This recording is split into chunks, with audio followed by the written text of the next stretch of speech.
እንደምን አደራችሁ? Good morning. We have 3 cars that need to be moved. እዚህ ፊት ለፊት የቆሙ 3 መኪኖች አሉ መነሳት ያለባቸው። እነሱ የተባለ በሴኩሪቲ ባካችሁ አንድ ጊዜ አዳምጡኝ።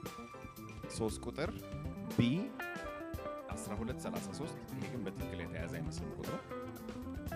አዎ ግን አራት ዲጂት ብቻ ሆነብኝ። ለማንኛውም ትረዱት ይመስለኛል። B 3 ቁጥር B 1233 እሺ ሌላው አሁንም 3 ቁጥር 7963 3 ቁጥር 7963 7963 4 ቁጥር 28 29 4 28 29 4 4 ቁጥር የመንግስት መኪና 28 29 4 ባካችሁ መኪናችሁን ታነሱ።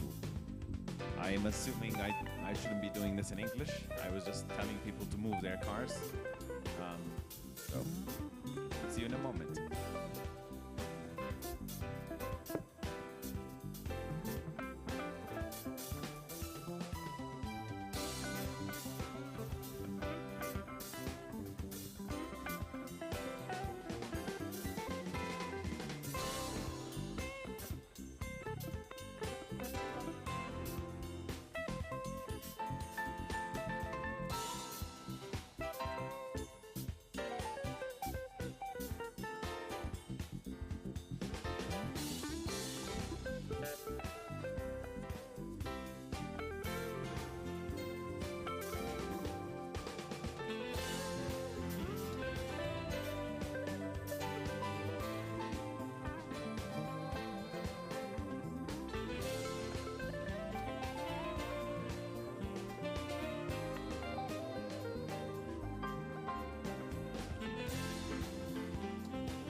Good morning, ladies and gentlemen.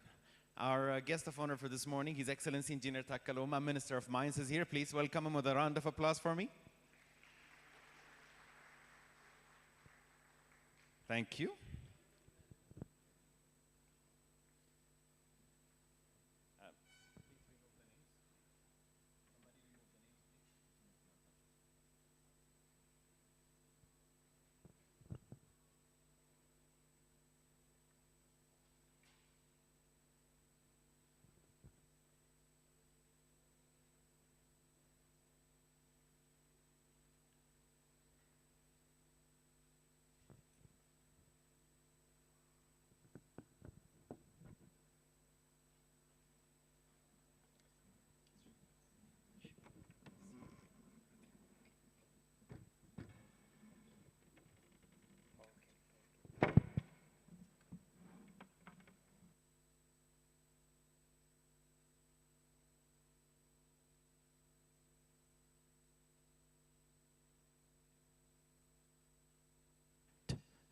Good morning once again, Your Excellency Engineer Takaloma, Minister of Mines.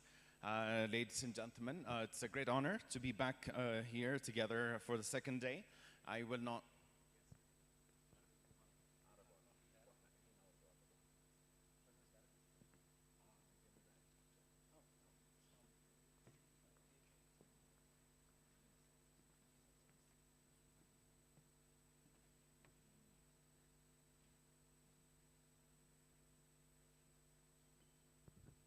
And His Excellency To Samuel, State Minister of Education, has already joined us as well.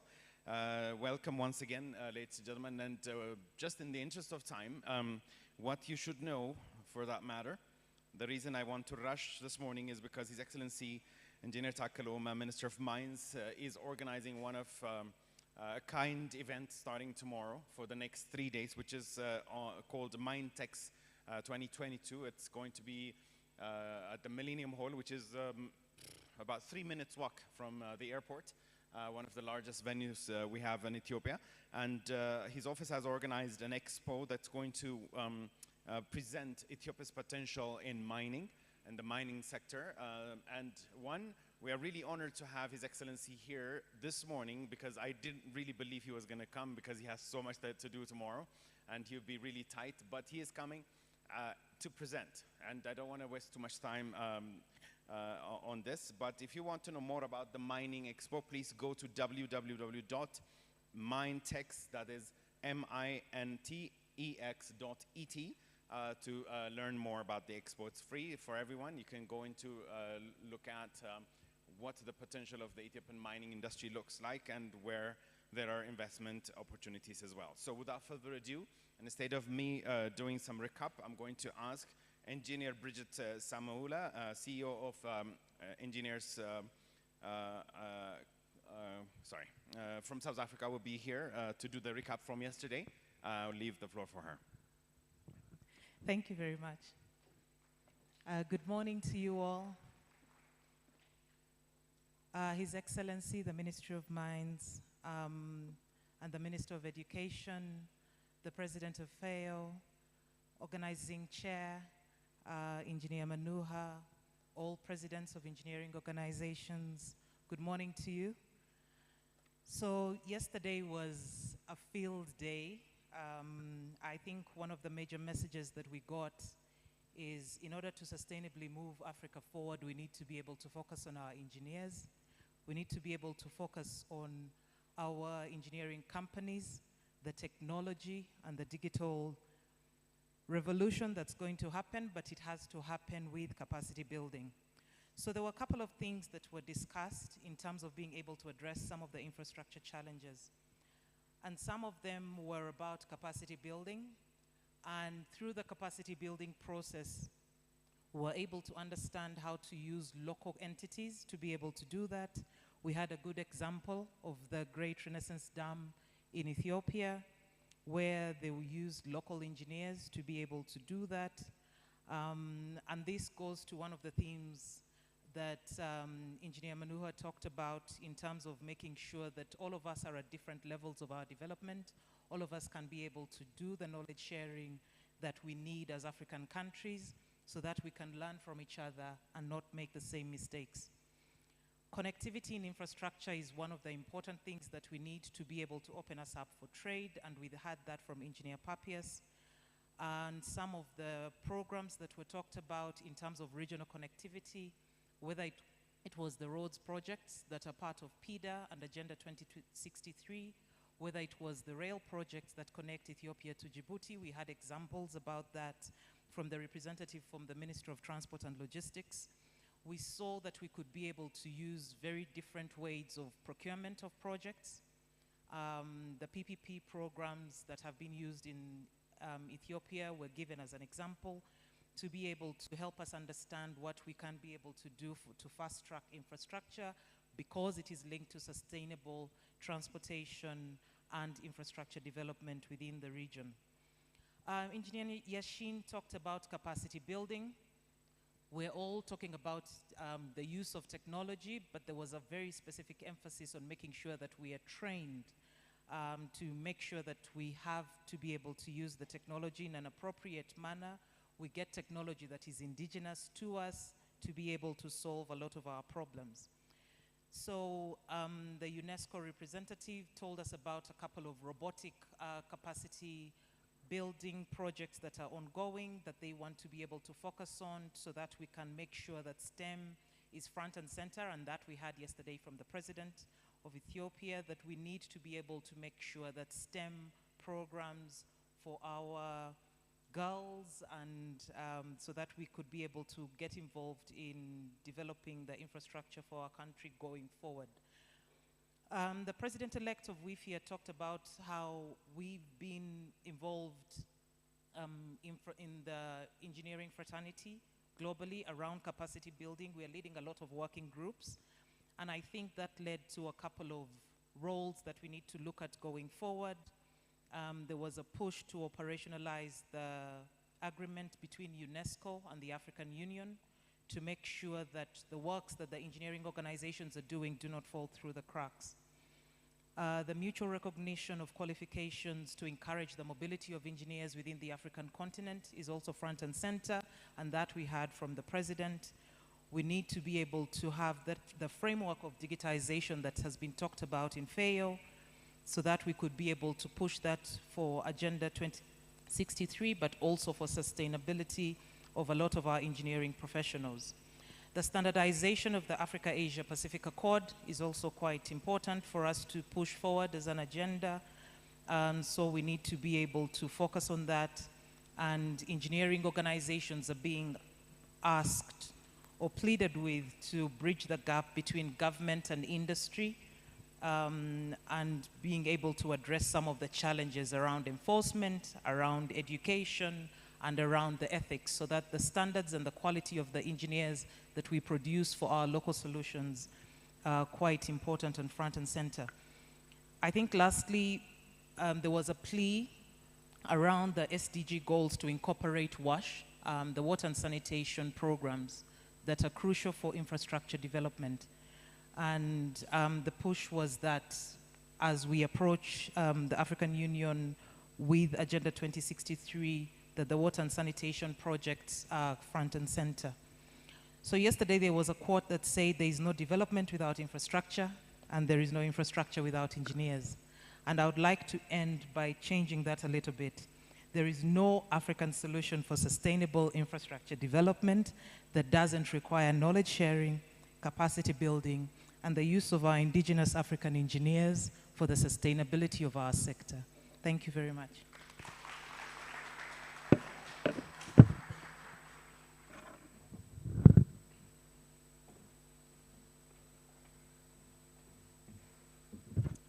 Thank you so much, Engineer Bridget. She is actually the CEO of the Engineering Council of South Africa.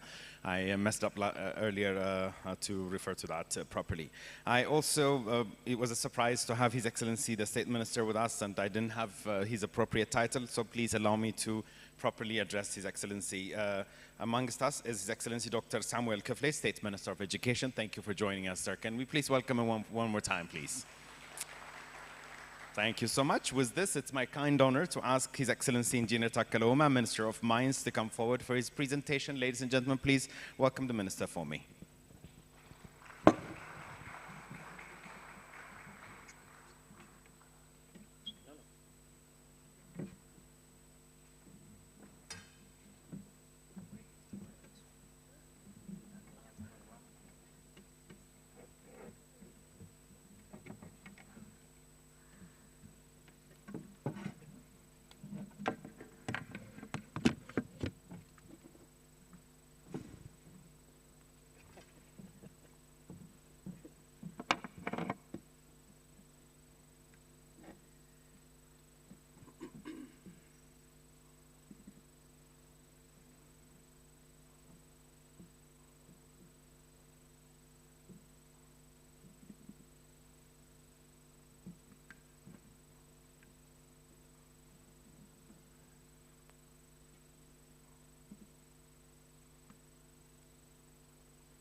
Good morning, everyone, and welcome to Addis Ababa, Ethiopia. I don't have to go into the detailed presentation of myself because my brother already told you that I am Takele Ouma, a former mayor of Addis Ababa and now a Minister of Mines. It gives me a pleasure and an honor to speak to you today. When my brother called me and informed me that you are the one to speak at this summit with African brothers and sisters in their home, I said, okay, because Jonas, we were working together as when he was a bureau head for construction. So today, I want only tell you some perspective. I'm not going to the detail because you are an engineer, you are a professional, and you know what resource is and how we can use those resources properly. Especially when it's come to Africa, a country, a nation endowed with natural resources, a nation with energetic society, a nation with genuine attitude. And the issue that I want to share with you today is the potential that we have in Ethiopia, but also I want to extend those potentials, how Africa is interdependent and interconnected. So that interdependency and interconnectedness could be through infrastructure, but those infrastructure could only be built through those resources that we have. But the most resource, the expensive resource, if we can make use of it, is human resource. So I want to link those together just along my presentation. So I want to talk on this issue. I want to appeal that the building block of economy in any nation is start with attitude of the leader's mind. Everything should be start in the leader's mind, and it should go into individual, it should go into institution, it should be supported with laws and policies. So the building block of Ethiopian economic growth before the economic and the political reform, that means before 4 years, before Prime Minister Abiy come to power, Ethiopian economies entirely depend on agriculture. And those agriculture is solely depending on rain-fed, that is a conventional agriculture. And now before 4 years, the new leadership come to power and they say to develop a multi-sectorial approach. Agriculture, manufacturing, and mining, and tourism, and augmenting this through technology. So what does it mean? So in any nation, whether it is a Western nation, in Eastern Asia, or Africa, two things is very fundamental. policy and an institution is very fundamental. It's a fundamental cause for growth and sustainable development. The policy is a blueprint, of course, is a guiding principle, of course, that minus proclamation laws, but it should be established on an institution.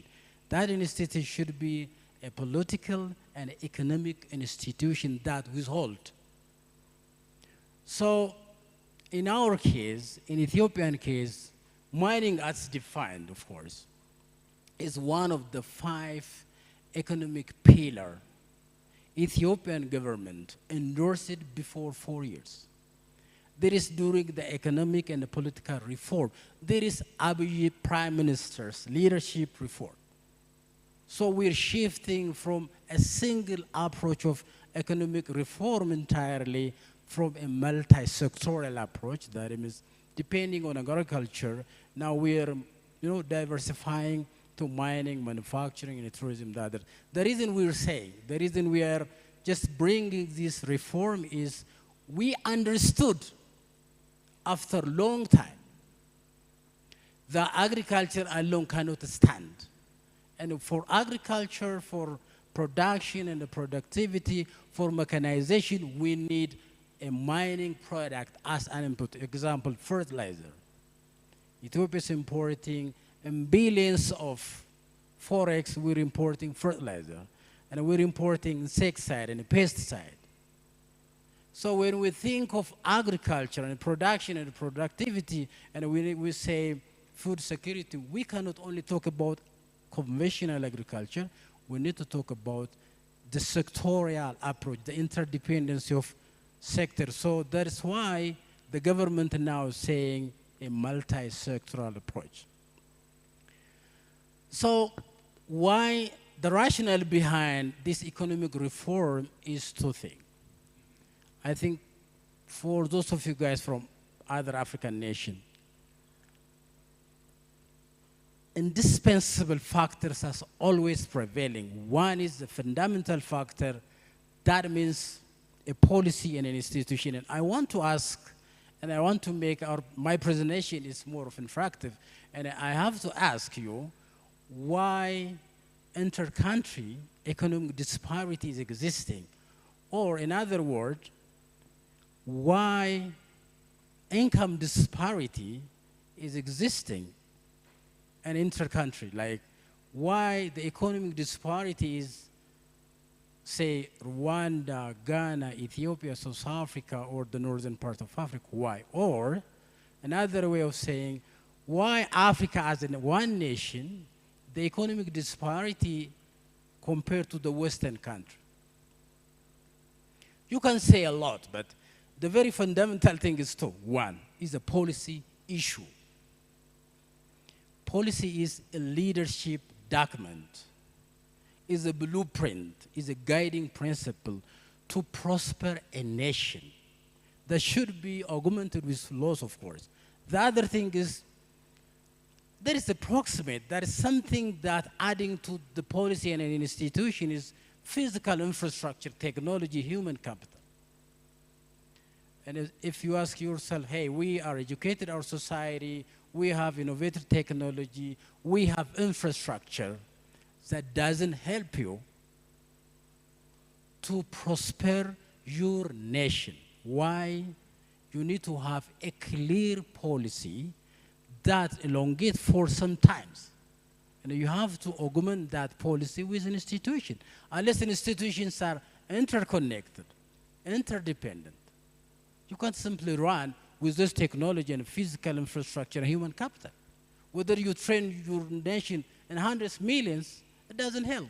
And you have to have a policy, a clear policy.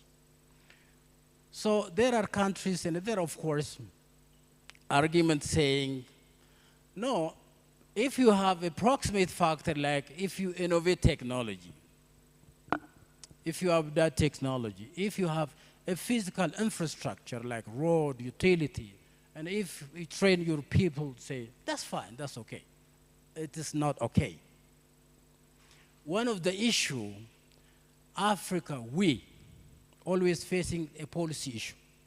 Because the issue is we're copying our policies from Western country, and we don't really understand what it is, and we direct copy, and we start exploring, and we don't have a strong institution that interpolate, that interconnected with each other.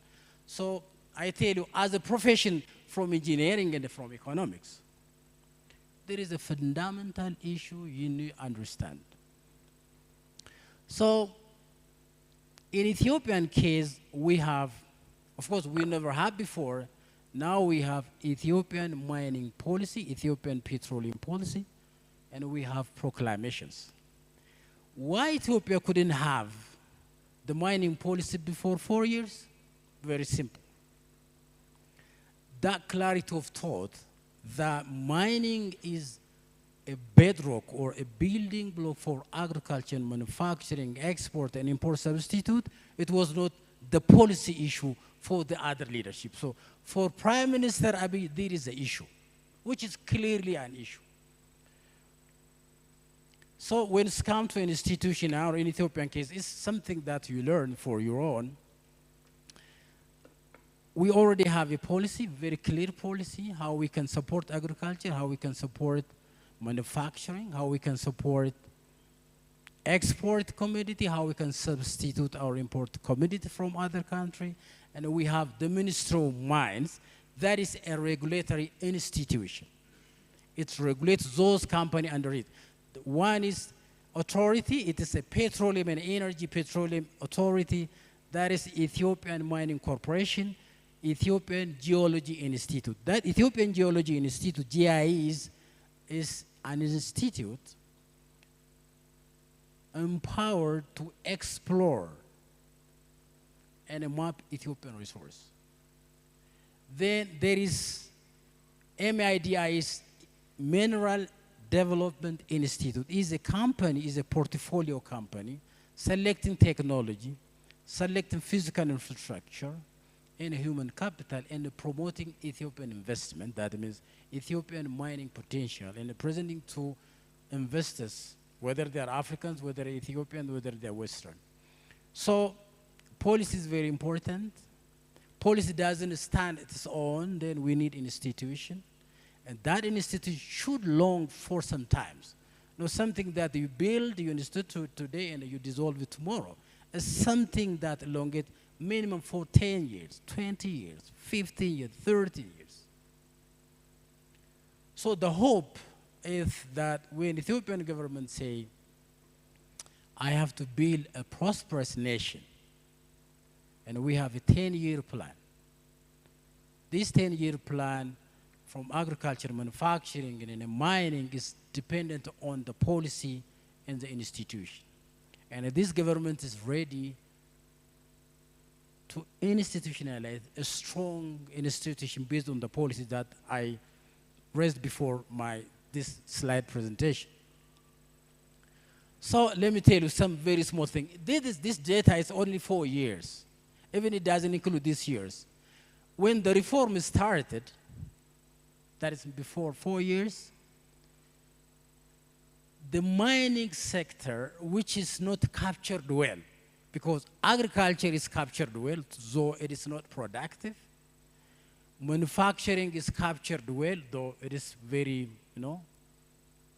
The third is service and construction sector is captured well. But when it's come to sectorial approach of economy, now we're doing the GDP contribution of mining, whether it is contributing in construction, whether it's contributing in industry, in a chemical, in export, the other, now we started capturing the mining contribution of Ethiopian economy. And last year, the mining contribution is 1.9. And it is projected to contribute, after 10 years, 14%. That is the way the structural economy is shifting from poorly agricultural based to value added based. So in 10 years, the mining contribution, which is in construction and in mining and in chemical and export, is contributed to be 14%. Currently, the mining sector is creating jobs for 7 point something million, but after 10 years, is a decent work. It's not something they are simply calculating, but is a descent through Ethiopian Statistical Authority. It is projected to hire 16.5 million jobs for engineers, for manufacturers.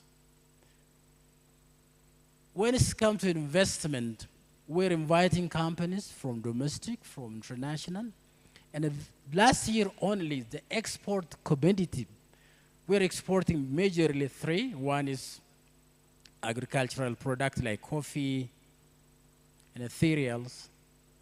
The other is we're exporting manufacturing industry like leather and the textile.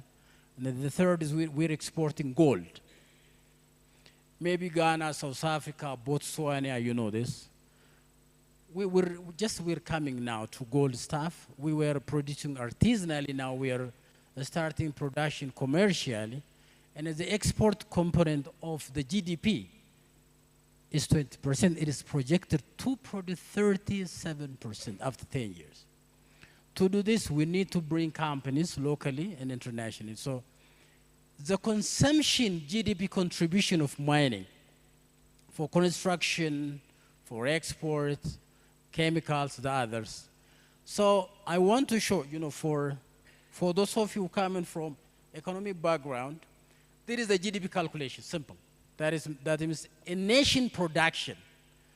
A country's production, if you represent it by Y, that's GDP, it is represented, whether it is a household or whether it's a nation, the formula is the same. The parameter is different. This is aggregate form of sphere. The consumption, contribution of a mining in Ethiopia is too much. I will show data with the next slide. And the investment in mining sector, we started with artisanal mining, and now we are jumping to commercial. And the government expenditure in mining sector is very small. But the export segment is high, and the import segment is too much. So Ethiopian government is making a balance of importing some commodity and starting exporting.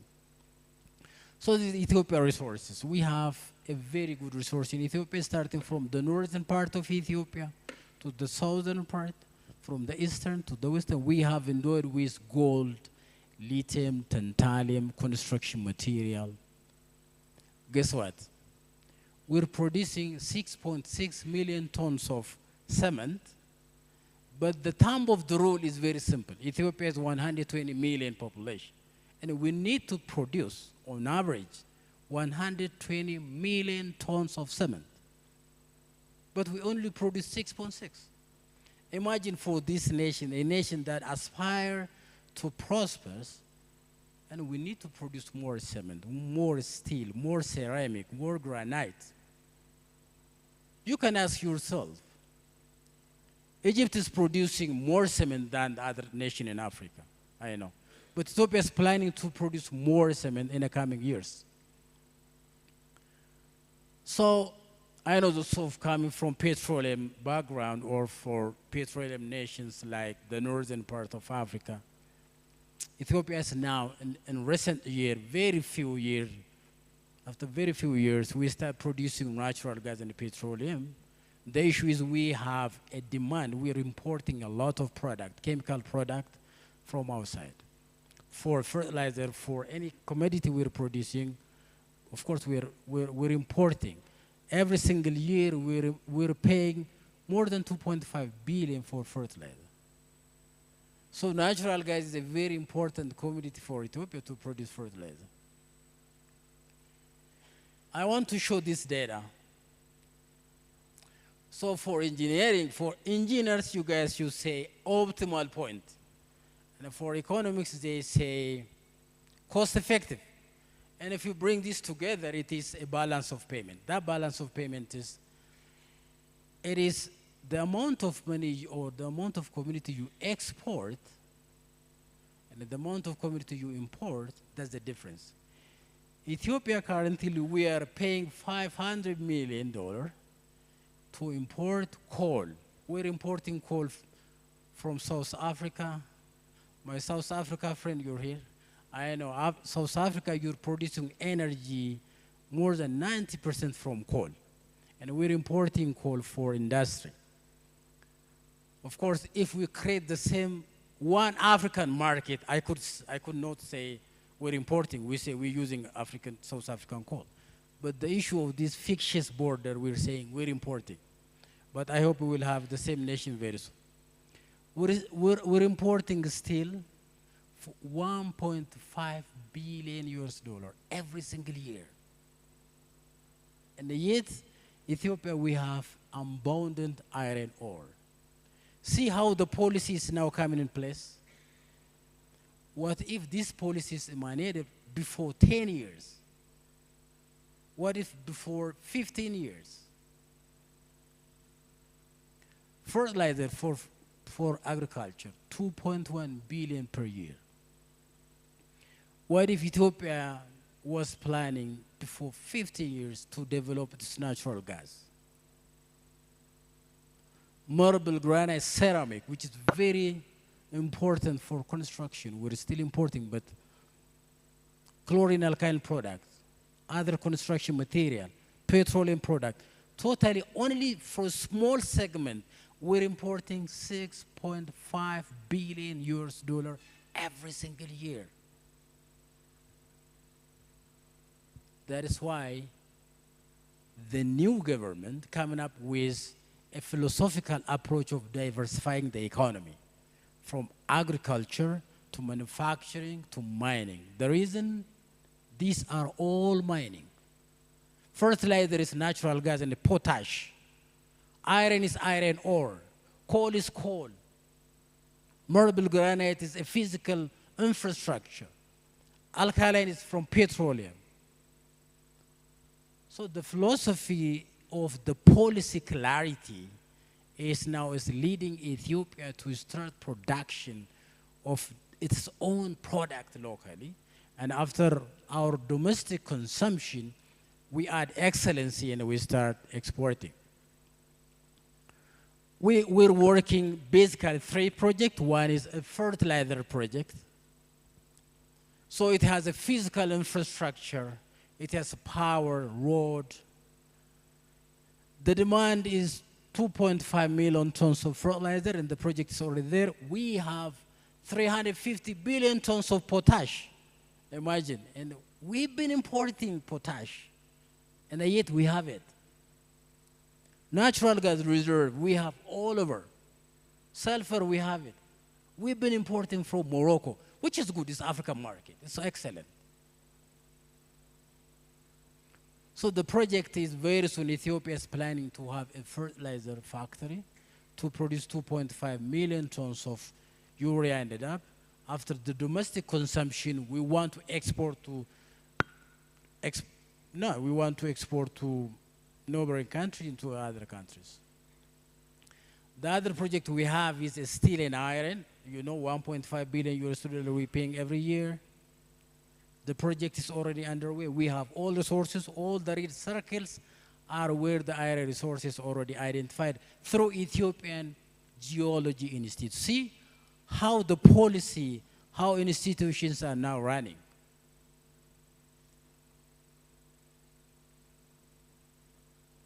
Construction inputs. This is for you. You know better than me even. One thing I can tell you, I already mentioned, for a country of 120 million, the GDP clearly shows it is the proportion to the population. And Ethiopia is 120 million already. This census is even a census before 12 years. Maybe this year, if you start counting, it could be, still we're the second, of course, in Africa. So the plan is to produce cement in the next 10 years to produce 100 million tons. So to conclude my presentation, why a minister is spending his time with you? Very simple. Unless we create capability, especially for engineers, education, I know education minister is here, educations only give you knowledge. It only gives you critical thinking. It doesn't give you skill, and attitude. And unless we have a clarity of policy, an institution, and a skill and a capability, we can't produce excellent products. We cannot develop infrastructure. There is one thing we need to learn. The other very important thing is we need to create a common market in Africa. Are you with me? How many of you just understand what I'm saying now? Yes. Listen, unless Africa creates its own market, believe me, we still struggle with economy. Africa is more than 1 billion population, and we're still dependent on other nations. Some of the Africans, they are landlocked. Some of the Africans, they are plenty of borders. Imagine if Africa coming together and creating a common market and just removing those fictitious borders for the sake of mobility of capital and labor. Because in production, 3 things is very important, very easy. Technology, capital, and labor. That is GDP. Imagine in Africa, the mobility of capital is very slow because of the infrastructure, because of human mental border. Labor mobility is very slow. Capital, no, we are not generating capital because we are not using our natural resources.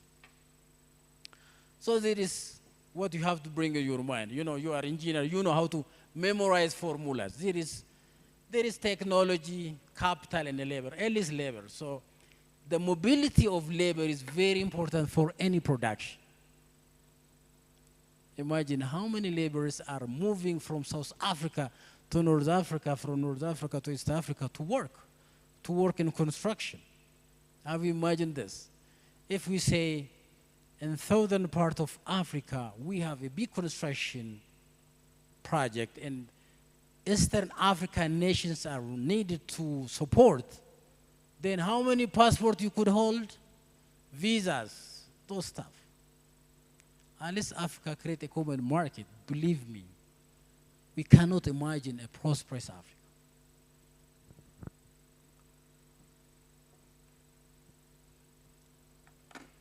ይበቃቸዋል።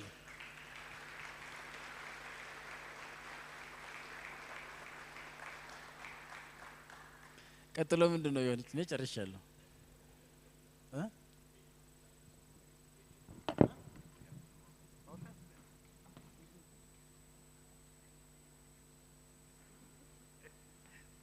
Thank you so much.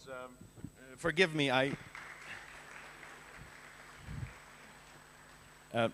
forgive me, I don't normally have that kind of access to, you know, shake hands and tease around with ministers. It's just that he's a very flexible man and he does this all the time. So, and I was asking him if he could stay for the panel discussion. Luckily, yes, he's staying. So he will be able to answer a lot of your questions. So, small change I'm going to make. We were supposed to go to Ethio Telecom's presentation now, but just so we don't say too much of Ethiopia, we're going to go to Nigeria now, and we're going to have one presentation from Nigeria, and we'll come back to Ethio Telecom, and then we'll have our panel discussion. Do you approve? Okay, great. So up next, our speaker is Lady Josephine Nwanza. She is the Managing Director and the CEO of News out of Nigeria, News Engineering in Nigeria Limited. Ladies and gentlemen, this is the only private electric power provider in Nigeria, and please welcome Lady Josephine to the podium.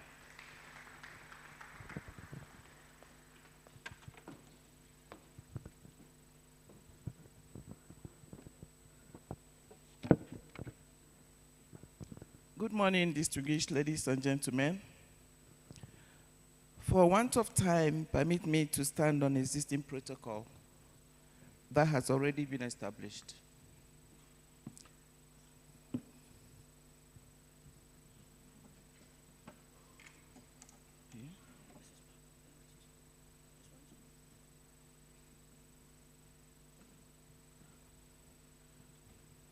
This is for. I wish to thank the organizers of this great event for the opportunity given to me to make this presentation. As the theme has rightly been captured, it is time for Africans to work as one to achieve sustainable infrastructural development.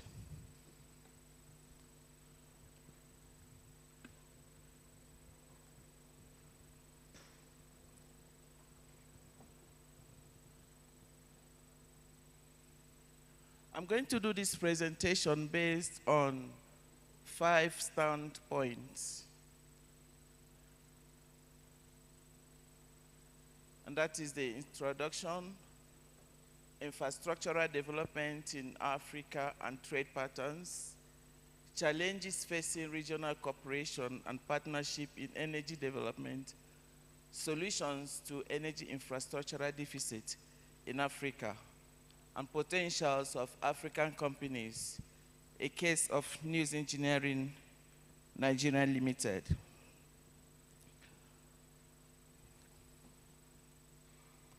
The effective development of infrastructure in Africa is a bedrock for delivering economic, social, and political obligations of both government and private sector. I'm fine with this. Yeah. The importance of the energy sector in the development of any nation or continent and its potential for scaling up commercial activities cannot be overemphasized. The fact that Africa is bedeviled by poor energy access, as well as other infrastructural problems, is not debatable. Sadly, however, these problems have lingered for too long with only a little effort towards solution.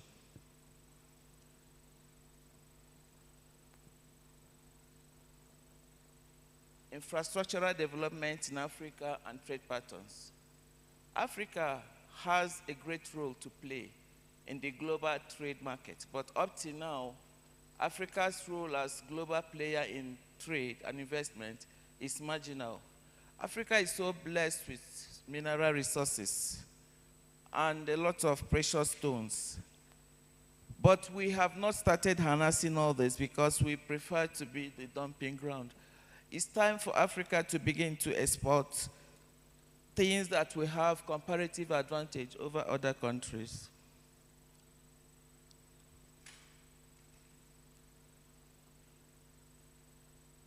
Challenges facing regional cooperation and partnership in energy development. A lot has been said about the challenges facing regional cooperation and partnership in energy development. I am not going to dwell on challenges. I am a solution provider. However, let me just outline the challenges before I can provide some solutions. Number one, regional cooperation and partnership in Africa is affected by the following: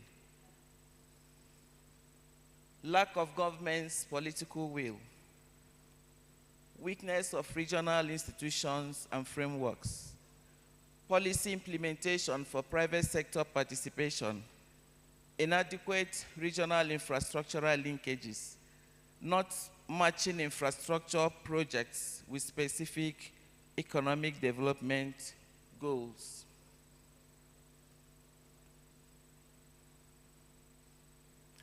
Now, let me talk about government political will. There is a need for engineering societies across the continent to mount greater pressure on government to press home their demand for involvement in monitoring and implementation of the local content regime in their various continents. In my country, Nigeria, in the year 2019, our president enacted into law what he called Executive Order 5. And Executive Order 5 is to help the indigenous companies and to give them preference where they have capacity and competence above foreign companies. But I want to say to you that this is just on the paper. practically it hasn't been done because there is nothing put in place to monitor that has been done. In Nigeria, you see a lot of companies, indigenous companies that have capacities to deliver most projects, and yet they are not being preferred. A lot of attention has been given to the foreign companies because we do not believe in our own. But I want to believe that after this conference, that the African Society of Engineers will have to do something to ensure that the local content is protected.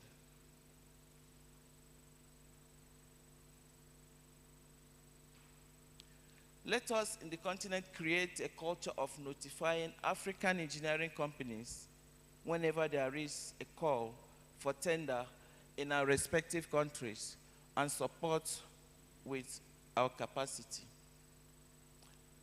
The potentials of African companies, news engineering, I'm using news engineering as an example to show that indigenous companies in Africa has the capacity to do even most complicated jobs. I have talked at length on the challenges confronting the African energy sector and presume that at this point, you will be craving for solutions to these challenges. Can the African engineering companies be able to tackle the engineering challenges in the continent on their own?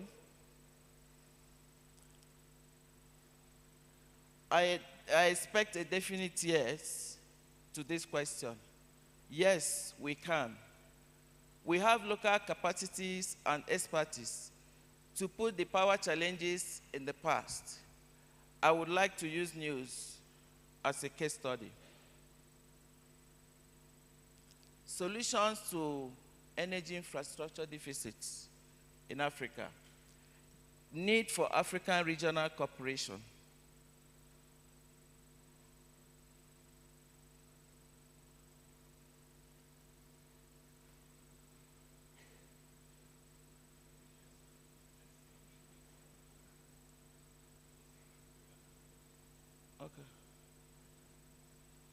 Need for African regional cooperation and partnership.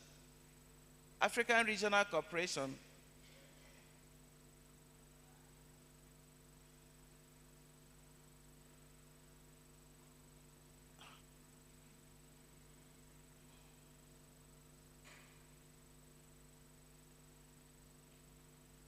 I've talked at length on the challenges confronting the African energy sector and presume that at this point you'll be craving for solution.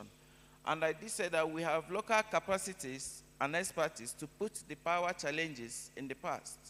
I would like to use news as a case study. There is need for African regional cooperation. African regional cooperation and partnership is necessitated by the fact that no country has it all and needs to resolve its own energy challenges. Let us Who is removing it? Yeah.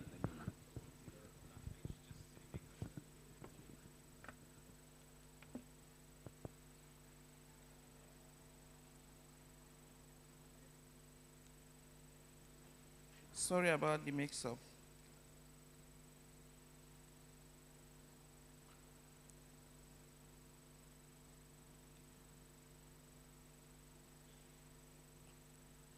Strengthening regional institutions and frameworks. There are certain things we need to do to strengthen the regional institutions and frameworks. There should be a well-intended piece of legislation or policy needs to be put in place in the region. This will increase regional cooperation.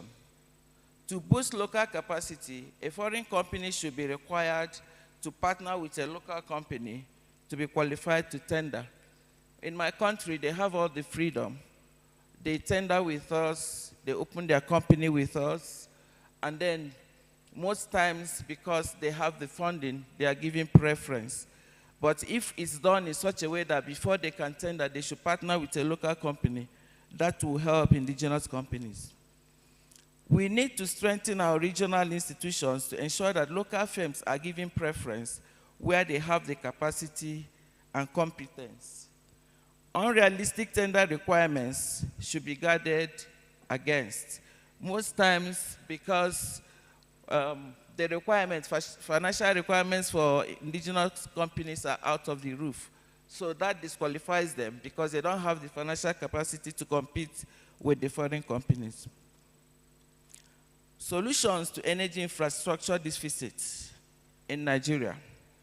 We have to reduce overdependence on foreign companies. Our dependence on foreign firms in the energy sector is besieged with several disadvantages. Foremost of this is the fact that capital importation is overwhelmingly expensive and almost unaffordable. Need for African regional cooperation and partnership. Africa regional cooperation and partnership is necessitated by the fact that no country has it all and needs to resolve its own energy challenge. Let us in the continent create a culture of notifying African companies whenever there is a call tender in respective countries. Potentials of African companies, a case study of news. We have local capacities and expertise to put the power challenge in the past. I would like to use news as a case study. Potentials of African companies like News, that was founded in 1983 as a domestic electrical installation company. The company has grown into a full-fledged engineering company with activities spanning the entire power supply industry, ranging from generation, transmission, and distribution through conventional electricity supply. News has carved a niche in the development of solar power systems in Nigeria and Africa at large.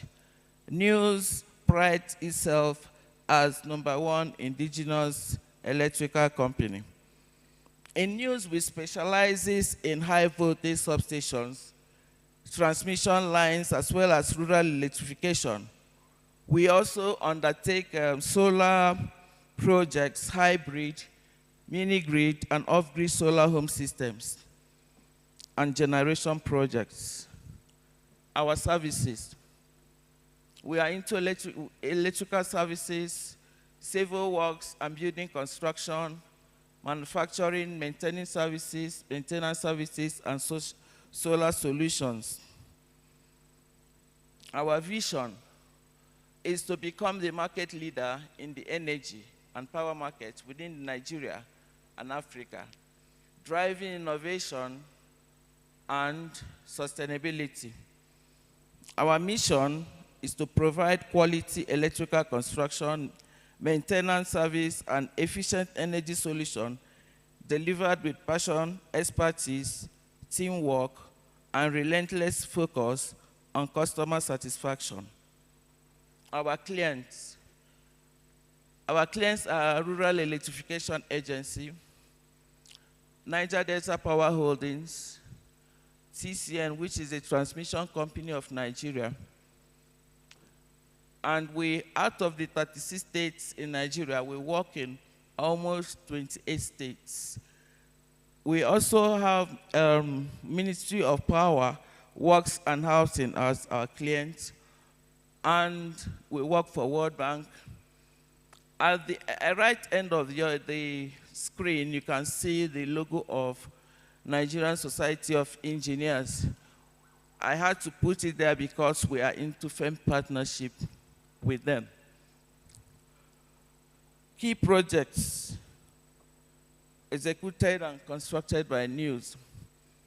This is 2x60 MVA 13233 substation that was commissioned last year in Anambra State by the Vice President, Professor Yemi Osibanjo. Next, please. These are pictures taken on the commissioning day, showing different parts of the substation. And there is the governor of the state, the vice president, the MD of NDPHC, and other dignitaries. This is still the substation. Very massive substation. These are my technical, please can you go back? These are my technical people. These are the engineers that delivered this project. If you see, you can't see any foreigner there. It shows that we have the capacity to deliver such a project. Project number 2, this is the commissioning of Kukwaba project. Kukwaba is 2 by 60 MVA, 132133. Please, can you go back? This Kukwaba project was awarded to a foreign company, and they abandoned the project after procurement.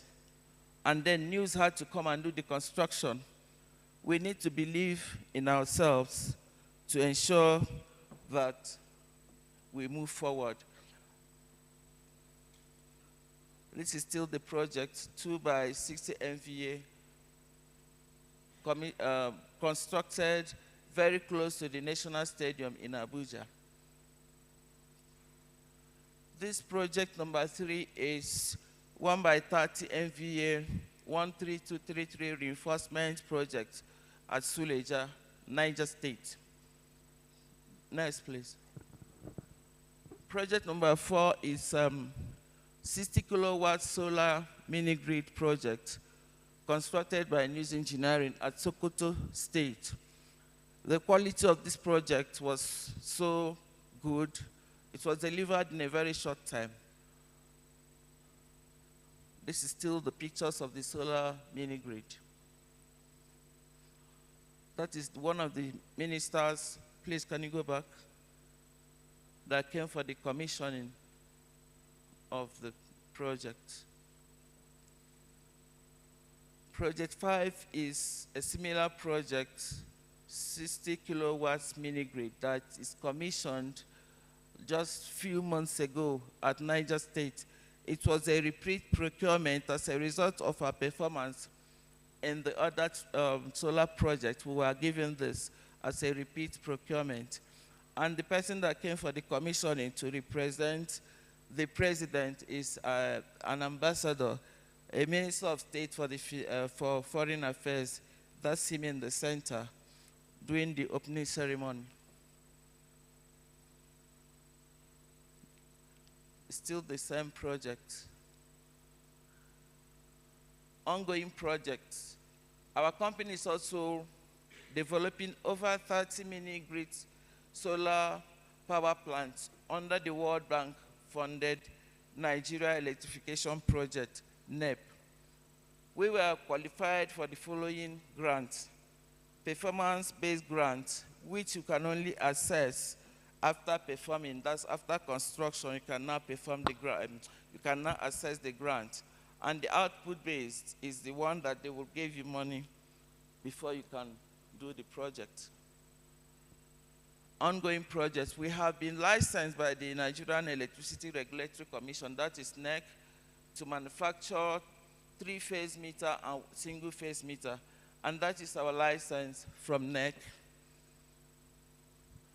We are also certified by STS Association, Certificate of Conformance. With this, it means that you are certified, your product is certified by the STS. So we have very high quality 3-phase and single-phase meters. Next. This is meter manufacturing in progress. Our company is also into manufacturing of feeder pillars and electric poles of different sizes. We manufacture pre-stressed and pre-cast poles of different sizes, AC and DC panels. Awards received by news. Just last week, ECOWAS Center for Renewable Energy and Energy Efficiency, ECRA, awarded us the Rural Electrification Champion. That is the most recent award that we have received, in spite of from the several others we had had. Next slide. And this is an award for certificate of commendation from PACN, presently TCN, because we deliver projects promptly. So our client had no choice than to give us that certificate to show that they are impressed with the manner we deliver our projects. This is the gift I got from the president of Nigerian Society of Engineers when he paid courtesy call to News Engineering. That is just a gift from him. And please, can you go back? What we do in news is not only recognized in the power sector. Even the Nigerian Institute of Estate Surveyors and Valuers, they have taken note of what we do, and they decided to give us that merit award some years back. Construction, and we also received another award from Construction and Engineering Digest, CED Corporate Service Award of Excellence. We have several other awards as a result of the corporate social responsibilities that the company are engaged in. That is an appreciation to News Engineering from IBB Golf Club. And then just last month, I received an award as a peace ambassador from the UNIPGC. And the next is another award. Conclusion.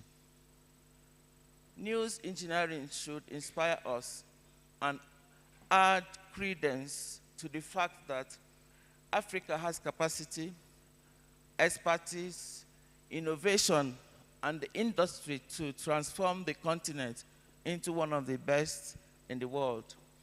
Therefore, I therefore call on governments and organizations across the continent to stand up to the call for cooperation and partnership and deploy African local content for the development of the continent. So there's another one. There's another. Okay, finally, there's one slide that is missing. Next year, news will be 40 years in business.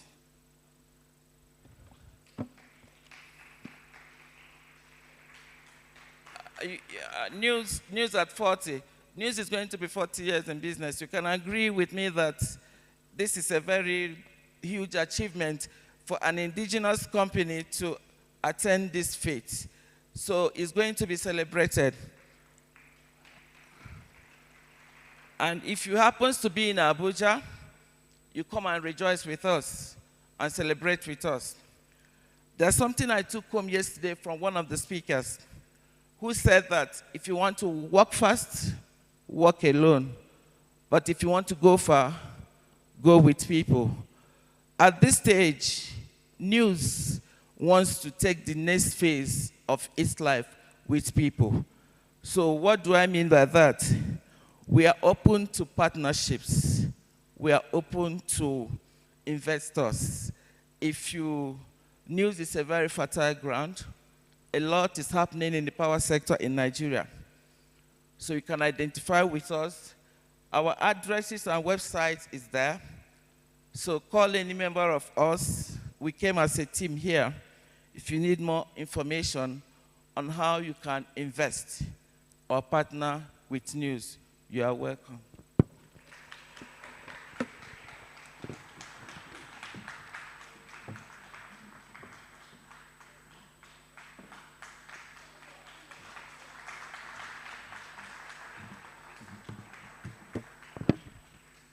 Madam Lady Josephine, thank you so much for that presentation, and our apologies for pushing you a little bit because of time constraints. We have one more quick presentation from Ethio Telecom and South Africa because before we go to the panel discussion.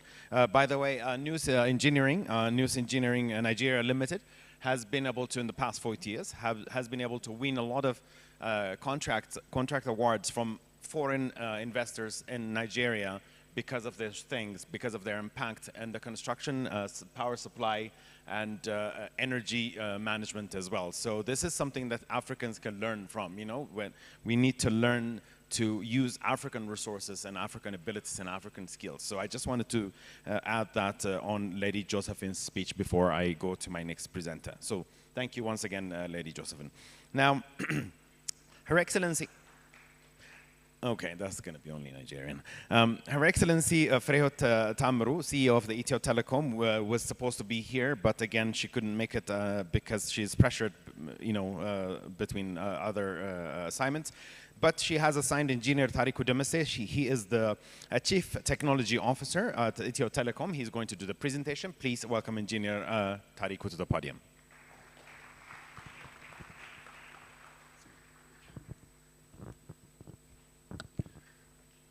Good morning, distinguished guests, Your Excellencies, ministers, and invited presenters. Thank you very much. So we'll have a short presentation on the telecom and the telecom relation with infrastructure, how the telecom and the ICT industry can accelerate the transformation in the construction, the infrastructure development sector. So we'll have, very short background for about Ethio Telecom, and then we'll see how the telecom sector and the IT sector at large can enable the transformation of the infrastructure development. Next. Yes, our country already.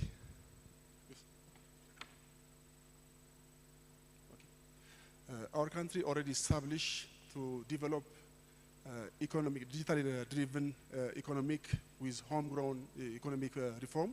So the telecom sector and the IT city sector at large, we believe, will be the enabler for the digitalization of Ethiopia. So Ethio Telecom is, we believe, as a major contributor to realize the digital Ethiopia.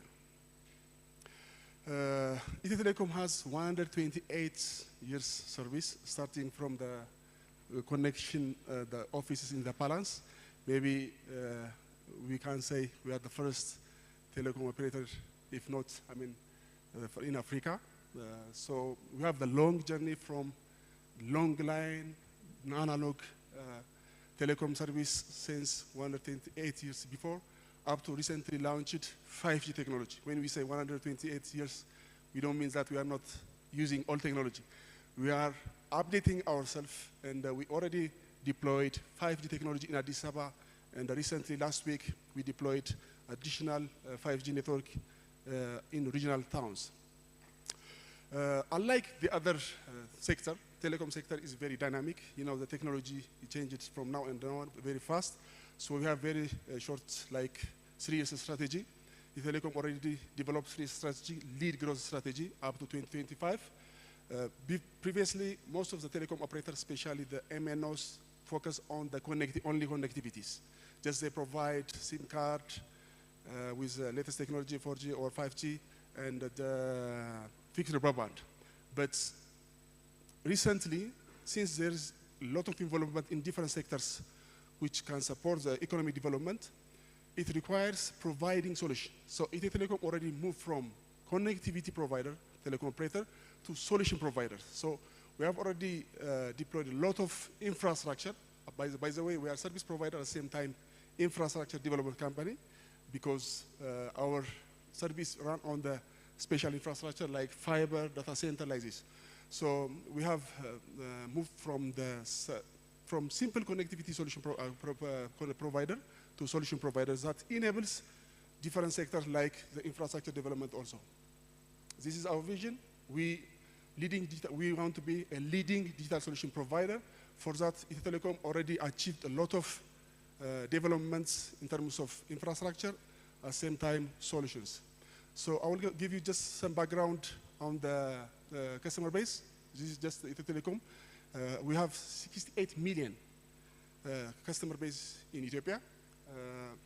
And at the same time, we are, by the way, not only MNOs, just like mobile network operator, we are also fixed operator. So as a unified telecom operator, we have already more than half a million fixed broadband customer, at the same time 68 million customers.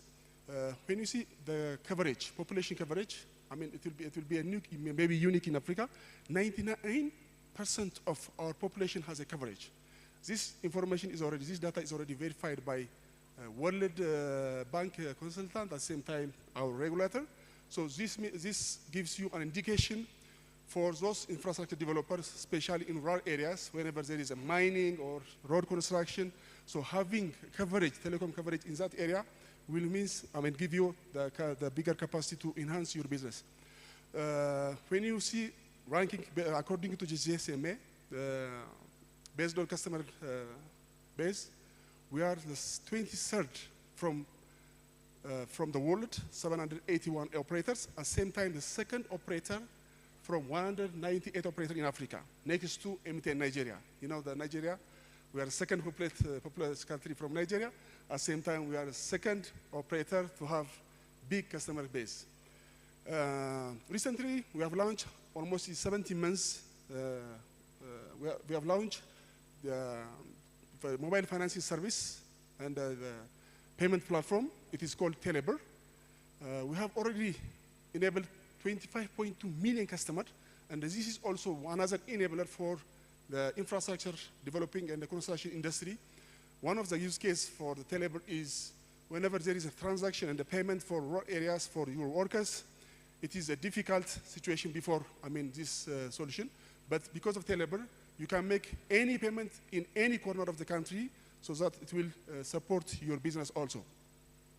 Going to the infrastructure, Ethio Telecom has 7,648 telecom towers all over the country, which enable us to give 99.1% coverage. We have also 22,522 kilometer backbone fiber. As the transport sector build a road for the vehicle, and we build fiber backbone infrastructure to transport the data. So that's why I say we are also the infrastructure developer company. We have also 4,000 kilometer metro fiber, and out of that 7,648 sites, 50% of them is backed up with generator. By the way, all of our sites has storage battery. Because one of the area we can cooperate in the power area is we have storage battery on all sites. At the same time, we have 22% of our site is off-grid. I don't know. We have already compared with other telecom operators in Africa, and this is the biggest figure. So this is the coverage we have. So whenever you have any construction business in this area, that means you are connected.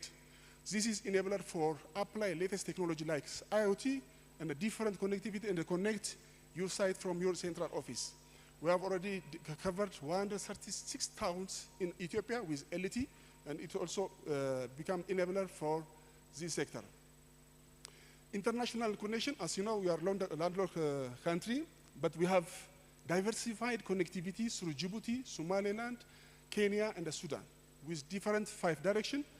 We are from starting to 2080, our international capacity grows almost 805%. That means there is a lot of data generated in this country, which is indication of the economic growth and the potential we have for investment and other practice. We have also a plan to develop additional 4,000 telecom infrastructure. Up to 2025, we are planning to reach 12,000 telecom infrastructure for densification and to reach our coverage from 99% to 100%. This is also one of the areas to cooperate in the infrastructure development. By the way, those 7,000 and 8,000 sites, we have massive infrastructure development for the foundation, for the fence, and the different infrastructure equipment foundation also. This is the modern modular data center we have built last year, almost a year plus. We have 2 megawatts IT load capacity and 124 IT rack. By the way, we are sharing this infrastructure capacity because it is also enabler, because infrastructure development, especially data center, is very high capital intensive, unless and otherwise it is a core business of yours.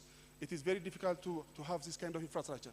So building the data center and this is infrastructure will give you, leverage to focus on our core business and to be productive and more efficient. We have also planned to add 3.2 megawatt IT load. By the way, this IT load is not excluding, I mean, it's excluding the other heat loads. So when you say beyond connectivity, we already bring the cloud solution, which can empower your business, your project, and your practices you have on the different places. For example, when you say cloud, yes, when you say cloud, I mean, most of the infrastructure developing companies and institutions, they use designing software and modeling software.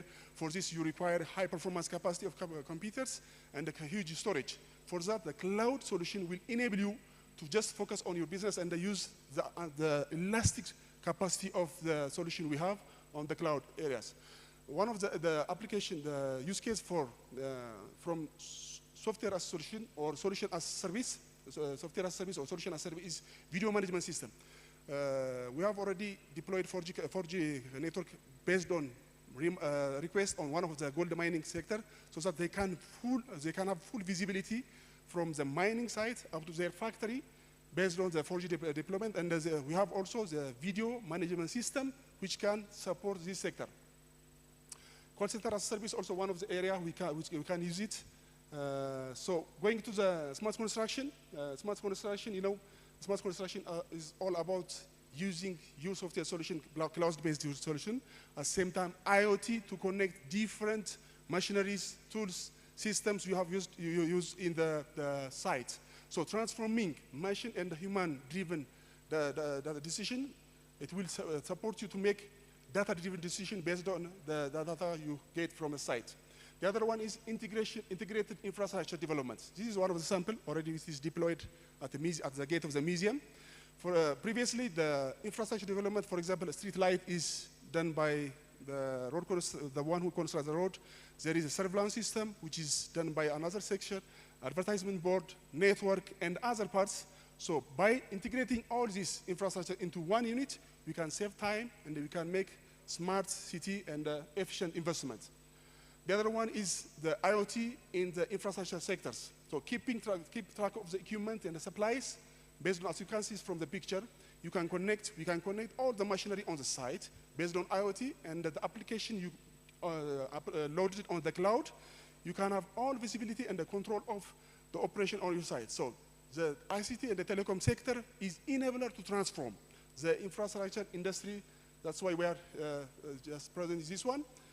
Also, it supports you to on automated workflows, safety and the securities. You know, in the construction sector, safety and security is one of the priority focus area. So we can use this one also.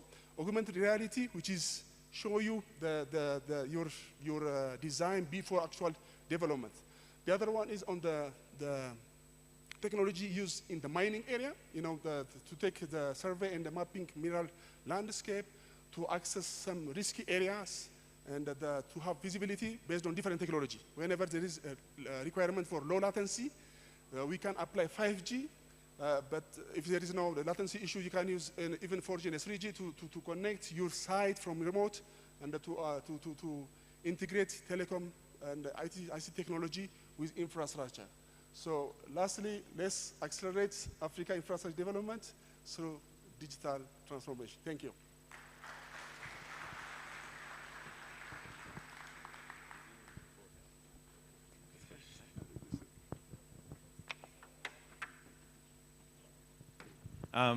My apologies again. I had to rush you. I had clearly stated why we're pressed for time, so my apologies. Now, quick announcement before I call upon my panel.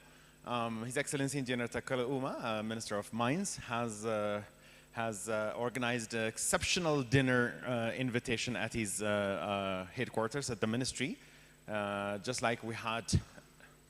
Yes, so. Why is it special? Because the reform in the past 4 years in Ethiopia, what it brought to Ethiopia is something very unique. They have introduced this restructuring of how every government agency should look like. Every single government agency is being renewed, rebuilt, redesigned in a way that it has this beautiful ergonomics, so workers, staff members can enjoy their days while they're at work, so they're inspired to do better, to perform better. This is something that our Prime Minister brought, and he did the same with his mines ministry, and he started working on the Addis Ababa mayor office while he was former mayor, and the current mayor finished it beautifully. So now it's becoming a style to work in government agencies. It's becoming, you know, used to be UN agencies and stuff before. Now working in a government agency with fascinating parks and gardens and coffee shops and even a restaurant inside. One of the special things about his office is that there is one of the best restaurants in Addis inside his office for his staff. So we're gonna have dinner there. It's called Mama's Kitchen. You will just have an amazing time. Yes, and he also has organized, built a what do you call it? I'm sorry. Yes, a mining gallery, a gallery where you would see Ethiopia's potentials in mining. So all samples of the mines that he walked you through earlier, you have them physically to visit. So he mentioned you could enjoy them, but you cannot stay there and ask to be adopted, because it's something else. Now I'm going to ask you all presenters to come forward and assume your seats here, and starting with His Excellency the Minister, and of course Engineer, so forgive me, Engineer Tariku from Ethio Telecom, and then my Nigerian presenter, Lady Josephine. And we're gonna invite my moderator for the session. Yes, the South African presentation had to be moved to the next session in the interest of time. Like I said, we had to let go of the minister, that's why. Yes, moderator will be on the side. Yes. My moderator, please, sir. My moderator is, you've met him yesterday, but in the interest of the new guests we have here, I will quickly introduce him. My moderator is Engineer Yashin Bridgemohan, former Executive Dean of Business, Engineering and Technology at Monash University in South Africa. And he is the former Vice President of World Federation of Engineering Organizations. And he is the current Chair of Engineering Education at FAEO and the co-chair of the Africa Asia Pacific Accord. Ladies and gentlemen, without further ado, I will pass it over to my moderator, sir. Thank you very much. I'm sure we've heard some very exciting presentations, a lot about policy aspects, which I'm sure engineers are not that used to. So I hope we will have some great questions. So I would open the floor for any questions you may have.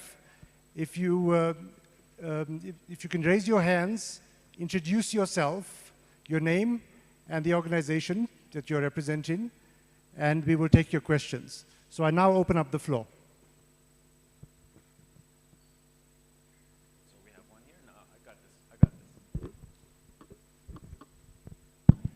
Thank you very much.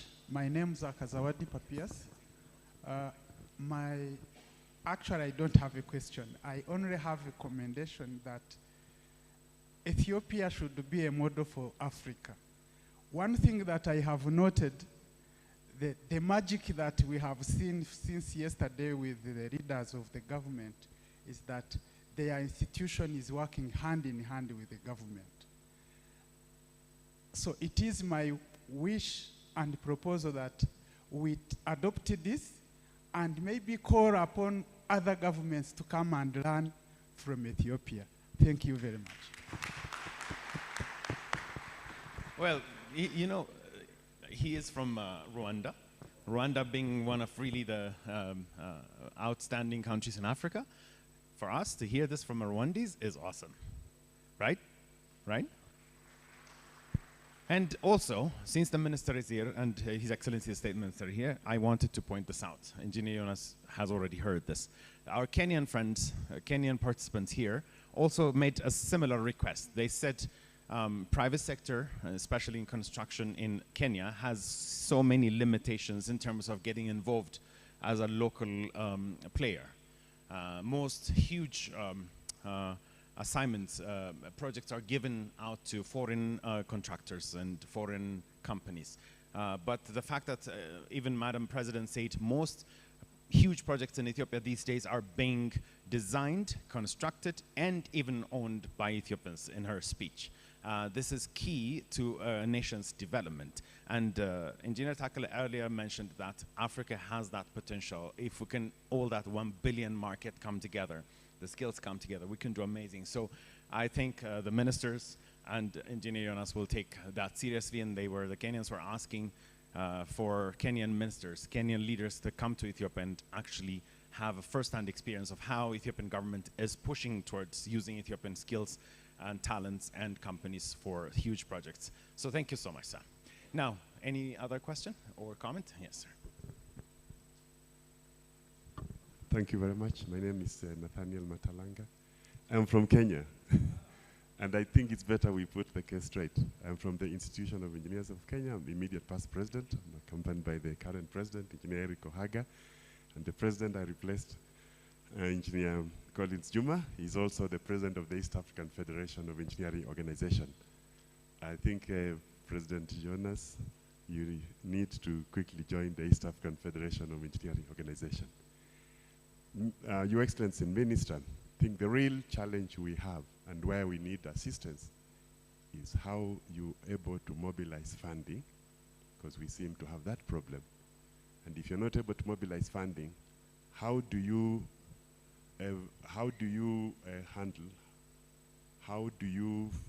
come up with this public-private partnership without getting the private partner take over the project and therefore do it without involvement of local engineers? That's the main challenge we have in Kenya. Is it clear? Okay, we have that. I think let's have that question answered, and the next round, we'll take 3 questions at a time, and then I'll open it up to the floor. So, Honorable Minister. I know engineers, you guys, you don't have a question, and I don't have a question. And engineers, they always come up with solutions. So that is the beauty of engineering. Yeah. So when it's come to a solution, something I can tell you from experience, that I think before 4 or 5 months, I hope so, we were traveling with our Prime Minister from Nigeria, Abuja, to Equatorial Guinea, and for African Summit, of course.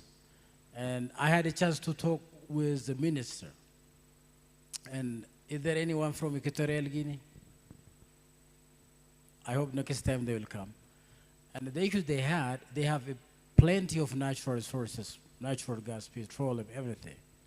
And the issue they raised is how they partner with private, especially with the local context.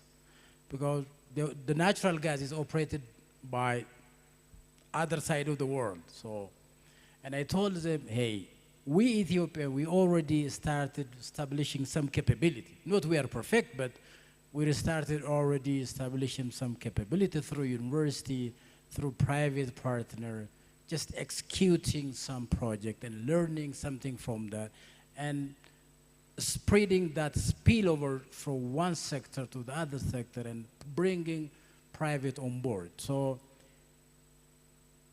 if you understand well, when telecom presenting something over the past 100 years and plus, and if it happened, Ethiopian airline came and present something over 100 years something, and if Ethiopian military institution come and present something, you learn that Ethiopia is really building some institution and bringing private on board. You guys, if we cannot bring private, partner with government, and a government with private, I think African nation, we cannot stand alone. So the question from my brother from Kenya, I know a lot of private companies are involving in finance and technology in Kenya, I know that. And even we have private company coming from Nairobi to Addis Ababa, you know, investing in telecom. In construction by essence has got some speciality and some peculiar characteristic in it. It's not simple like financing. It's not simple like telecom. Construction is the inception of that concept in human mind, and bringing the infrastructure, something like this, and To do this, the concept has to emanate from government or private, but the government and the private has to come together, and that should be bounded through law. That is why when I presented the policy has to clearly state that how private and how government working together, and infrastructure, and in finance, and in investment, and in trade. So I hope Kenyans, you guys, you can learn more, you can excel more, but the beauty of the Kenyans is that you are very fast in technology. I can assure you that, even you are better off. But you have to bring that capability that you already built, and fintechs and in the technology you have to bring, and you have to emanate that spillover to the construction industry. If you do so, I hope you already established something very beautiful already. I have been to Nairobi, Kenya many times. I learned all the finance is working, how the technology is working. In a small household, the technology is fast. But you can bring that spill over to the construction industry, I think. In that case, I think Jonas, the other company, we can support. But when I say we can support it, it is a solemn obligation of Ethiopians and Africans to come together and create that bigger market together. That is something I always talk about. Thank you. Thank you, Honorable Minister. If there are any questions, any additional questions, I see a few hands up, and if we can also have some questions for the other speakers on their companies and their, could you moderate that, please? Thank you. My name is Engineer Dr. Kwame Bwachi, and I'm the chairman of the Engineering Council of Ghana, past president of the Ghana Institution of Engineering, and I'm the chairman of the council of one of the technical universities. The minister, you talked about the tenets of success, and you emphasized policy, you emphasized institutions, and I would like to add a third, and that is execution. Because in many of our countries, we've got beautiful policies, we have on paper beautiful institutions, but they are not working because we are not executing. It is when you focus on execution that you worry about things like meritocracy, how do you actually get things done, and so on. So that would be a suggestion that we should explicitly add execution. And in fact, this is illustrated very well in the telecom industry, which I happen to come from. In the telecom industry, if you look at Africa from about 2000, there's been a major transformation all across the continent.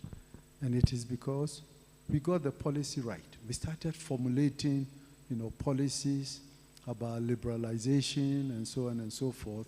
We got that right. We put in good regulatory structure, and not only that, we put in actually good people within that industry. So the execution, was done and done very well.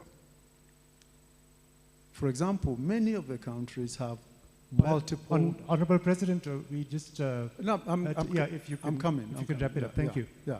No, I'm tying that to the telecom, industry. And in the telecom industry, what you find is that there tend to be multiple service providers. I didn't hear you say anything about the multiple service, because that brings competition, and the competition brings innovation. And when you do that, what you find is that increasingly people are separating the infrastructure from the service provision. And the companies tend to be different because there's focus. And what, again, I didn't see very clearly is that how are you making efforts to make sure that your infrastructure is optimally utilized And the utilization level is very high because you have shared infrastructure. Again, I would like to get a perspective on that. Thank you so much.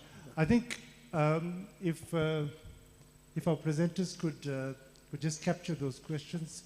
I'm going to go for 3 more questions. So let's take them from the floor.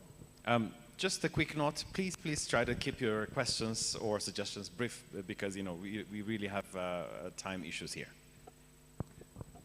All right, thank you very much. Good morning, everyone. So my name is Engineer Sophia Tijani from Ghana. And I would like to add my voice to the previous speakers to congratulate Ethiopia for giving us hope that with the right leadership, Africa can do something better for themselves.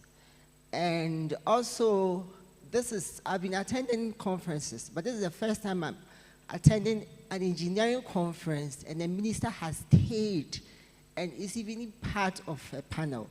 Mr. Minister, thank you very much for joining the panel discussion. Now, my question is on what Engineer Boachi said about execution. I am curious. I would like to know how you are able to get your policies implemented. As he rightly said, I believe most of the challenges we have in our various countries is not policy because we have beautiful policies, but implementing the policies. So I would like to know from Mr. Minister how Ethiopia is able to get their policies implemented. Thank you. Thank you. There was a lady here. We'll take 2 more questions. Thank you very much. My name is Engineer Diallo Mamadou Selou from Burkina Faso. I have some question to the Excellence, Mr. the Ministry of Mines. We know that half of Ethiopian imports of mining products concern petroleum.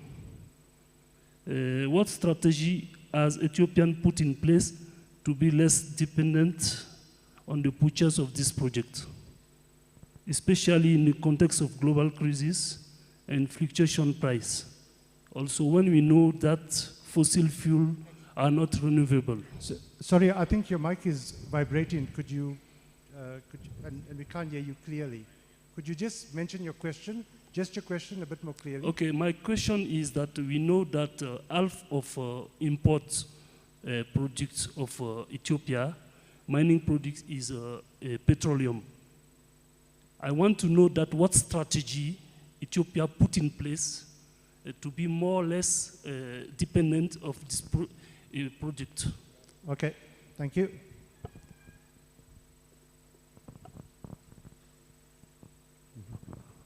Thank you. Good morning. I'm Engineer Malanga from Mozambique.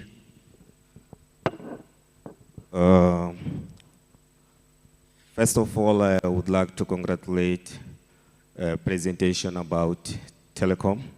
It's a great example for Africa. I have 2 questions.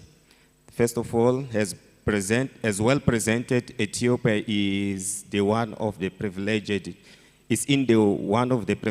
position in terms of network coverage. So what service or application are underway in the country to solve the problems of the society? As we know, telecoms infrastructure have a great potential to support a service that can fit or solve quickly identified problems for society. For example, we have mobile wallets that are actually solving the problem of financial access service. So in this way, which similar products or application are underway for that. The second is... sorry, if you can just get straight to the question. Thank you. As I've been seeing around the city, Ethiopia is under building new construction. So in this area, which or what, in terms of deadline, is an idea to see Ethiopia as a smart city? Thank you. Okay, thank you so much. So I know we have a lot of questions in our minds, and we have the Honorable Minister here. So how I would like to handle the conclusion, we are really out of time. I see there was another hand up. Okay, we'll entertain the last question. There are many of them. Sorry? At least 6 people are raising hands, so you'll have to be very rude about this one. So if you are giving this gentleman the last one, let's do it. Okay, this is the last hand. Not this one. Chairperson of the conference, we would like you to ask the question. Thank you very much, Honorable Minister, Your Excellencies. I think we are in a scenario where the interaction of engineering and policy has reached the apex. And I would like to congratulate our colleague, the President of EACA, for such a wonderful example to Africa. My question, Honorable Minister, is engineers need to work with government. You have spoken of a very good roadmap on how Africa can and Ethiopia can develop its own mineral resources through the mining development. I want to know what beneficiaries and policies Ethiopia has put in place. We suffered this resource case in Africa where we export raw materials at about 20% of its price and then import the finished products at 20 times the price. As a result, we are being robbed by the rest of the world, and I would like from your example how the beneficiation policies that you put in place can involve engineers, and how can then we retain our wealth in Africa. Thank you. Thank you so much. So I'm just going to handle the session. I'm going to get some closing remarks. I think there were questions on your end, if you can take that. And then I'm going to hand over to the Honorable Minister. Just to note, if you have any additional questions, if you can raise that with us, and we would refer it to the presenters and the Honorable Minister's office to respond to that. Okay, so that will incorporate your views. So I'm just going to hand over to our presenters, closing remarks, and if you can just answer those questions very briefly, please. If you can give your closing remarks. Okay. So thank you very much for the questions. I think there are a couple of questions comes to telecom sectors. I think one thing is special about Ethiopia. By the way, most of Ethiopia is the last telecom sector to be liberalized. So the government already took special decision to have deep penetration to rural areas, which is not the case in other countries, because most of the operators will focus on the business area, so the coverage in rural area is the coverage gap is very huge. But in our case, being a solo operator and being enterprise, public enterprise company, we have covered a lot of areas, like as mentioned before, 99%.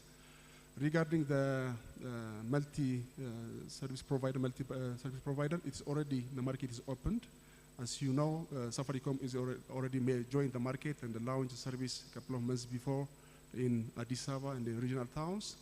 And according to the policymaker, there is additional one operator, so that the market will be fully liberalized based on the government strategy.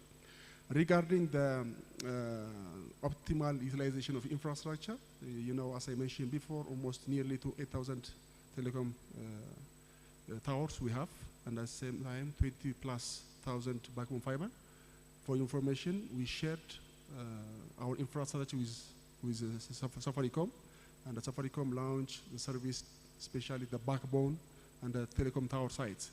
So so far we have only one operator, which is Safaricom. We have already agreement to share our site up to 5,000 sites from 1 to 3 years time. It is already committed, so we can say the infrastructure is optimally utilized. At the same time, not only telecom tower, we are sharing transmission network. So regional connectivity, backbone network, it took for Safaricom a long time to develop that backbone transmission. So according to the policy we have with regulatory, we are sharing our infrastructure, the transmission, and the telecom tower also. Coming to the next question about the the service impact we have for rural areas, especially when we talk about telabor. We have more than 40% unbanked or underbanked society in different places. So telabor come to the picture with digital financial service at the same time payment platform to serve this unbanked part. So telabor has got very huge and fast penetration, like 25 million capacity in 17 months, is because of it is targeting the unbanked and underbanked areas. So we have a product which is related to telabor, like saving product, credit service, saving service, and overdrafts. Like we call it Mela, Sanduk in Amharic, and the difference. We have also different products like Madarasha, those especially the enterprise employees, they can take loan like up to 30% of their salary just without any guarantee. So we are a couple of products related to telabor, which can serve the rural areas at the same time the urban areas, societies. Thank you. Thank you very much. I hand over to you, Honorable Minister. Thanks so much. 3 questions, basically all the same. From my brother from Ghana, you said, let's add the 3rd component. I do agree. And the issue with this policy and institution, and most of Africa, including Ethiopia, we say we have a beautiful policy. That narration should be stopped. Let me tell you guys, my background is engineering and economics, and I'm majoring in economic policy analysis. If a nation or a country clearly understood policy matter, and then that policy matter should be augmented with institution, the question of execution is in a vacuum. Ethiopia is a nation, a historic nation. We have policies after policies after policies. And we started executing very recently. Why? The policy document, whether it is emanated from government or private or both, if the policy has a clear blueprint and a guiding principle and owned by an institution, then the question of execution further no going. So I agree with the 3rd component or the 4th component or whatever the component is. The overriding principle is policy and institution. You can refer whatever, and you can refer the Asians how they developed. I can mention 2 things. There is 2 policies. One is the Asians, how the Asians grow, and the Latin American. They start with the same philosophical approach. They said, hey, let's have, because they've been importing and exporting primary commodity. Of course, we Africans were exporting primary commodity, and they started with the same philosophical approach. What the Asians did, they clearly put the policy of primary commodity import substitution, and they installed institution. The Latin America, most of the Latin America, they start with the same thing, and they jump exporting and import the secondary product. So the learning curve here is, I understand execution is very important, no question about it. Physical infrastructure is very important, no question about it. Technology, human capability, all are very important. If that blueprint is really printed in the head and the heart of leadership and in agencies, you can't execute, you can't. I can tell you my experience. The moment I become a mayor of this big city, before the political and economic reform, I got all the policy document. That policy document is not owned by an institution. Then if you have the clarity in the policy, then if you install a clear institution, then execution has got that power. For engineers, very simple. If you have a design, optimum design, then you mobilize and you execute and you monitor and you evaluate and you commission. But the issue is, what is the policy behind? What the philosophical approach behind? And how you can execute. So, Doctor, I agree with the execution power, but the execution power is augmented within the policy and an institution. The second thing is the strategy we are thinking for producing natural resources and petroleum in Ethiopia. It is clear we're importing petroleum, paying 3-4 billion every year. Now this policy coming up with these new dynamics, saying let's think of Ethiopian natural resource. Because petroleum is not only for fuel, it's a multi-product for chemical products. So the strategy we're following is we started exploration of natural gas and petroleum. The Nigerians, you know better than me. But the reserve certification issue has not been done before. Then we started working with experienced company, and we started certifying our natural resource and the petroleum and saying we're now inviting company to develop. So the strategy is export, but it's a domestic product. The third question, very important from my brother here is, look, most of the literature written in Western university about African resource is basically to one is they always saying resource is a curse. And the second thing they say, Africa is a nation living in paradox of plenty. My Prime Minister Abiy started saying and changing this narration absolutely in different dynamics. And saying resource is not a curse. Resource is a blessing. What is a curse then? The curse is how we manage the resource. That's why we change those narration. The narration of saying resource is a curse, no, is a blessing. This blessing should be augmented by policy, institution, and execution so that the nation can prosper. If not, you can't think about agriculture. You cannot think about manufacturing. So the policy in my nation started saying Ethiopian resource is a blessing. When you say starting a blessing and versus a curse, and we start saying we're living in a paradox of plenty versus we're living poor, that narration starts in the mind and the heart of the leadership. So I ask you all African brothers and sisters, let's think African resource is a blessing. Let's have clear policy. Let's have an institution. Let's have the fist to execute. It is only through this that we prosper and we build a prosperous Africa. Thank you so much.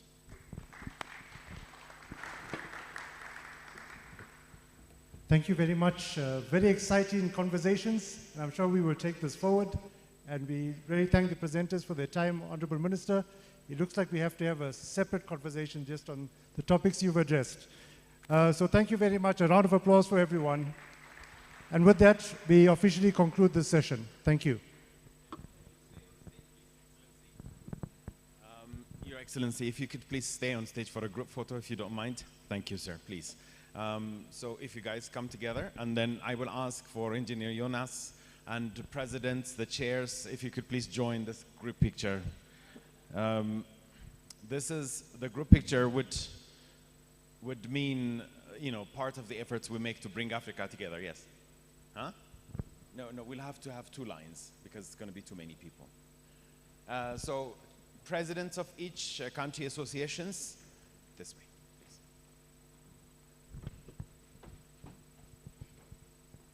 And some of us will be downstairs. Representatives of countries, some of us will have to be downstairs. Otherwise, it will be too long. Can I have, yes, can I have some of you downstairs? Yes.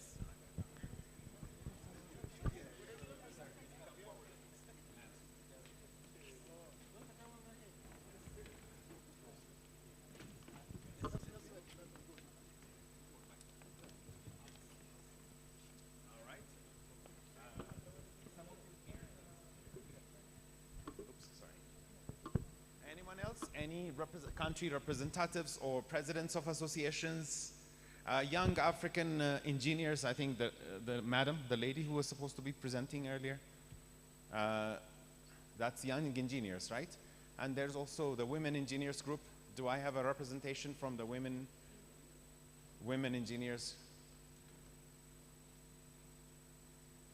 Anyone else I have to address? Any international representatives? You can imagine how many of you I will have to invite, but space is going to limit us.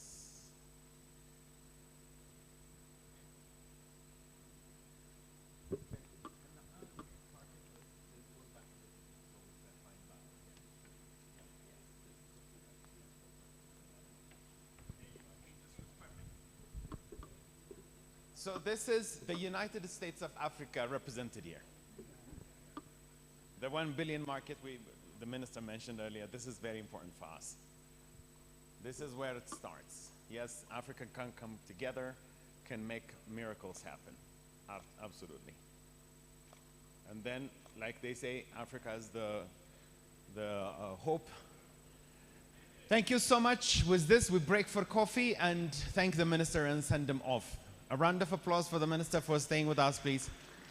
Ladies and gentlemen, let's break for coffee, and then we'll be back in 20-30 minutes for the next session. Thank you all so much. Let's make that coffee session as brief as possible because we have a very long session before lunch. Thank you so much.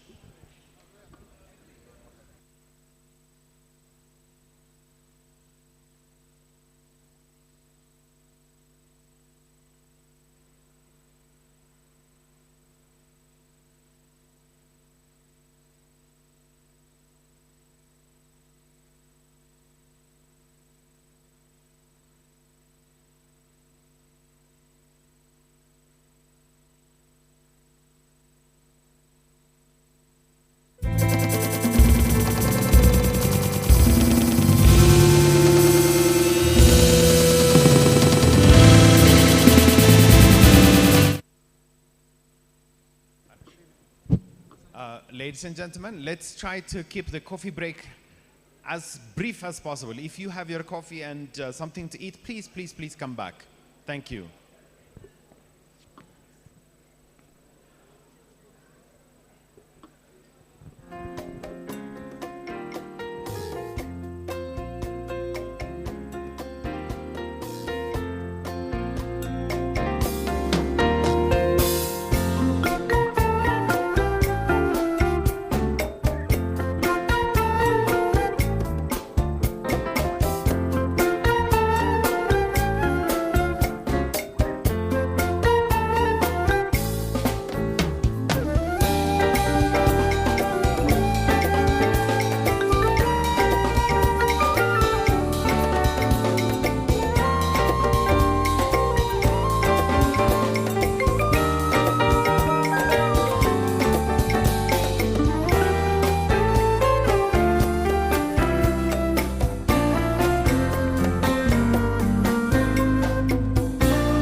Okay.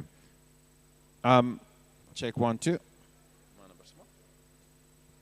Esther, can you hear me? Esther, can you hear me? But we can't hear you. Are you on? Esther, can I have confirmation you can hear me? Esther? Hello? Esther? Esther, are you there? Yes, I can hear.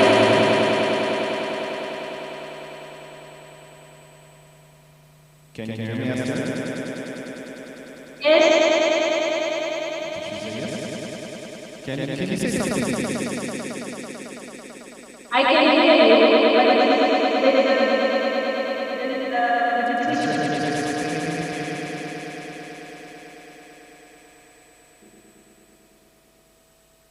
Hello, Esther. Are you there? Maybe.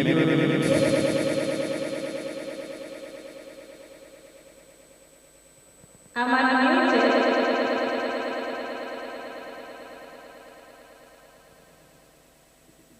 Check 1, 2.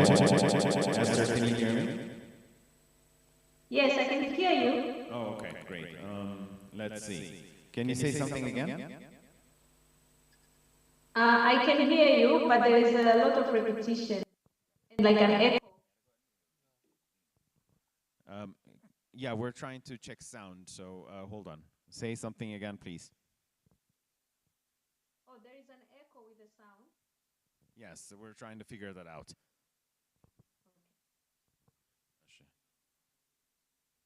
No. Yeah, we're trying to figure that out. Do you have your presentation ready? You're going to be sharing your screen? I don't know. Do I have to share screen? I'm sorry, say again.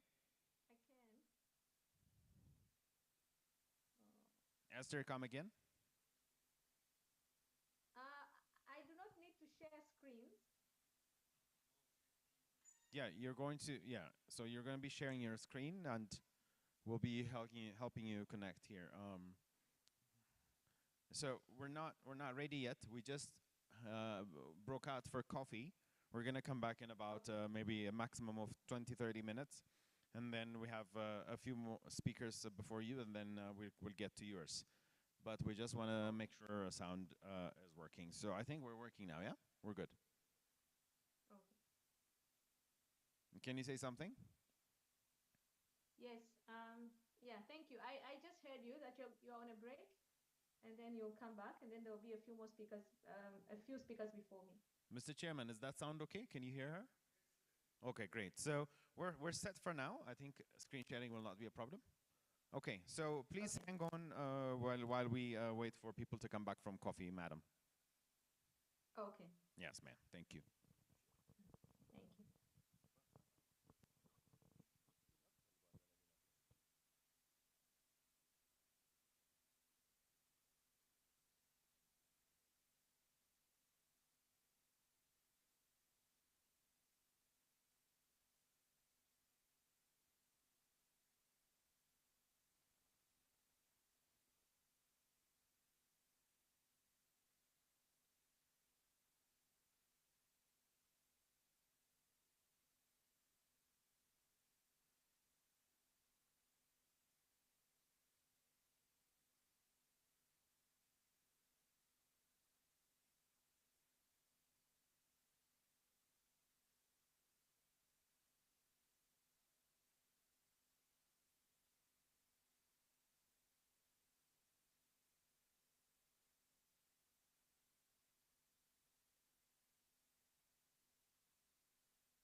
ይሰማል? Oh, okay. Hi. Hello. Can you hear me?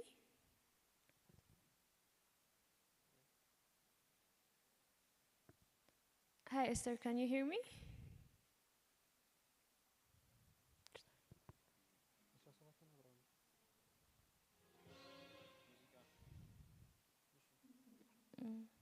Hi. Can you hear me? Yes.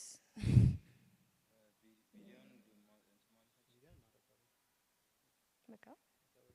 No, we're good. Just wait 10 to 15 minutes and you're present.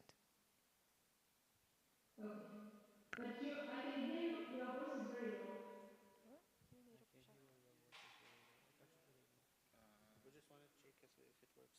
Okay, we just want to check if it works.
Ladies and gentlemen, let's please settle down.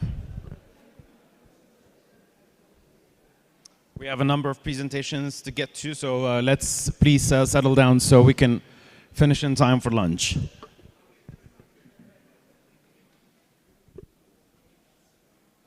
One bad culture we need to break in Africa is the use of time in such situations, you know. We're always behind, be it because of planning or be it because of how we use our time. It's always really annoying to me, and then we're always rushing around to catch up with time. So I wish you become engineers of time as well in the future, you know. Find a slot in your presentations where we have somebody talk about how do we manage our time? How do we get started regardless of who is here, but at the time we plan? For example, in the next session, my presentations are like 10 minutes, 7 minutes, 7 minutes, 10 minutes, 25 minutes. Can we stick to that? That would be also very important. And another thing I mentioned earlier during the panel discussion earlier is when we ask questions, let's try to just ask questions. Some of us actually, I'm sorry, but answer our own questions. You know, that's very difficult. It makes it very difficult even for the panel to catch up with what you're saying. And then as many people should have been, you know, getting chances to ask questions, but unfortunately we can't. So when it comes to panel discussions, let's try to also limit ourselves to 1 minute of question. So we have a number of presentations lined up now in the engineering, education, and capacity building section. And maybe 2 or so are going to be doing an online presentation. They're joining us virtually. So bear with us, we may have a little bit of technical difficulty at that point. So I'm going to take you to the first presentation, which is going to be by Dr. Argaw Asha. He is going to talk about the role of professional associations in higher education. But before he comes here, allow me to walk you through his profile just briefly. So his topic, as I said, is the role of associations in higher education. Dr. Argaw is a civil engineer with more than 15 years of experience in the construction industry as a site engineer, project engineer, and project manager. And he is a practicing professional engineer in construction management. And he is a member of a number of associations, including the Ethiopian Association of Civil Engineers, the organizer of this event from the Ethiopian side, and the American Society of Civil Engineers, and Construction Institute of America, and Project Management Institute, Ethiopia chapter vice board chair. And he has his degrees, all of them, his BSc, his master's, and his PhD in civil engineering. And he was the former Deputy Director General of the Ethiopian Construction Management Institute, and he's a senior advisor at Project Management Center, ECWC, and he's also an assistant professor at Adama Science and Technology University. Ladies and gentlemen, without further ado, please welcome Dr. Argaw to the podium.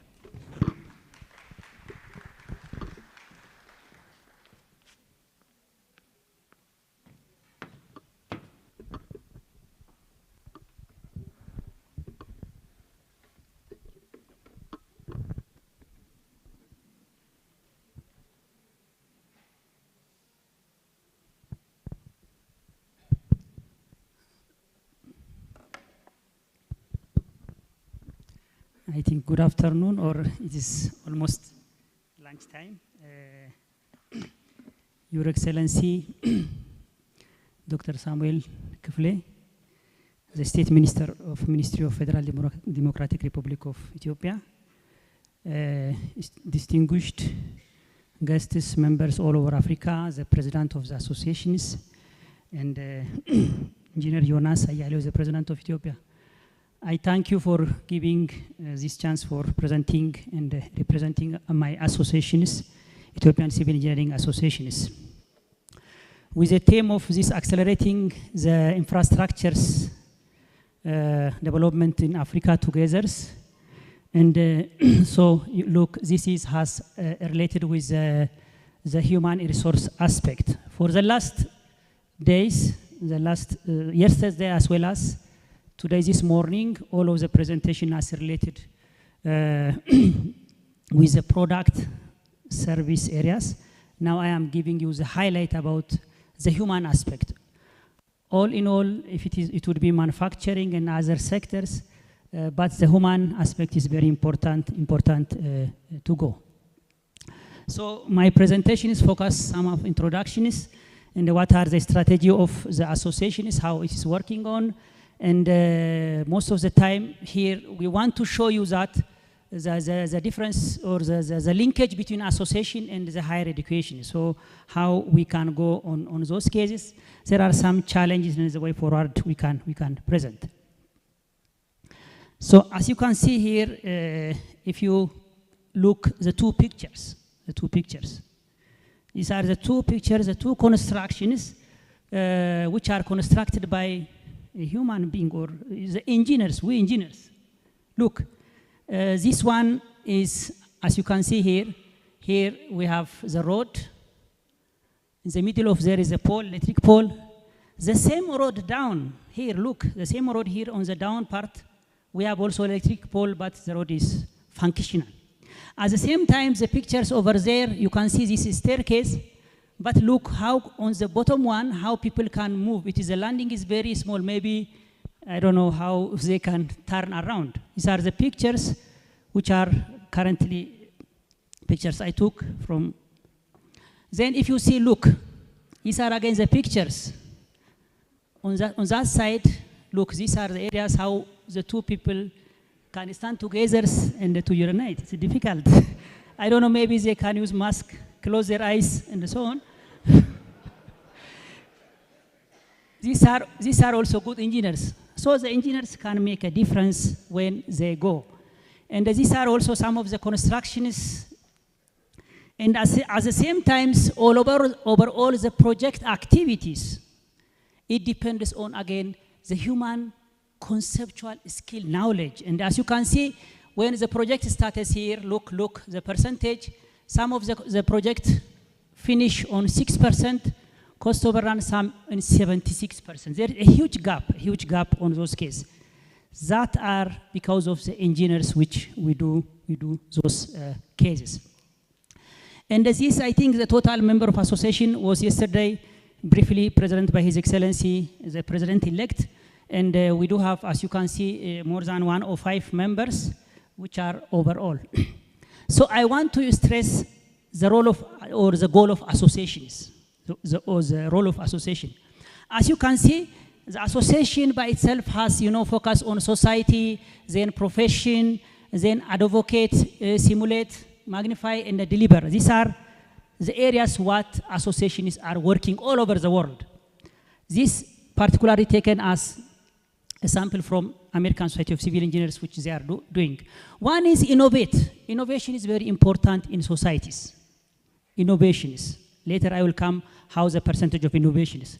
So in this case, whenever we are innovating, the innovation has a renewal of our future infrastructure, which has the same as the topics. And another one is it should inspire. The profession has to be inspired, okay?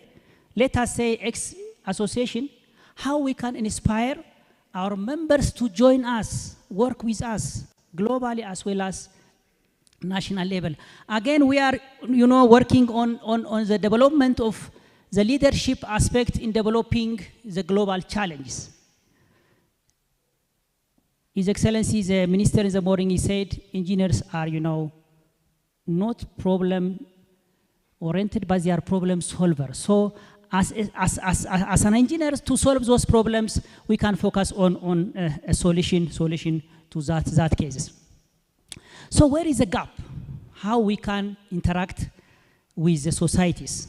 Look, this is association and also the professional association and higher education can join together.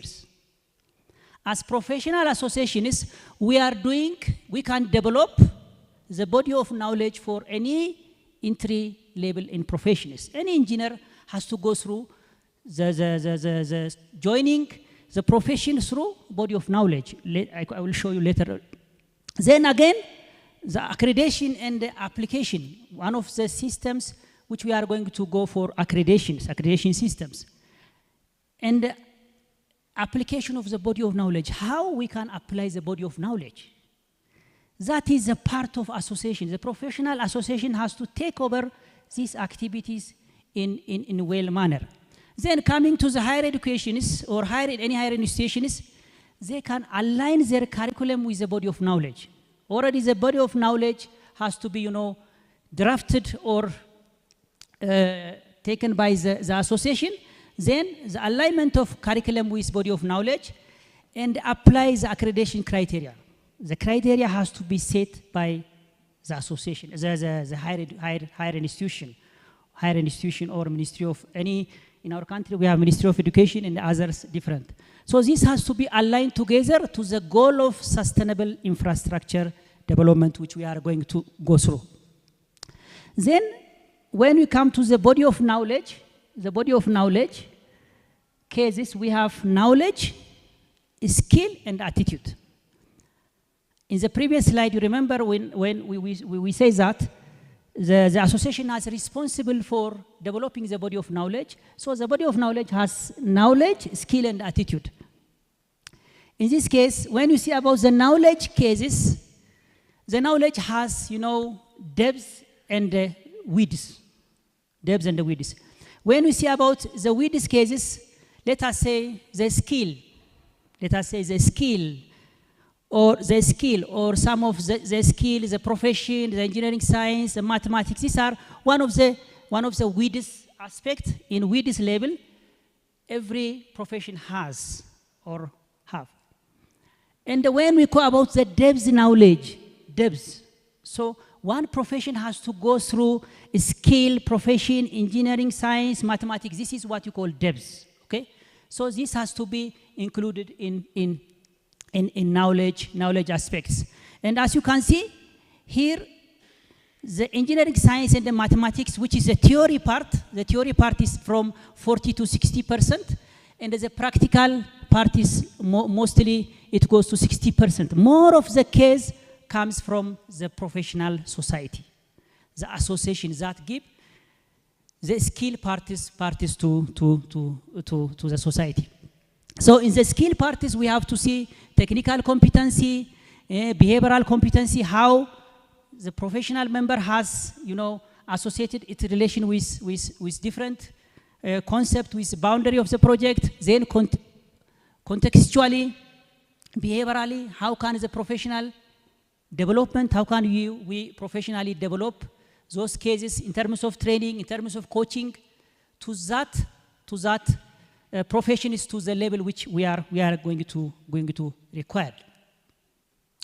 Look, if you see these pictures, can you look over for a second so you can realize what it means?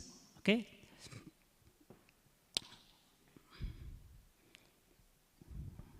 Good.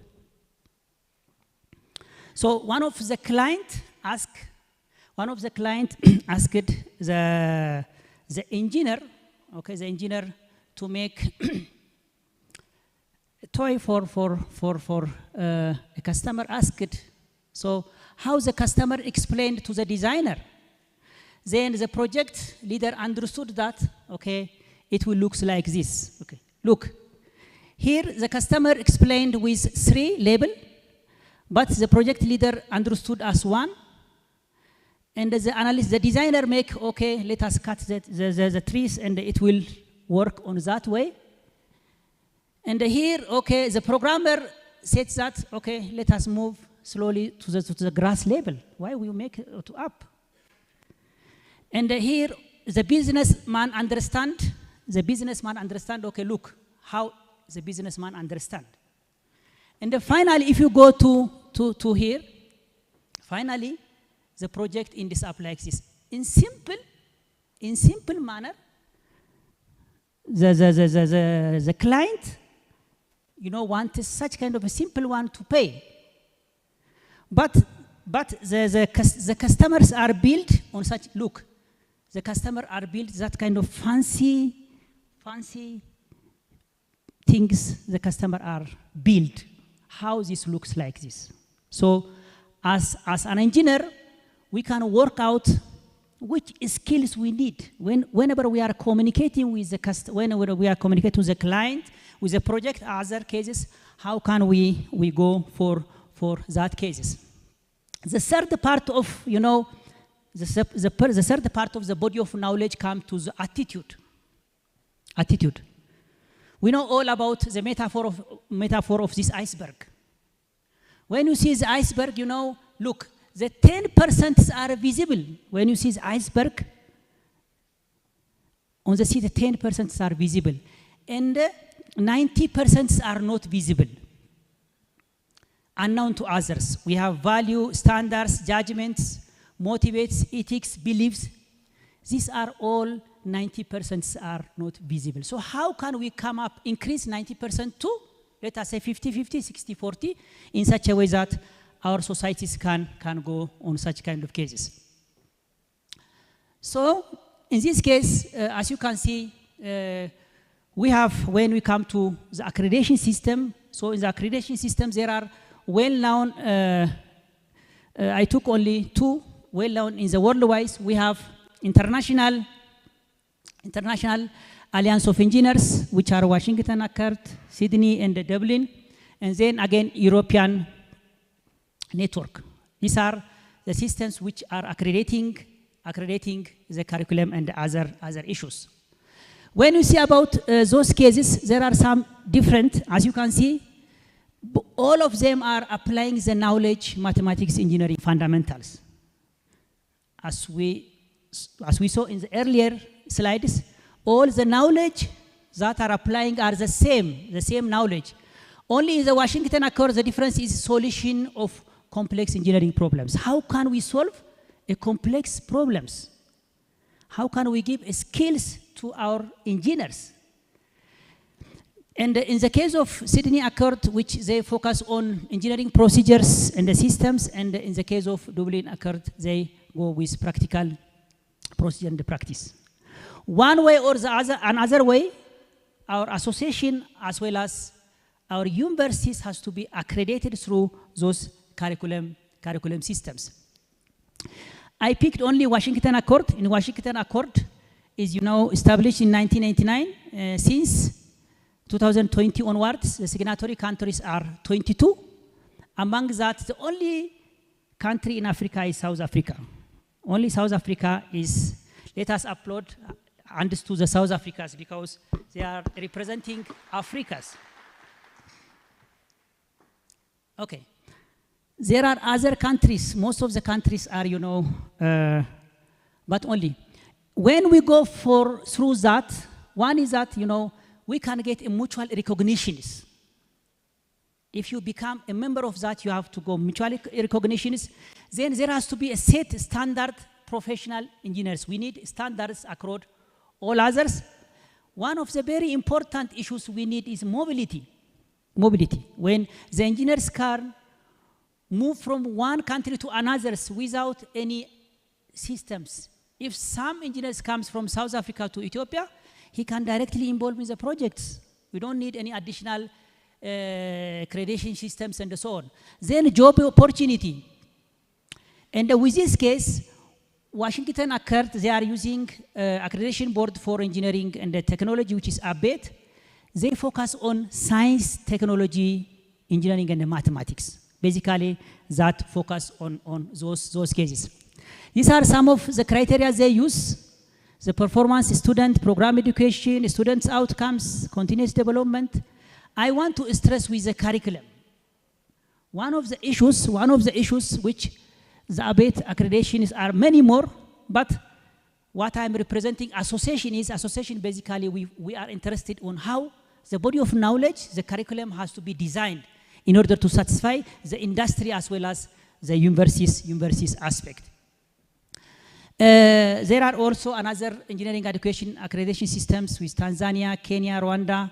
These are apart from the ABET Washington Accord. In Ethiopia also we do have Federal Education and Training Authority, ETA. This is University of, under Ministry of Education. His Excellency Dr. Samuel is leading the institutions as ministry. So this partly also taking aware of the accreditation system other than the Washington Accord systems. One of the important of accreditation is that we need those cases that our system has to go for. Then, as I mentioned, now when we come to the ABET one, nowadays there are other countries also included. There are some universities, not as an entity body accreditations. There are some universities across Africa, like Morocco, South Africa, and Egypt are also come under board, that some of the universities are going under accreditations. So in Ethiopian cases, there are some universities are working on those. Adama Science and Technology, Addis Ababa Science and Technology, and the Jimma University. Maybe many more are there. His Excellency, the Minister, may add more later. These are also under process. Another very important issues when we see about the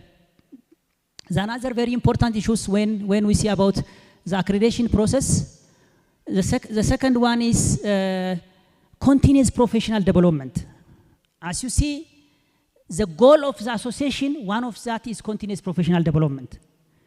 When a graduate, a zero-level graduate, when he come out from the university, he needs more development aspect.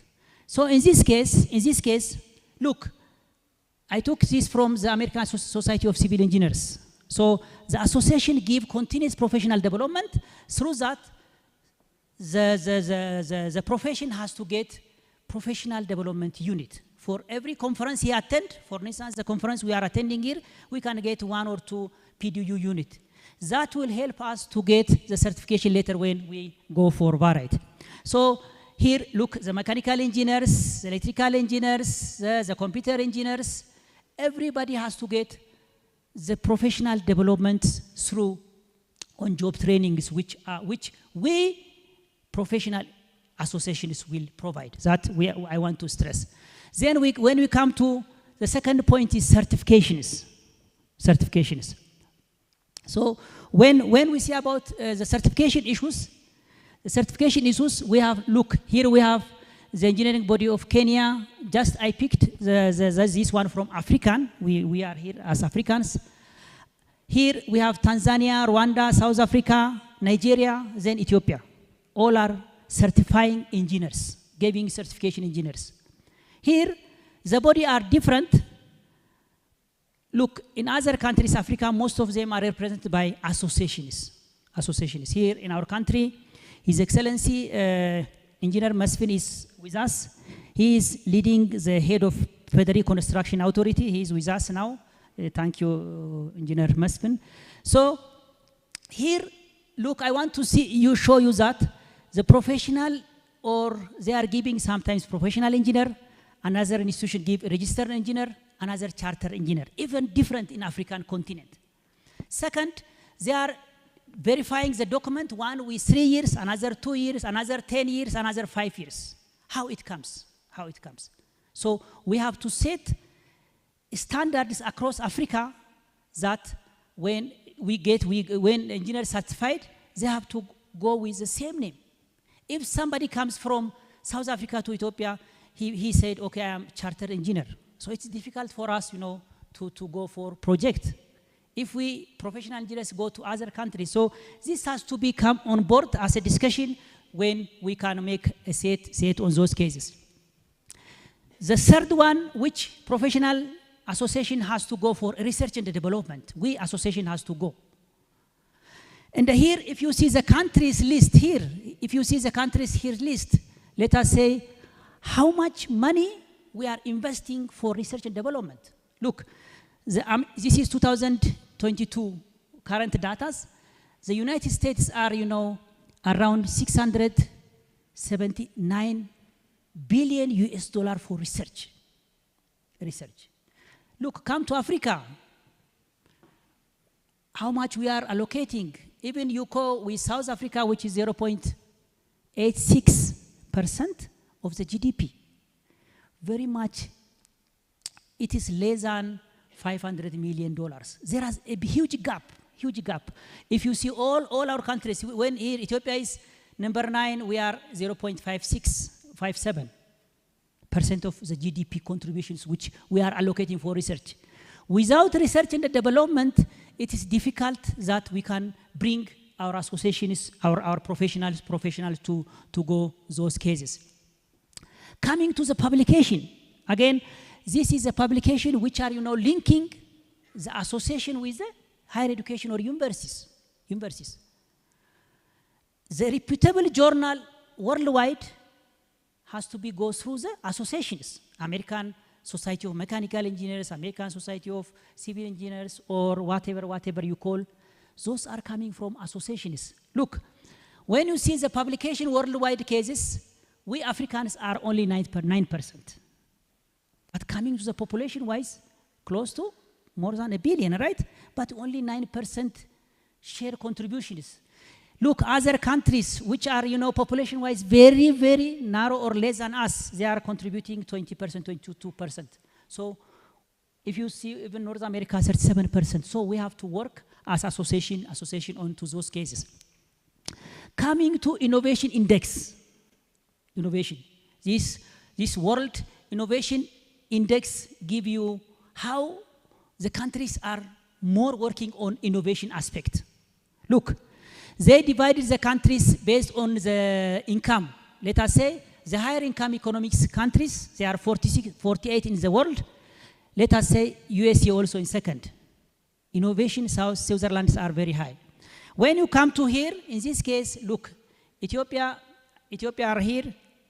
In this case, we are in third in low income countries, so we are working on innovations. Without innovation, it is difficult to achieve what we are going on. So these are the data which are the case.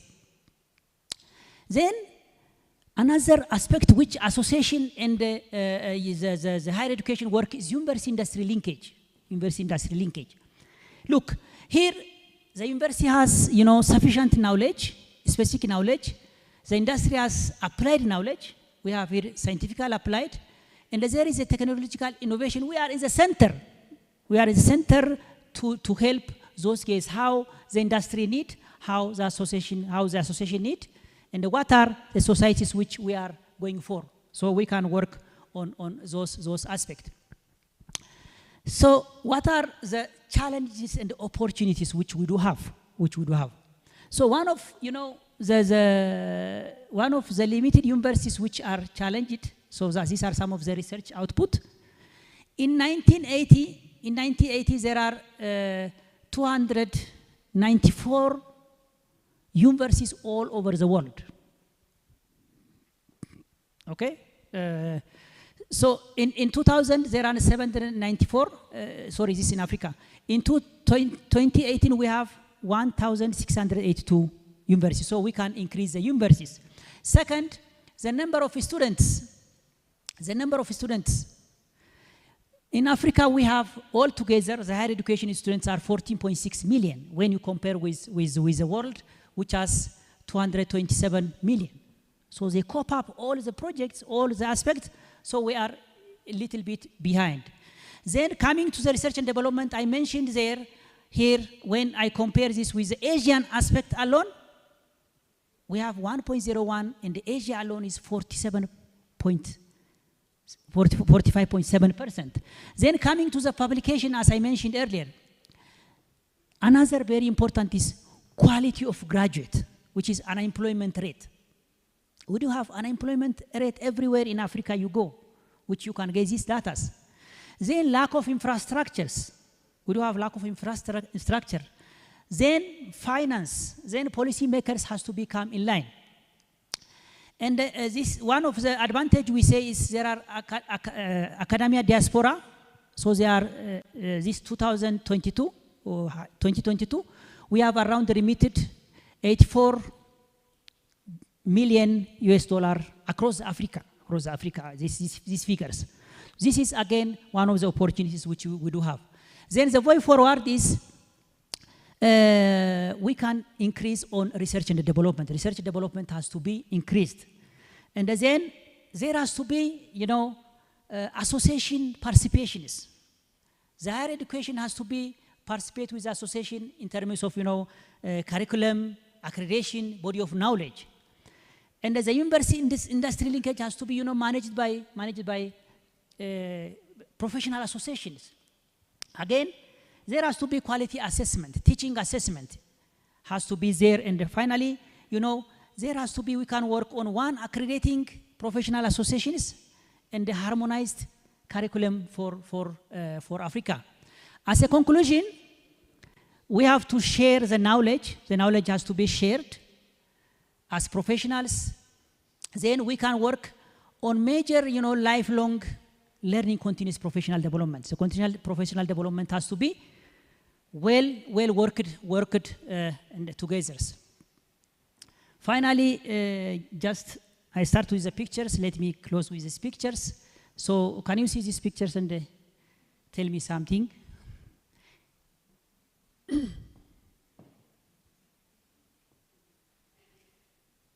Because I am an instructor in university, I do ask the students to question. That is why, sorry for high-level delegates. And so then, wait.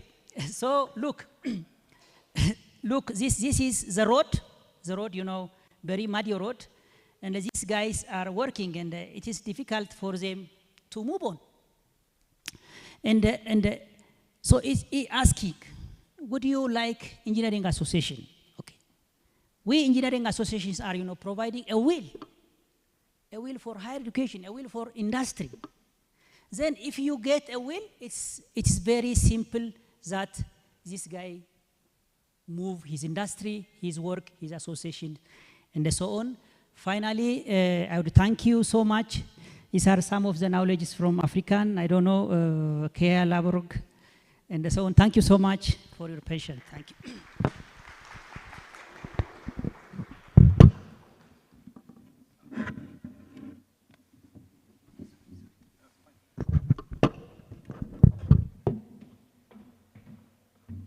Now, Dr. Argao, unfortunately, you were not teaching today, but how I loved he used very efficiently, his pointer very efficiently was very interesting, correct? He was like really stylish about it. That's the benefit of being a teacher. Let me see if I can get this. I mean, I'm a teacher as well, myself, was for many years, so I don't know how it works. Now, thank you, it was brilliant. The last illustration in the picture is really meaningful, I would say. But again, we need to push towards making people understand the benefit of science and engineering in order for them to even welcome it. So that's where my kind of job comes in, communication. How do we go down to the grassroots, communicate with people, break it down to the level they would understand what you mean by assistance from engineering associations and all that. So thank you so much, brilliant presentation, and sorry for rushing you. Okay, so my next speaker is Felicia Ankra from Ghana. She's going to speak on a jointly prepared presentation on bridging the gender gap in energy infrastructure development, the of monitoring. This is a presentation prepared jointly by 3 people. That is by engineer Dr. Miss Noyam Kipepian and engineer Miss Alberto, through how they managed to do better while partnering with the US government and the government. Mr. MC, Dr. Engineer Pepena and engineer Mrs. Alberta Mankwa, please be on your feet for them. So these are my co-authors. Thank you very much. So as you've been told, the presentation is Bridging the Gender Gap in Energy Infrastructure Development, the case of mentoring in Ghana.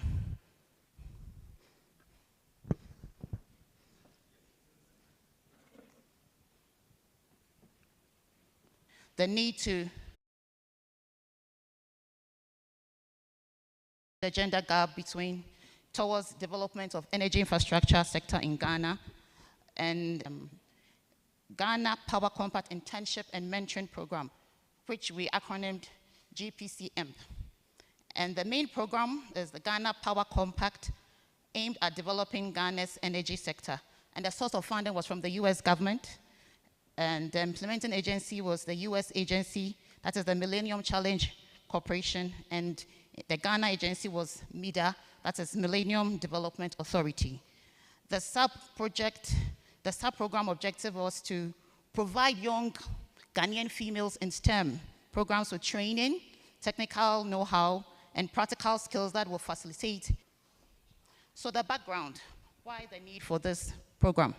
A pre-gender assessment sponsored and conducted showed that 3, the working environment makes it difficult for females to balance work and family responsibilities. Some supervisors were also not supportive and did not encourage the training and advancement of females in the sector. And also, there was a growing trend of female technical professions leaving the job and taking up other sectors such as administration. So the objective of the GPCM was in threefold. 1, to improve workplace environment for female practicing engineers, support and create equal opportunities through the implementation of gender policies within the energy sector institutions, and prepare STEM students for power sector careers through internship and mentoring, particularly focused on females. So the methodology, how did we go about it? Approached it using a multi-actor collaboration. So we had a sponsor who also doubled as the coordinating unit. We had academic institutions. We had the industry players, which we call host institution. We had students included the program stages, the program processes and workflow, the program checklist, sample, and etc. So this was how the process went. The step 1 was to do an outreach to the various educational institutions for the interns. Then after the selection, we did a stakeholder engagement where we built capacity and as well as orient the stakeholders. Then we did the posting of the interns to the various institutions. Then we did continuous monitoring. Then we continued with the capacity building of both the mentors and the mentees. Then finally, we did a reflection workshop where we discussed the good, the bad, the ugly, and how to improve upon the program. So the results of the GPCM. So during the 5-year period, a total of over 600 female students benefited from the program. And I'm going to share with you a summary of the feedback and the impact of the program received from each of these stakeholders. So this is a summary of what transpired, the results of the GPCM. The interns, we could see that after the program, they showed a great level of transformation and some readiness for the industry. For the mentors, there was great visibility for our association and a ready pool of potential and skilled female mentors. For the coordinating unit, it created a forum for employers and educational institutions to engage and provide meaningful internship for students. For the host institution, we will go into further when I go down there. So this is what I just discussed. So I said that the once timid young female at the end of the internship program was beaming with confidence and exhibiting such great confidence in their delivery. So these are some of the pictures of the interns at work. For the host institution, for example, my company, Electricity Company of Ghana, through this project or through this program, we were able to form and launch the first workplace women in engineering chapter, which main aim was to promote professional excellence for female practicing engineering within the organization, and also to promote the mentoring of females interns posted to the organization. And under the program, ECG now has a gender and social inclusion division. For Sonia Asogli, that's one of the power host organizations. One of their managers, HR manager, said that Sonia Asogli also recognizes that GIMP, thanks GIMP for reviving and accelerating the old and dormant policy. We've learned about implementing policies, right? They have the policy, but they were not implementing it to address gender gaps and to provide more professional female participation in organization within the in the energy sector. For VRA, their manager, Betty, she said that When VRA joined the media program in 2019, gender mainstreaming initiative was gaining currency in VRA. And they got the backing of this because the CEO or the chief executive officer had gender issues at heart. So it was easy to implement it. For the academic institution, we use KNUST. So Mercy, a lecturer at KNUST, said that, I see the interns return to school after the internship program, having acquired some hands-on experience in their respective courses. They seem confident and inspired to learn more. The young students are motivated and poised to make an impact in their fields of study, take initiative and leadership roles. So for the mentors, women in engineering, as I said earlier, there was great visibility for our association. So we did, there were two mentoring groups, Women in Engineering Ghana, which I belong to, and Women in STEM, that is the KNUST branch. So Augustina from KNUST said that something that got me hopping with excitement was when one of my girls I mentored was awarded the best engineering student, and she sent me pictures. For Wine Ghana, the president says that the GCPM commenced at a time when the president of the Ghana Institution of Engineering had a female as its president, and it made it easy to get the institution to support MIDA to implement the program. This is, for me, was the first structured mentoring program I was involved in, and for Wine, it was its first officially structured mentoring program. So the coordinating unit says that, Ellen from MIDA says that this is evident in the commitment by some of the stakeholders to replicate the program in their companies. MIDA is recognized in the energy sector of Ghana as an influential agency pioneering gender equality initiatives. So I say that the pictures tell the story. So this is a journey of how it all started in WeSTEM and the one in the reflection workshop with MIDA. So is there the need to, what's the importance of mentoring all engineers? These are the reasons we came up with. One, men hardly offer mentoring opportunities to women in the numbers they would do for their male counterparts, maybe because of bias or fear of harassment, accusation, etc. If women want to be leaders in a corporate setting, it is critical for them to have access to the opportunities that come with one-on-one mentoring from women in such positions. This will help lift women to higher positions. If women in higher positions do not mentor younger women, no one else is going to do it to bring the transformation we want to see.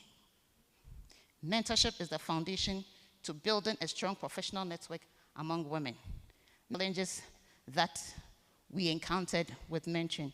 One, there was inadequate number of mentors to match often the numerous mentees and vice versa.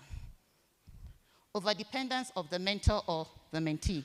Ineffective mentoring pairing, compatibility issues.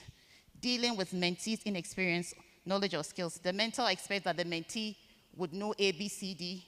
Sometimes it's not so.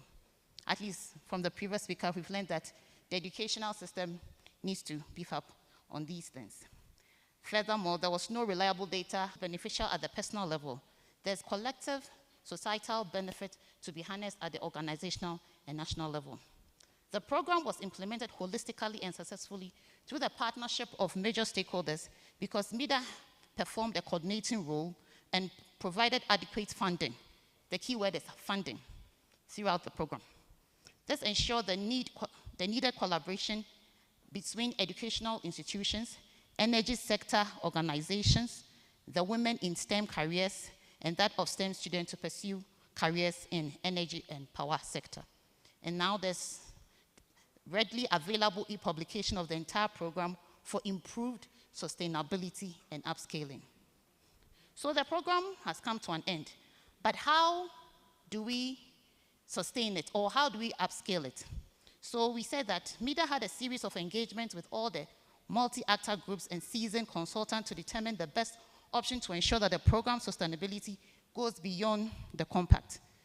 And the compact is over. So how do we sustain this? Because it's a good program, so how do we sustain it? We are saying that we should phase out the reliance on single source funding in the short term. In the medium term, integrate the cost and core components of the JPCM model into internship placement and management jointly driven by public tertiary institutions and energy sector organizations by 2027. Expected result is a system of internship of female STEM students that is integrated into the administrative structures and procedures of educators, employers, and STEM professional associations in Ghana.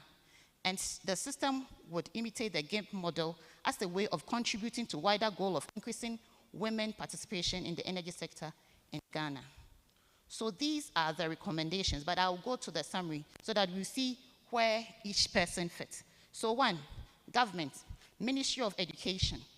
We are asking that they, for infrastructure-wise, they need to build infrastructure to cater for example, changing rooms for females, some basic things like bins for sanitary ware, daycare center for nursing mothers. How is the resourcing? Allocate funds for the implementation of STEM programs annually. That is the government. And the policy and regulatory framework is for the government, the Ministry of Works, Energy, Housing, and Gender. For the employers, we are asking that they provide substantial budgetary support to address infrastructure-related issues and other logistics, and procure gender-sensitive PPEs for training. For the educational institutions, we are saying that they should allocate funds to address infrastructure-related issues and other logistics, procure gender-sensitive PPEs for training, and adequate relevant materials. For development partners, we are saying that they should supervise and ensure the implementation of STEM programs, advocate for more donors to support the program, and also we require capacity building. For the mentoring organization, they establish a collaboration with partners in internship and mentoring, advocate for more female in STEM, manage the effective implementation, monitoring and evaluation of STEM programs targeted at females, formulate policies, develop manuals and other reporting templates for effective organization of the program. And yet we are saying that they need to build capacity. So they need to build a capacity of staff in mentoring, coaching, and to serve as role models. For parents and guardians, everybody has a role to play here. They need to support and build the self-confidence of females. Sometimes the students come, they want to do engineering, but they face oppositions from their parents or guardians. For the young woman, we are saying that explore and take advantage of career enhancement, scholarship, and confidence, and other career building programs. And for the faith-based organization, we are saying that they can be advocates for us and also encourage parents and guardians to commit additional funds for educational training of their wards in STEM education. Conclusion. Overall, we believe that the Ghana Power Compact Internship and Mentoring Program case study provides an internship and mentoring model that can be adopted and used in the various sectors of engineering practice across all African countries. This will better provide a strategic and targeted approach of addressing the current challenges encountered in closing the gender gap in STEM and other areas of engineering practice, and pave a way to accelerate efforts towards the achievement of the SDG 5. The references are the content writers of the Ghana Power and Mentoring. It's an ebook, and you can find it online. And these are the authors. Thank you.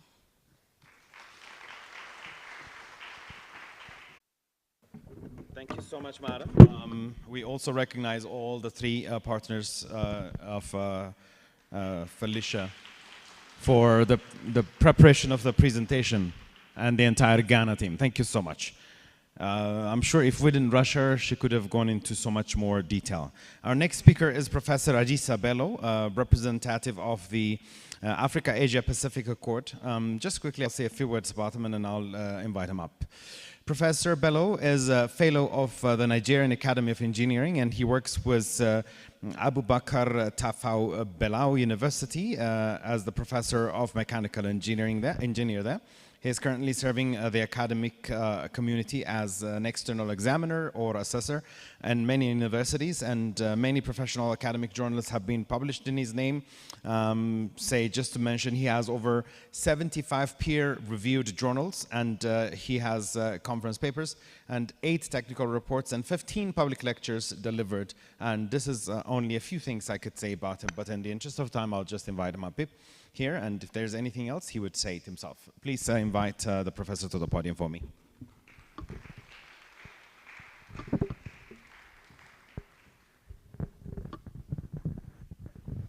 Thank you very much, Your Excellencies, the Chair of FEO, the Conference Chairman, members of the Diplomatic Corps, distinguished ladies and gentlemen. I think my person is not doing his job well, but I apologize on his behalf. Actually, I am a professor of mechanical engineering at the Abubakar Tafawa Balewa University, but currently I am the registrar of the Council for Regulation of Engineering in Nigeria, and also a council member of Africa, Asia, and the Pacific. Thank you very much. My presentation is going to be very brief, and the idea is just to tell us what AAP is all about. Firstly, I want to say that I'm very grateful to be here, but I want to also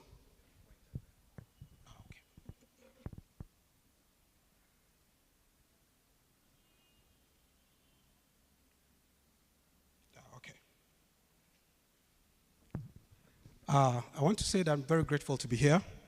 Though given a very short time, I want to please ask all of you to spare just 2 seconds of your time to please pray for our departed souls through one of the works that engineering is doing in Tanzania.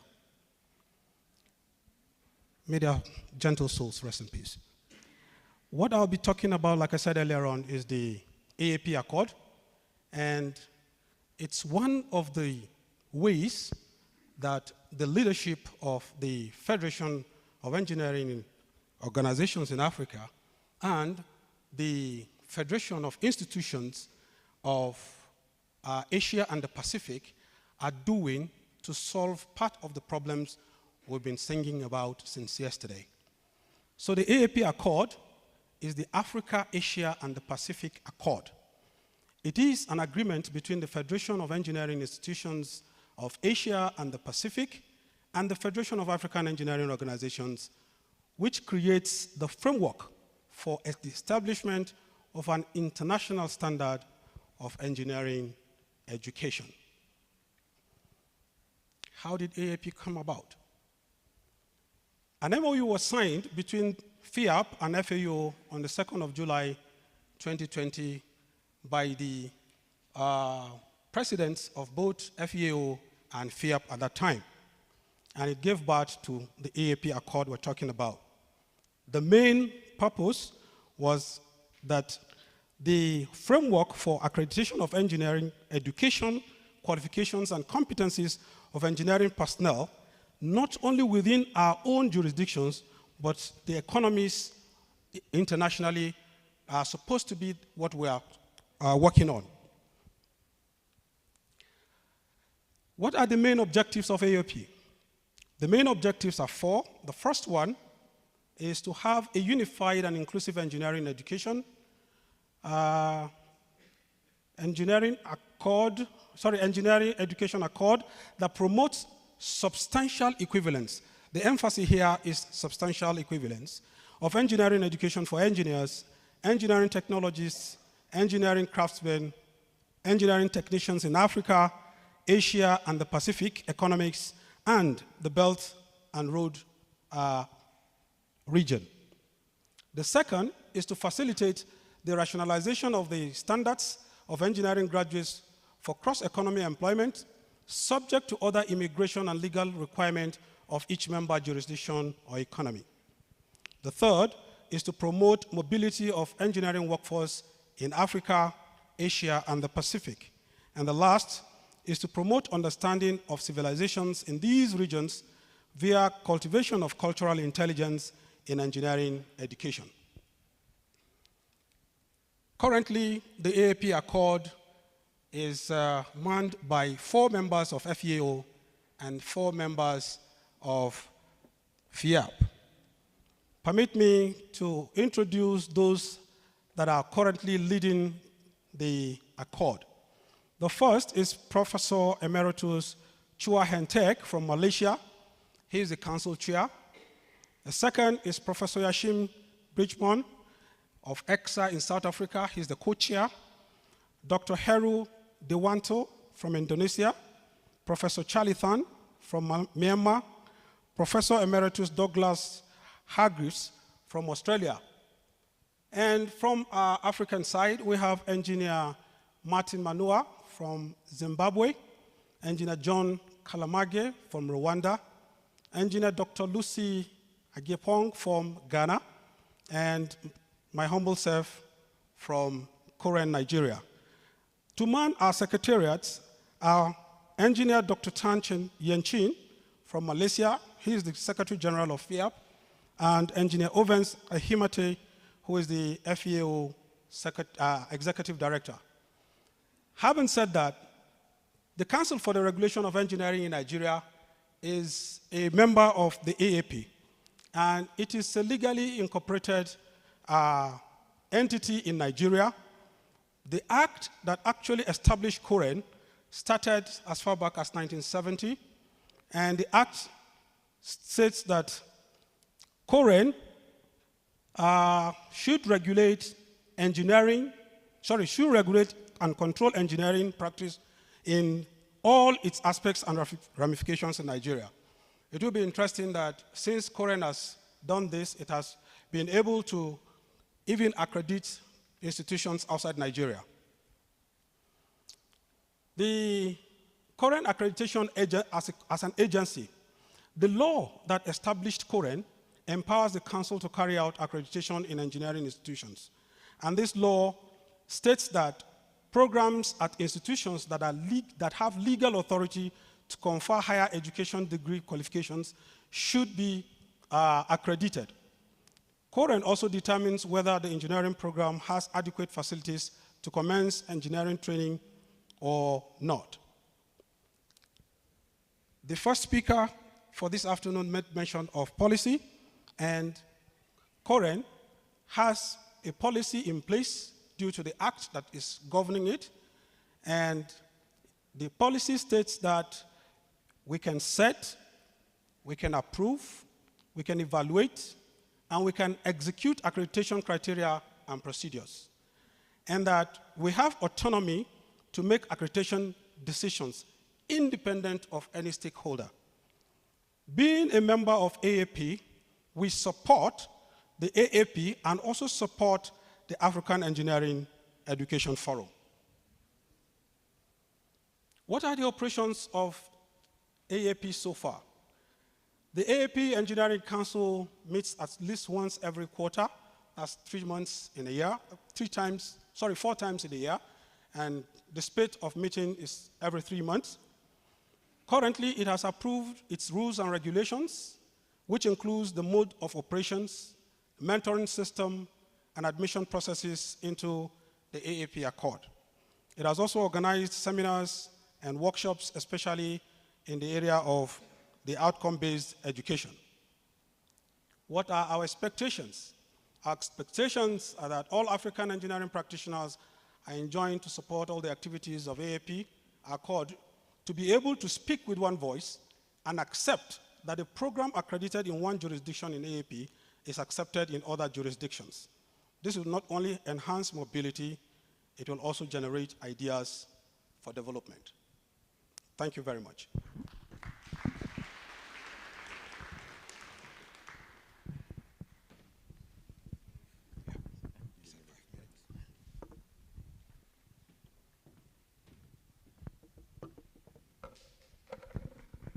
Yes, a round of applause for the professor, please. Thank you. We're rushing a little bit because we're really pressed for time. There's so many presentations lined up. Now we have a brief video that's going to be by Moses Oliemi, representative of the African Diaspora of Engineering Education, which will be presented in a short video. It's going to be on the Africa diaspora, and my IT team will launch the video now. And then Moses, of course, will be available for the discussion session online later on. Enjoy the video.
Thank you to Moses. And then we're going to go to my next speaker now. Again, that speaker is going to join us online. That's Esther Matimbo, representative of the African Engineering Education Forum. And she's going to speak on the engineering education representing FAO. If you could please connect Esther for me. Thank you.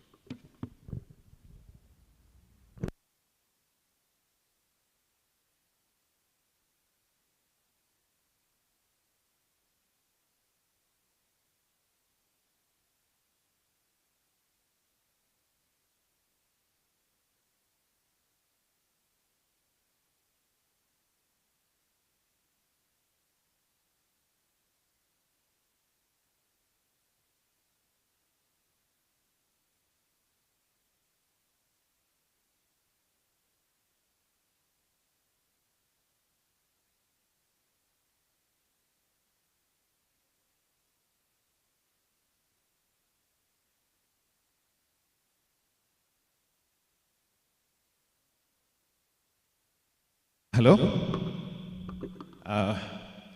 Can you please turn... Yes, can you turn on your camera, please? Okay. It is saying that you turn it on. I think the host has to turn it on for me. Yeah, I'm sorry, but can you turn your camera on? Okay. There you go. Thank you so much for this opportunity, and I'm really honored to be here. My name is Esther Matemba, and I'm an engineering education researcher. I'm here to talk about engineering education capacity building in Africa. And my presentation is very short, and I'm kind of connecting from what Moses was talking about. He has already talked about what engineering education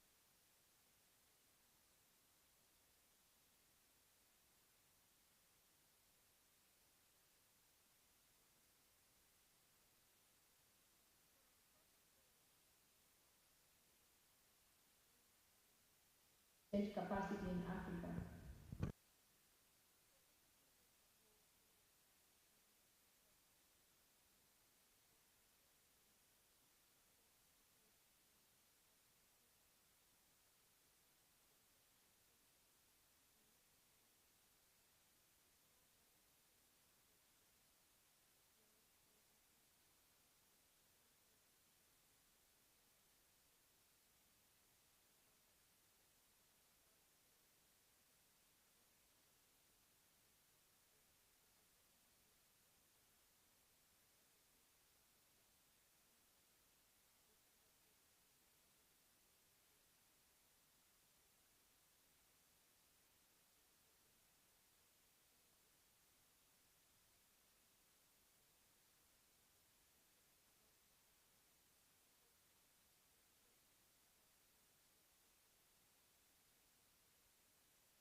Like building capacity means training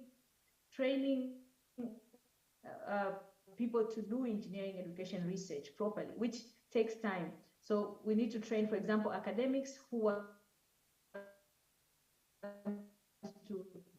know how to do engineering education research. You know, most of engineering academics are already doing research, but they're doing technical research. And we need to also have in engineering building. We are not starting afresh, and there's already efforts that have started.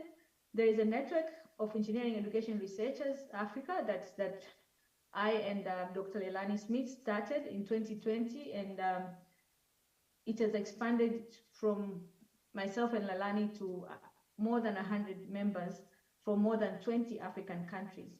And these are just people that got together because they were interested in learning something about engineering education research, or they're interested in knowing how engineering education research can influence engineering education.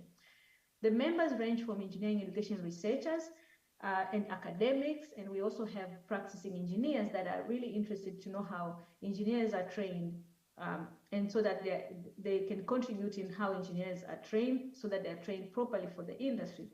The network operates as a community of practice, where we have a few projects that members are running from different funding. They've asked for individual funding, and also we have, it's a place where we come together and we learn something from each other. We also share ideas, we share our projects, and we also share our journeys into trying to be engineering education researchers. There's also mentoring, because some of the members are also well advanced in engineering education research. So however,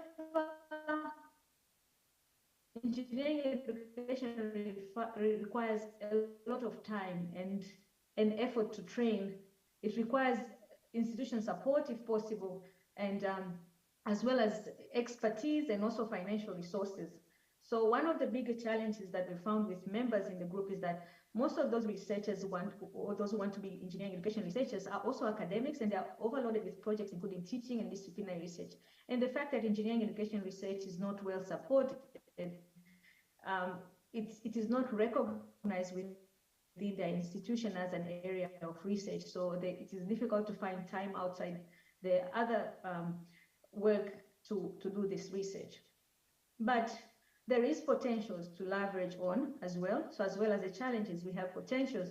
Potentials include the existing engineering education researchers with some years of experience, you know, from 1 year to maybe 10 or more years of experience that are within the continent, and some of them are in the network. And some of them also, we have a lot of engineering education researchers in diaspora who, at this moment, most of them are still working on projects that are not African based projects, they're not African focused, but we have enough resources to do this. And in engineering, we have engineering practice and engineering education projects that can be a source of data. These are projects such as the ones that are funded by the Royal Academy of Engineering, you know, such as the Africa that are already existing. This can be a good source of data where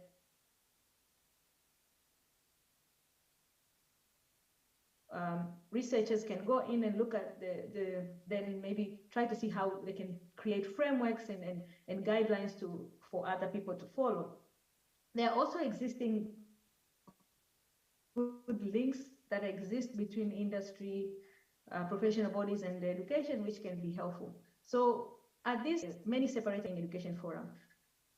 So today I'm representing the African Engineering Education Forum as a new developing a developing idea of bringing together all the efforts that are done, including the practice, people who have projects, people who are practicing already engineering education research, and also the practice side of things where we have academics and we also have engineering education, engineering practice itself. Yeah, thank you very much. So that's all.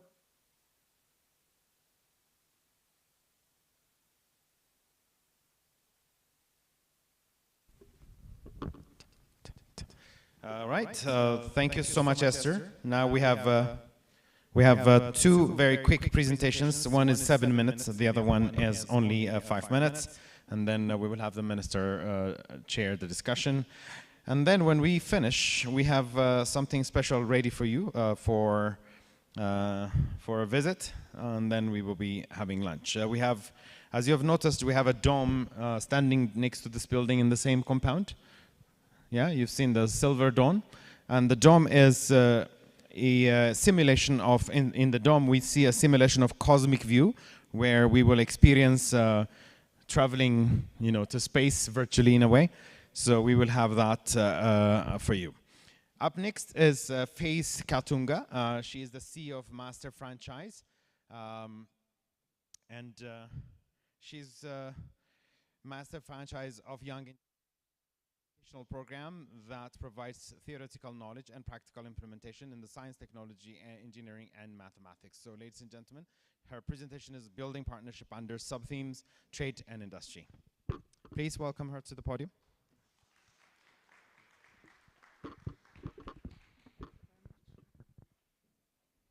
Thank you. Good afternoon, Honorable Minister, Your Excellencies, and engineers of Africa, and all protocols observed. Today, I represent the chairman of Munjani Africa, which is one of the boards that I sit on. So I will not be speaking on the capacity of the CEO of Young Engineers Kenya. We feel privileged as Munjani Africa to be part of this auspicious event. We believe that we all share in the strong desire to create the Africa we want. This is something we must achieve and strive for, whether as individuals or a group, as it is the case with Munjani Africa, which is a business alliance collectively that has brought Africa together from a trade perspective across numerous industries. We currently have a representation in Egypt, Ghana, Nigeria, Kenya, South Africa, Zimbabwe, Rwanda, and many more. We have extended our invitations to Africans in the diaspora to be part of this great Pan-African and socio-economic alchemy. I want to give an example of the one of the anchor companies that is represented in Munjani Africa, and that is the Young Engineers Kenya. The Young Engineers Kenya is part of the Munjani Africa, and what the Young Engineers company does is create an environment for young people from ages 4 to ages 16. And we create an environment for young educators to be able to learn science, technology, engineering, and maths. We use the Munjani platform to be able to collaborate with other African countries, which is what we are trying to achieve here today. And using the Munjani platform, we've been able to access other countries and other collaborations in relation to STEM. I'm sure you're all aware about the AFTA project that is currently ongoing in Africa. And this is one of the places that we leverage on. Just to elaborate on the STEM aspect of young engineers, I'm sure the majority of you are familiar with STEM, and most of the presenters here today have spoken at a wide range about STEM.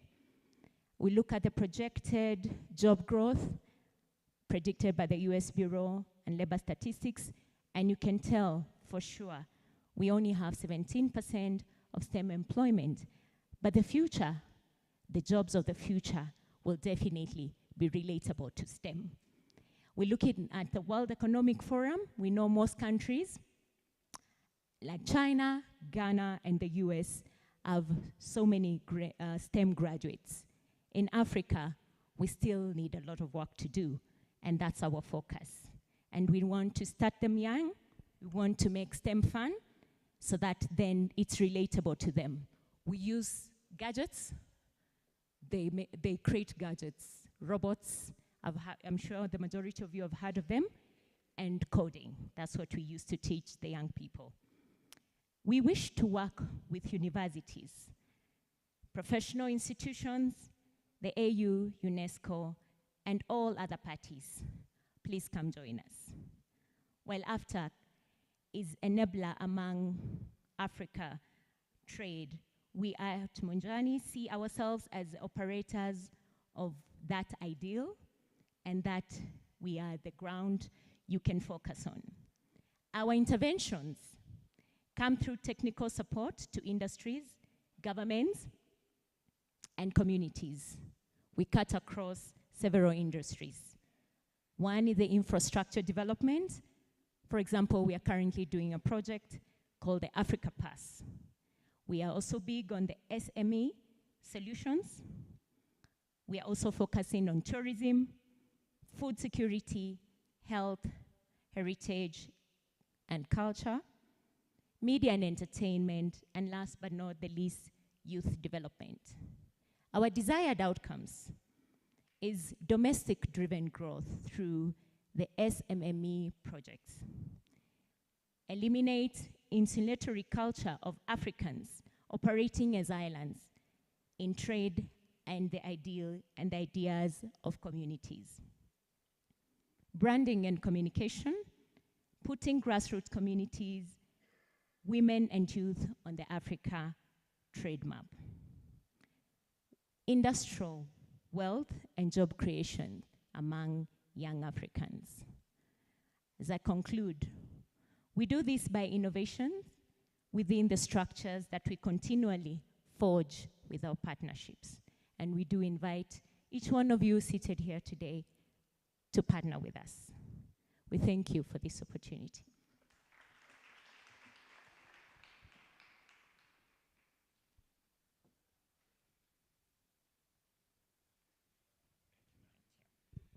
Thank you so much. Please thank her for me because of two reasons. First, you thank her with a round of applause.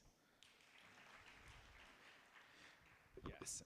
Second, we've been pushing her presentation ever since in the morning, and we've been abusing her so much. So she's been very patient with us. Thank you so much, madam. Now, with the last presentation for the session is going to be by Engineer Dr. Aishatu Aliyu Umar. She's going to speak on mass housing delivery, I think which is going to be everybody's interest in Ethiopia especially. Dr. Aishatu is, okay, she's already here. How about, yeah, that's all right. How about you just quickly introduce yourself that way and then, or you give me time because I don't like people standing, it's just, it's scary. So, Engineer Dr. Aishatu is a PhD and she has a BA first in civil engineering from the University of Maiduguri and PGB in management.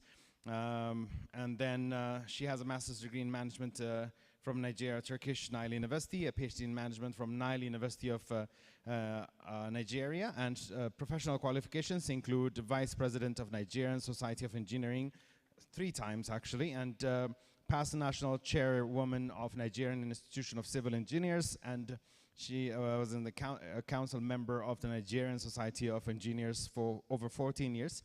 And her presentation, as I said, is on housing. Please welcome Engineer Aishatu to the podium.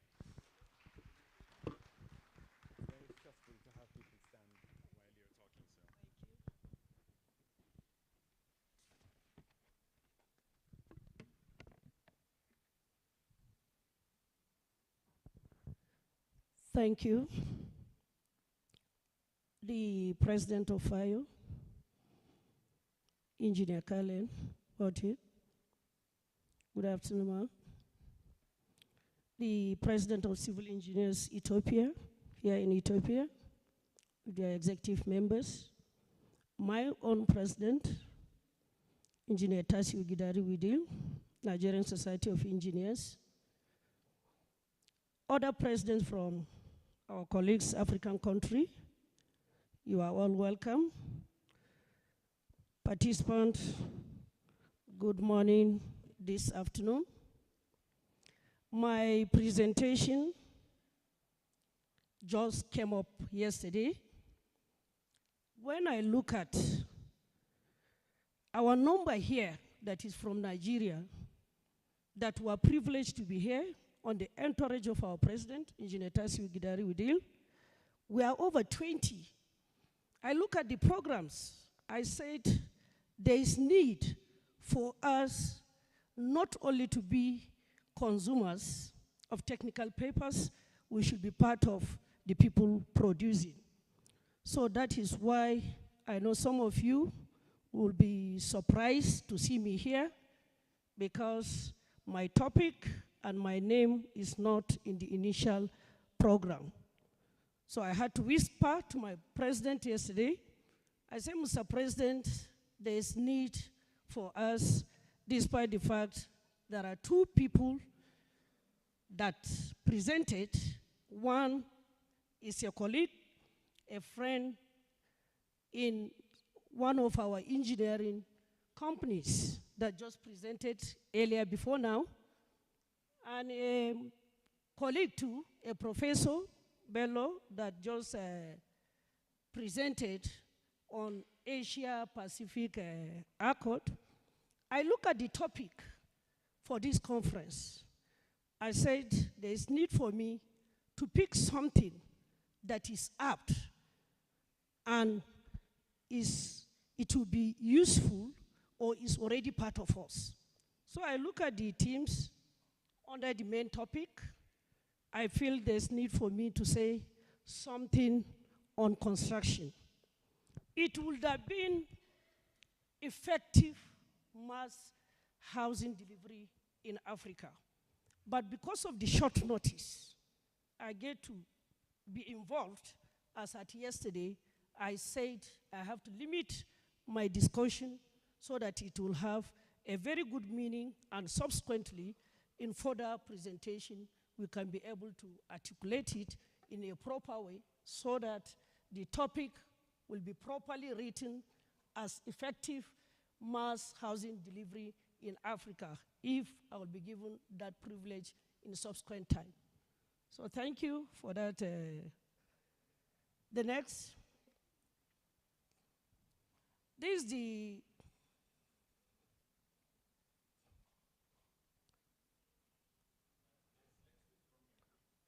I think it's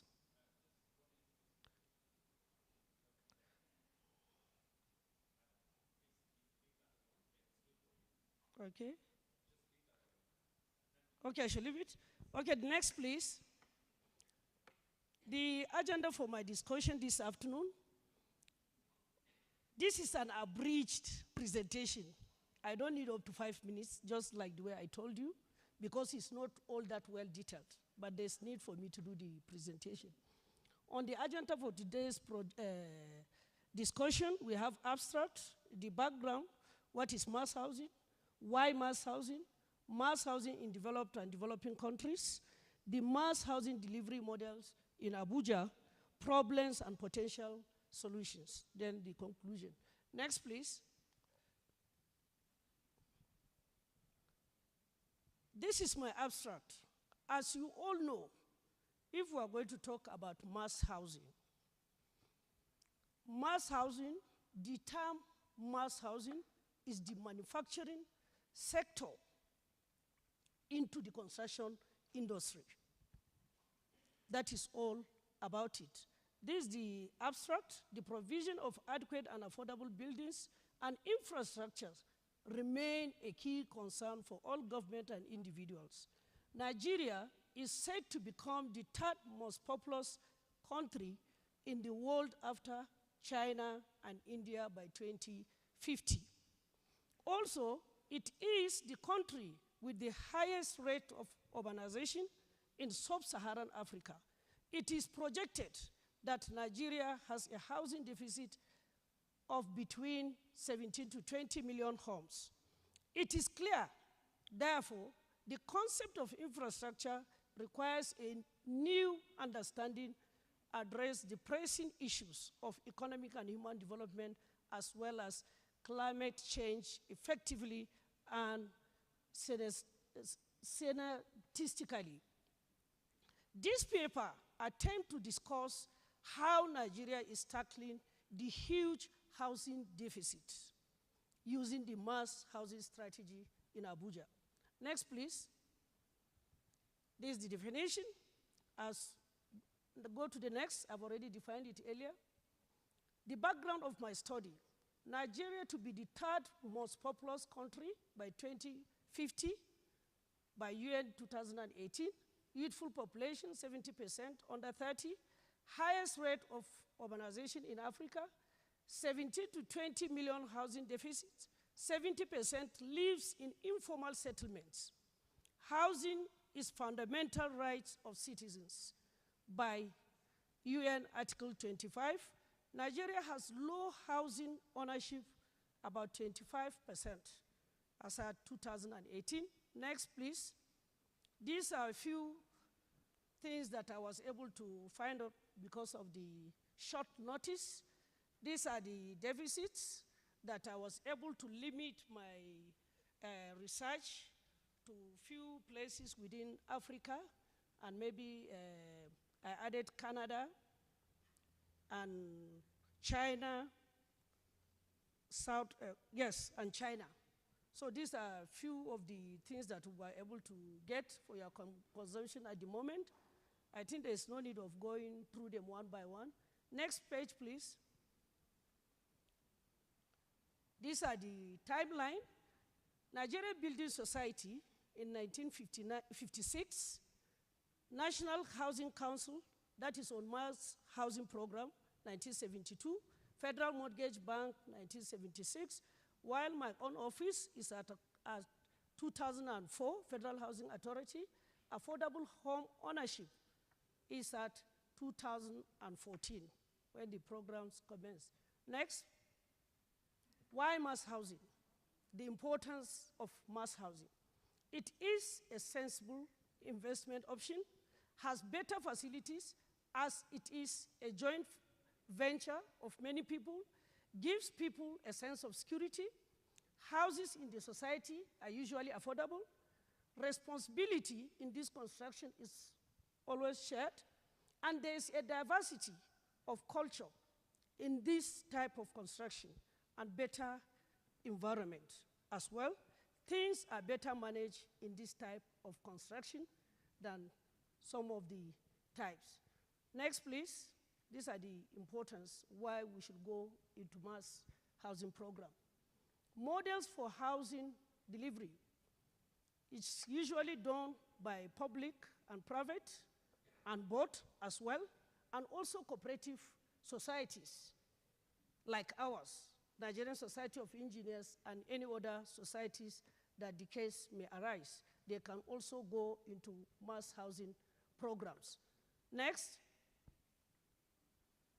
challenges of mass housing provisions. Nothing comes good without a challenge, and these are the few ones that we are able to enumerate.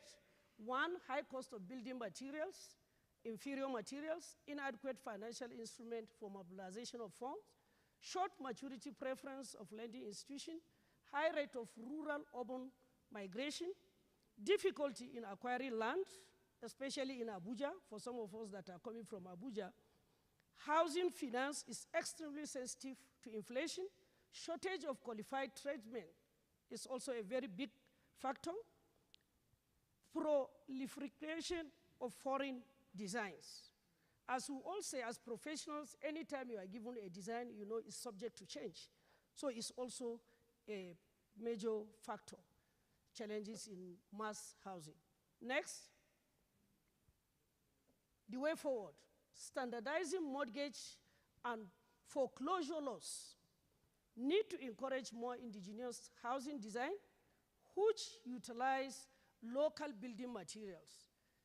Ease access to long-term mortgage finance. You can go into that through mortgage finance institutions, of which I have one from Federal Housing Mortgage Finance. Rent-on schemes, training for local craftsmen, developing insurance, products for the housing industry, and to enforce the existing land use decree as a 1978 Act of 1980 by Nigeria Constitution. Next. These are the summaries. I was able to get some sample pictures. As you all see, definition of mass housing, historical development, why mass housing is important in Nigeria, challenges, solutions. Next, please. These are references. Next. Thank you for your time. Thank you for listening.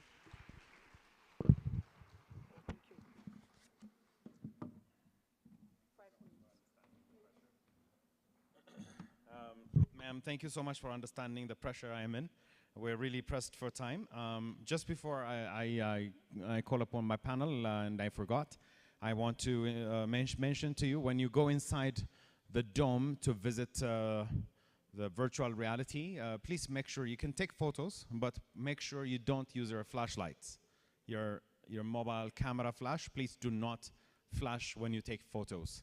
You can take photos again, but please do not flash. I don't know why, but I was strictly told to not use your flash cameras, your camera's flash when you take pictures. So without further ado, I'm going to kindly ask for the State Minister to come forward to moderate the session quickly. He's obviously an academician, and he knows what it means to be pressed for time, and he's going to definitely help me with managing the conversation in as short time as possible. With this, all panelists, if you could please come forward. I mean, all presenters, speakers for this session, please come forward and assume your seats. Thank you. Thank you very much, organizers, dear brothers and sisters from Africa. I know what it means to moderate a session 10 to 2 p.m. without a lunch and having 7 presentations in a row, and, but on a very important topic, which is engineering capacity building in Africa.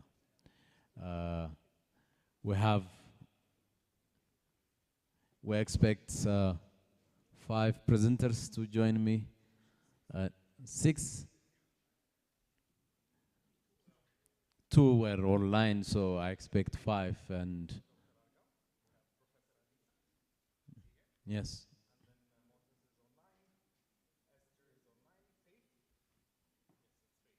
Yeah.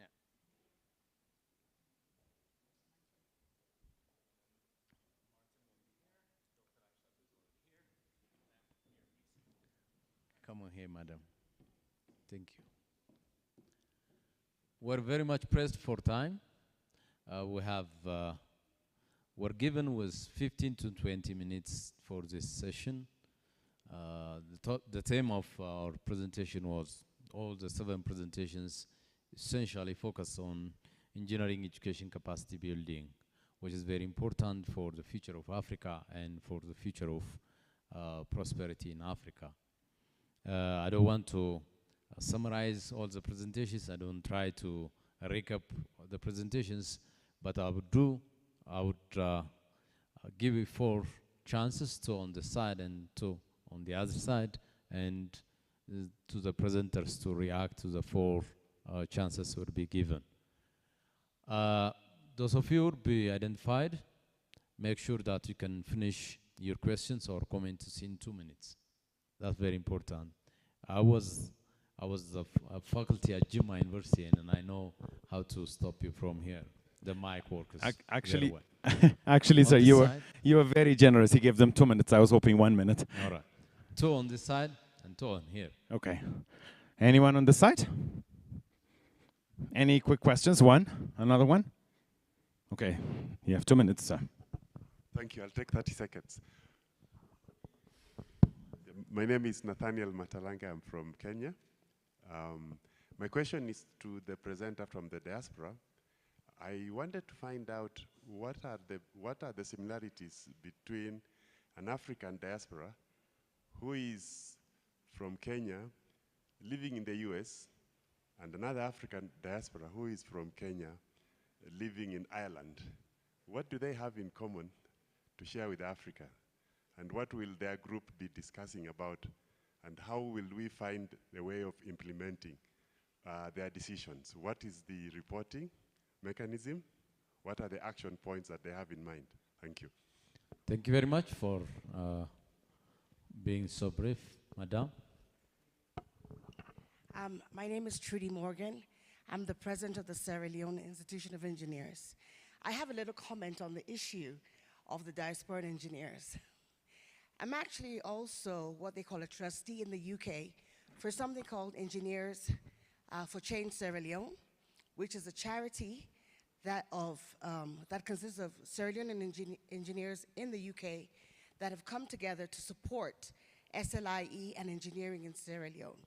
2019, I worked with engineers in the States to form what they called Diaspora Engineers Sierra Leone, based in the US and in Canada. And the role of those engineering institutions are very simple: to support us through a number of ways. Number one, by becoming members of the institution in the country, and by providing support through training, development of programs that support the local institution. It takes commitment on their part, and of course, this is just a comment in response to the issue of engineering diasporans. I'm happy to have conversations later. Thank you. Thank you very much. Professor, and the two of you. Where? Yes, here. My name is Engineer Tasiu Saad Udul, the president of the Nigerian Society of Engineers. Yes, it is the diaspora thing. The Nigerian Society of Engineers has branches all over the world. We have our members in the UK, in the US, and very soon we are going to open a branch at the eastern region of Saudi Arabia. So if our members in diaspora are members of our national bodies and they are contributing their own quota, and our national bodies are contributing to the Federation of African Engineering Organizations, I do not think we need to form another body called the Federation of Engineers in Diaspora. We already have our members in diaspora, and they are contributing to the development of this. Thank you. Thank you very much. Madam on the second row. Thank you for the opportunity. So my question goes to Team Ghana, Engineer Felicia. Good presentation, but I would like to find out, we are all here to learn, because I want to believe my brothers and sisters from the other African countries would love to adopt the mentoring agenda. So, but in your presentation, I never heard one major setback or challenge that females face in the engineering or STEM field that has to do with sexual harassment. How does your company, because I want to believe this project has been undertaken in so many other engineering disciplines, how does your company tackle sexual harassment so that other countries can also learn? My second question also is, mentoring girls from primary to tertiary institution is great. However, what happens to ladies, the ladies after tertiary institution when they don't have jobs? Are there special programs that are being organized for them just to encourage them to continue in the field of science or engineering, and also to encourage them to adopt other hand skills as they await for other opportunities? Thank you. Thank you very much. We have to be loyal to our words, and we have to finish the chances here. There is only one person to speak from the stage. It's only the mentoring part that was asked, and the rest were issues raised for the diaspora, and it was duly answered by our sister. And in the mentoring, there are two questions, I think related. You can go ahead with your answers. Thank you very much for the question. So my company, Electricity Company of Ghana, I said in my presentation that we have established out of the program a gender and social inclusion division. And I also stated that during the capacity building, we engage the interns and the mentees on sexual harassment. Maybe I didn't hammer on it, but we do. We also take them through etiquette, everything they need to know about the corporate world. So yes, we do that. So for my company, ECG, we have a GSI division that handles all these issues. And if there's any reported case of sexual harassment in the company, the manager in charge of GSI handles it.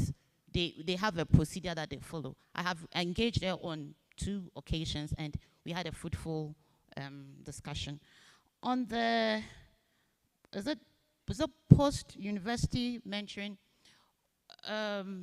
I mean, it's evident that the youth are there and unemployment is on the ascendancy in Africa, but we do our best. So as females mentors, we have a database that of the mentees or the interns that we have mentored. So when we see opportunities coming up, we write to them to apply, or we engage them to apply. If we see anything, in Wine Ghana, we have a platform where we share flyers concerning job opportunities and all that.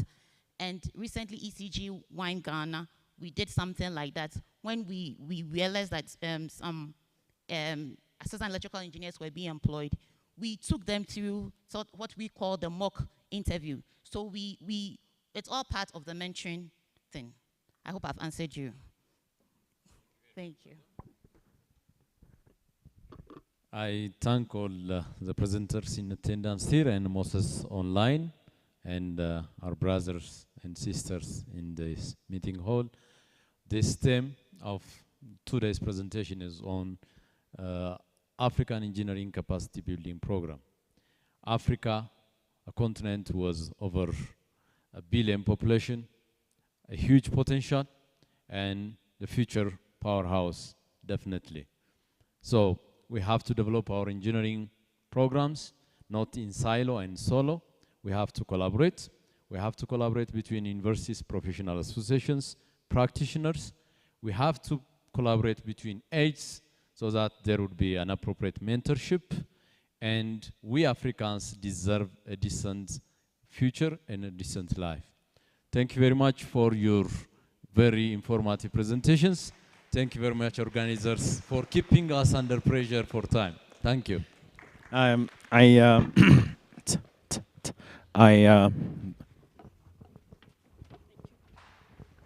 sorry, sir, but thank you. You did an amazing work.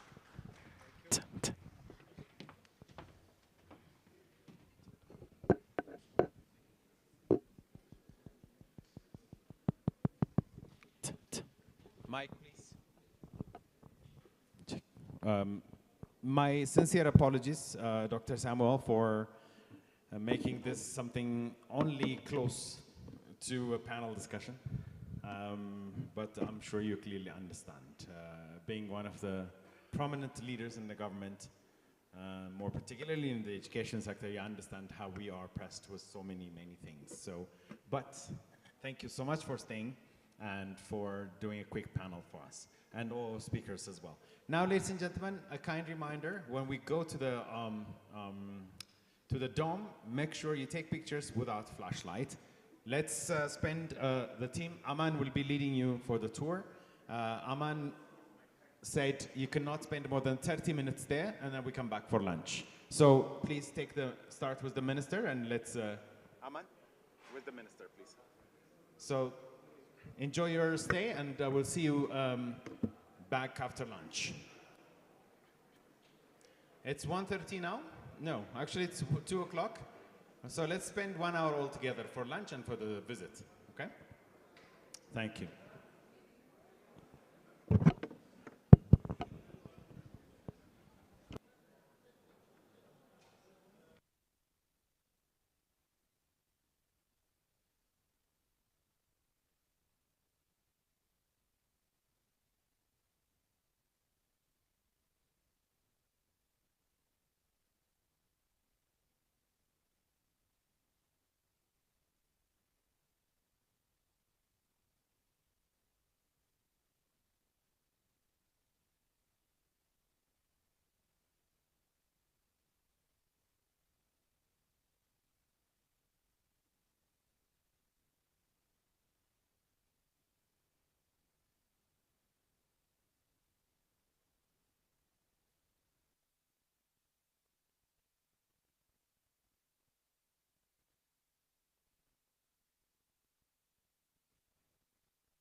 Mic check, check, check. 1, 2, 3. እንደዚህ ያዙ ቼክ 1 2 እንዴት ናችሁ? እንደዚህ ሲሆን ስታወራ እጅህ ላይ እዚህ ላይ ካረኩ ስታወራ እጅህ እዚህ ድረስ ነው የሚደርሰው። እጅሽ ማይክሽን እዚህ ጋር ታደርጊዋለሽ። ትንሽ ከፍ ይልልሃል ቢያንስ ከእጅ አድቫንቴጅ እዚህ ጋር እዚህ ጋር ይወርዳል። አሃ ይሄን እየረሳ ይወርዳል።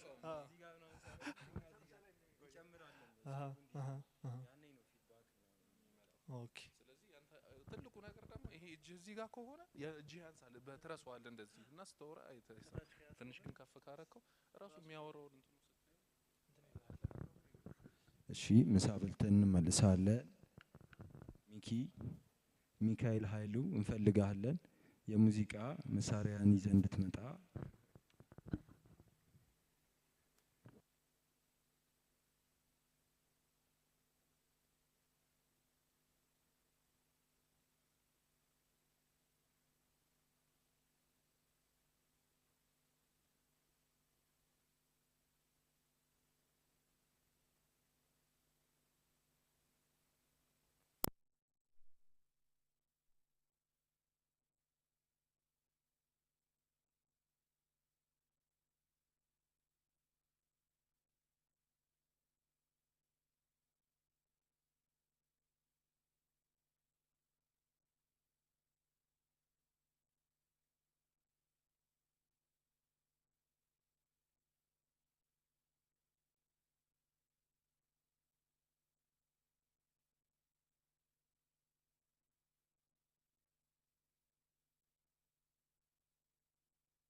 Test.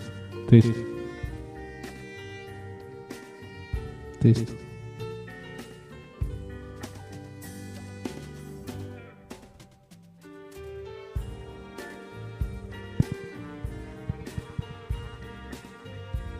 Test.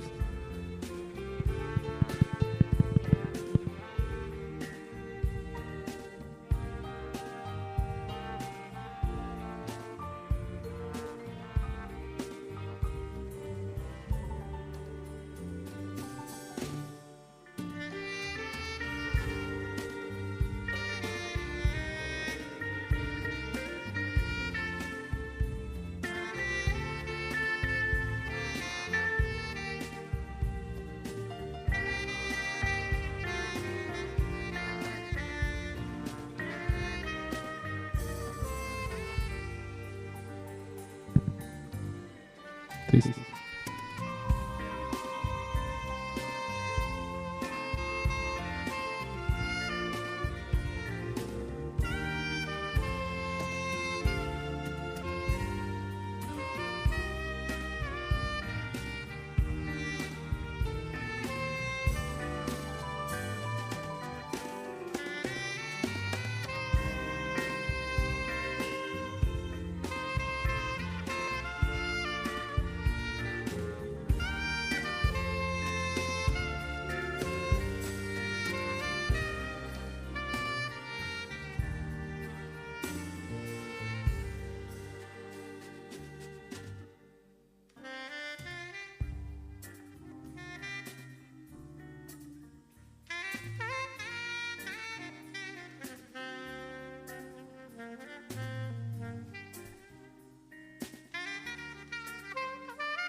Okay, ladies and gentlemen, let's settle down, please. Let's all settle down. Ushers and event organizers, please help us bring everybody inside. ውጭ ላይ ያሉ ሰዎች አሸሮች ኢቨንት ኦርጋናይዘሮች ባካችሁ ግቡ በሉልን ሴሽኑ ጀምሯል We're going to go to Martin's presentation and launch now for IR and its impact to capacity building. You're here? Okay. We're jumping into you. Should I just jump in? Should we just jump into it? We're really pressed for time.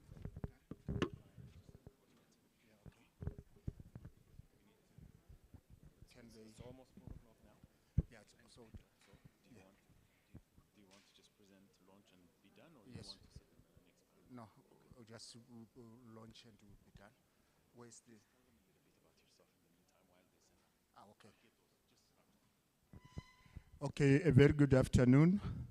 I would like to appreciate the protocol and mention our host, president, and the presidents of all the institutions. Of course, on top of that protocol is the FAO president, and Excellence is here present. I would like to do two things.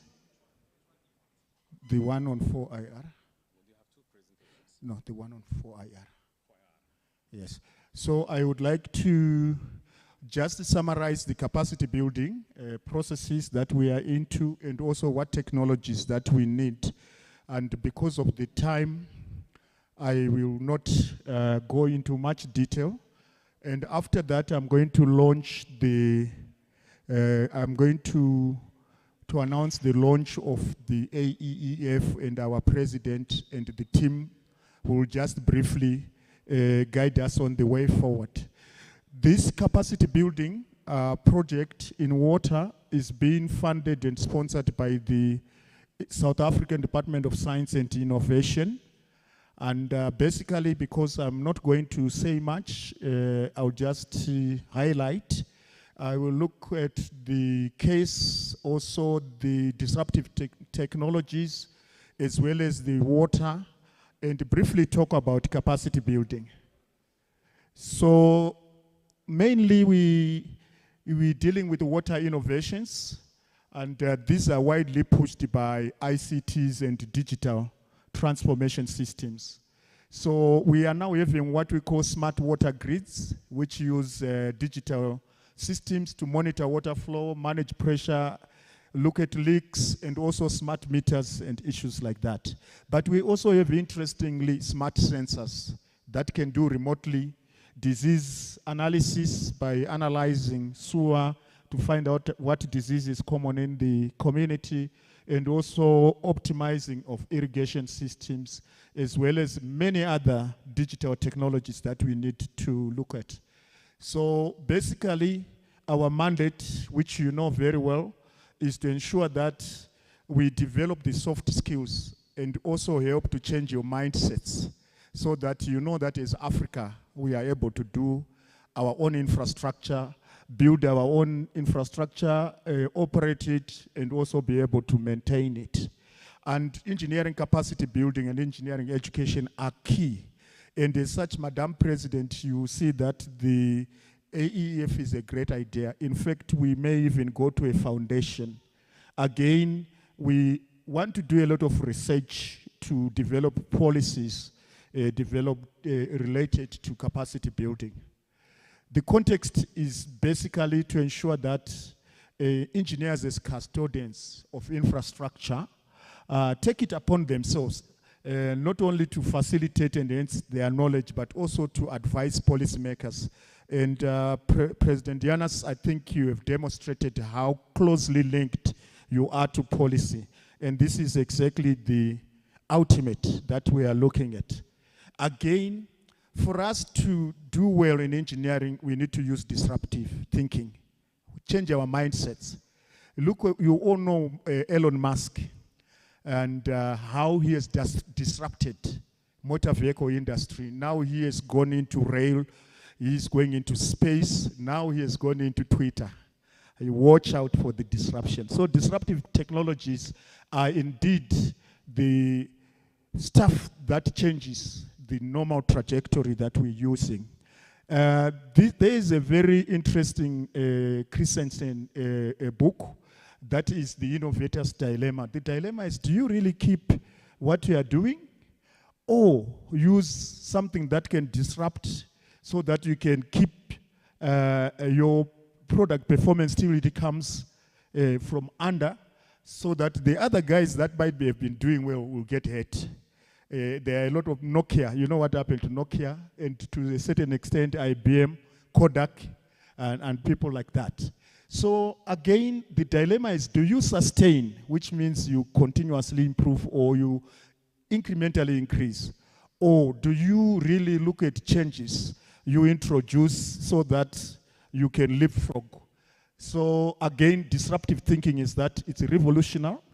And the revolutionary thing is that you can just come up, for instance, the Kodak issue I've already talked about, the bots, and also the superconductors that we use in this business. So again, disruptive thinking is such that you don't just think that the normal status quo, where you think your technologies along that trajectory is enough and your performance will keep on going.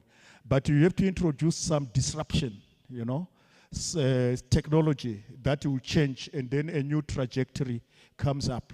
So this is basically what Christensen was talking about. So in our water technology studies on the technologies, we were looking at the innovators' solutions because we are engineers. And this is an ongoing project, by the way. It will be, we have so far done a pilot at Ugu district in South Africa, and another one in Victoria Falls, and a third one in Namibia. So we hope to do the rest of the African countries once we are sure what we need to go about. So disruptive changes are very, very important for us to ensure that we can leapfrog, especially as Africa. So you have seen this every day. So what motivates disruption in water?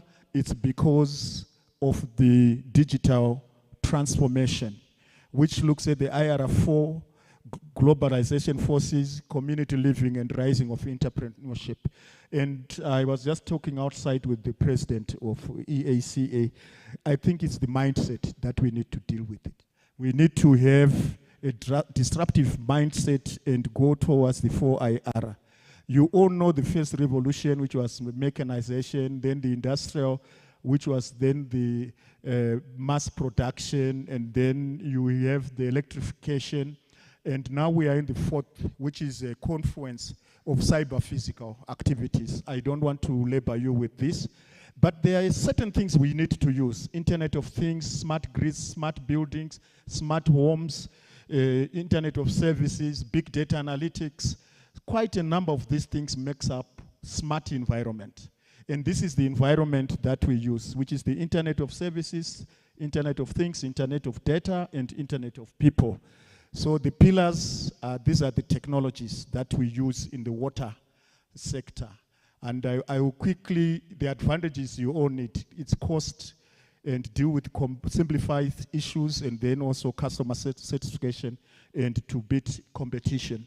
So the framework is basically IRF4, you integrate these services and come up with smart factories, everything that is automated. But let me go straight away, since you get this, into the water, the key drivers of the water and the models. Of course, there are strategies you can use. You must be very clear about the problem you want to solve. And secondly, not all platforms are born equal, and then you need to deal within the conflict between engineering excellence versus digital impatience. This is why the young population in Africa is the asset. Next 100 years belong to Africa because of this young population. You also need to curate data that thinks and acts, and then priming your digital immune system and make sure that you are futuristic. Water, what we did is we looked at supportive water utilities cultures. You then look at effective water infrastructure maintenance culture, and then data, big data analytics. You collect your data. Then financial capability to conduct research and implement improvements. Then regulation is very, very important, and policy. The minister said policy, policy, policy, and mindsets and implementation. So Germany coined what they call Water 4.0. This is what we were trying at Rundi in Namibia. Water 4.0 basically creates those 9 technologies. Use into water quality measurement, leakage detection, etc., etc. So we used a model by Rogati and Roger, 2019, artificial intelligence hierarchy of needs, same to Maslow, where data is the center of everything. Then the analytics, data science, machine learning, and artificial intelligence, deep learning, AI, to come up with these solutions. So Internet of Things is the secret for water automation. You are basically saying you need to ensure that you have sensors all over, and these sensors then taking this data, rapidly, and then you analyze and apply for your data curation, data analysis, and implementation of what you want to achieve. So these sensors look at quality control, water management, integrated water management, leakage detection, water quality and safety monitoring, transparency of consumption, as well as prescriptive maintenance of your infrastructure. You are dialed on your cell phone that there's about to be a leak because the pressure is too high. And then the maintenance is ongoing and it's online. How do you do this? For example, for leak detection, you make sure that your IoT technologies are all over, and they can sense when a leak is about to happen, or where the leak is, and you can then generate and simulate. Water quality monitoring, this is very, very important. You can then use digital satellite systems and the IoT sensors to ensure that you don't need to be sending people to get the quality of water. And in most cases, the accuracy is very high. Sometimes 90%, sometimes 90%, depending on the resolutions, on the data curation techniques that you use. Real-time water control, then you are all the time, you're aware of the quality of your water, and then also you can centralize your water management systems by having your SCADA systems and the IoT sensors feeding into that. So, in conclusion, I think let us modernize our design, let us modernize our maintenance, let us modernize our operation of our infrastructure. And these technologies like blockchain, Internet of Society, Internet of Things, cloud computing, and all these things will help us to think, as Africa, we should stake in the claim in the dynamic digital space and save the digital wave. If we don't, we are gone. So it's not those people who tell you they are superpowers that will succeed. It's those people that are more imminent and responsive to change that will succeed. And I think the example of Ethiopia is something that we all need to learn. Change is that constant that we need to look at, and I thank you. Given that the time is a scarce resource, I would like to call the president, Engineer Kalin, and also Yashin Brikmohan, to come over and officially launch the Africa-Asia, no, what am I talking about? The Africa Engineering Education Forum. In fact, when we were briefing Her Excellency, the President, she was even suggesting it should be a foundation, and that the head office of the foundation should be here in Addis, and we work with the local engineers, and then it cascades into the rest of Africa in a spoke or hub or network manner. And I bring Yashin here to assist the president to launch this project, which was your idea as our associations and institutions and regulatory bodies. Thank you very much, Madam. Thank you very much. So I have a very simple official duty here, which is to officially launch the Africa Engineering Education Forum. And I'm very pleased to do so. We've had some preliminary discussions with the Honorable Minister whilst he was here to support this, and those discussions will continue on the modalities, and we'll be working together with the Ethiopian Association of Civil Engineers. And Engineer Yashin here, who is FIO's chair on engineering education, will lead this initiative with all the partners.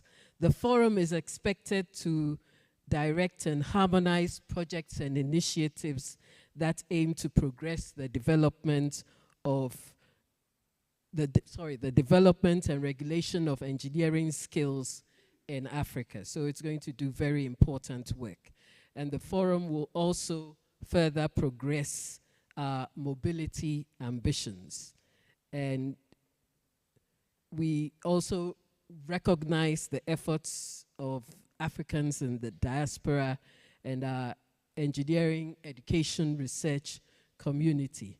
And we want to harness all their efforts in this forum.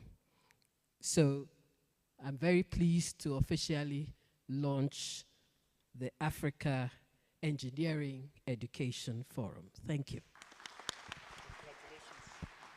Congratulations, Madam President, and congratulations, Yashin. And there are no ribbons to cut because we are practical. We are engineers. Action, action, and action. Thank you very much.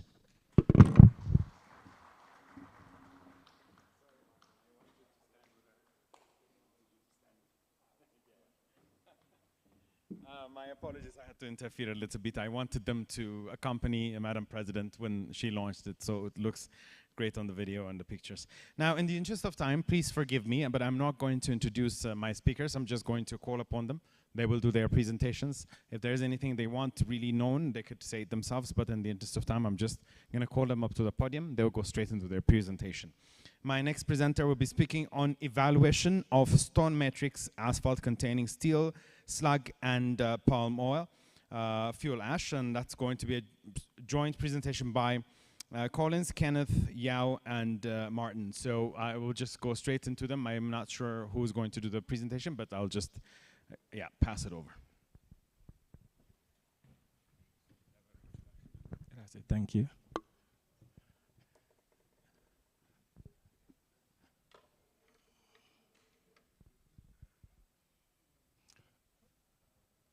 A very good afternoon to all of you, and thanks so much for coming. I really appreciate it.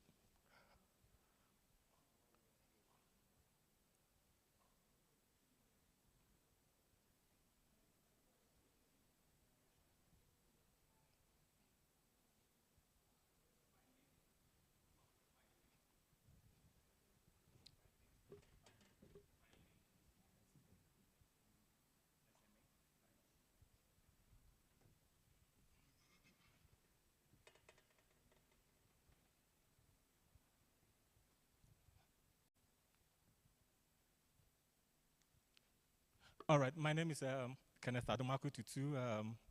I'm so glad to share a piece of research that we did where we tried to, incorporate waste materials in stone matrix asphalt. Please permit me to acknowledge my other authors, Collins, Professor Tufo, and Dr. Bedu. Probably all of us might have seen this type of cracking on our pavements. So technically we call it fatigue cracking, and the common name is alligator cracking simply because the crack pattern resembles the back of alligator. And this is what we call ratting, and it shows the depression in the wheel path. This type of distress, we technically call it shoving, where the material seems to be pushing off the road. This is a distress where the aggregates are being dislodged, right, from the pavement surface. And it's a durability problem. And so all these distresses, I mean, when we drive on the road and we have all these distresses on the asphalt pavement, we don't enjoy the ride. The ride is very rough. And in addition, they cause safety risk. But technically, they also reduce the structural capacity of the pavement. So these are destructive distress mechanisms. And pavement engineers have done all they can to minimize these distresses occurring on our asphalt roads. And one type of asphalt mix that has shown greater potential in handling these distresses that I showed the pictures on is what we call stone matrix asphalt, abbreviated to SMA. So SMA was developed in Germany in the 1960s by Dr. Zegner. And at that time, the problem they faced was the started snow ties were causing a lot of pavement damage. And so they wanted a strong material, tough material that can resist that type of damage. So out of research, he came out with SMA, or stone matrix asphalt. And when you take a piece of stone matrix asphalt, SMA, and you cut open, you are most likely to see a structure like what is on the screen, where on my right, the first diagram, we see a high concentration of coarse aggregates. And these coarse aggregates have stone-on-stone contact. They are in touch with each other. And then in between the particles, we have what we call the mastic.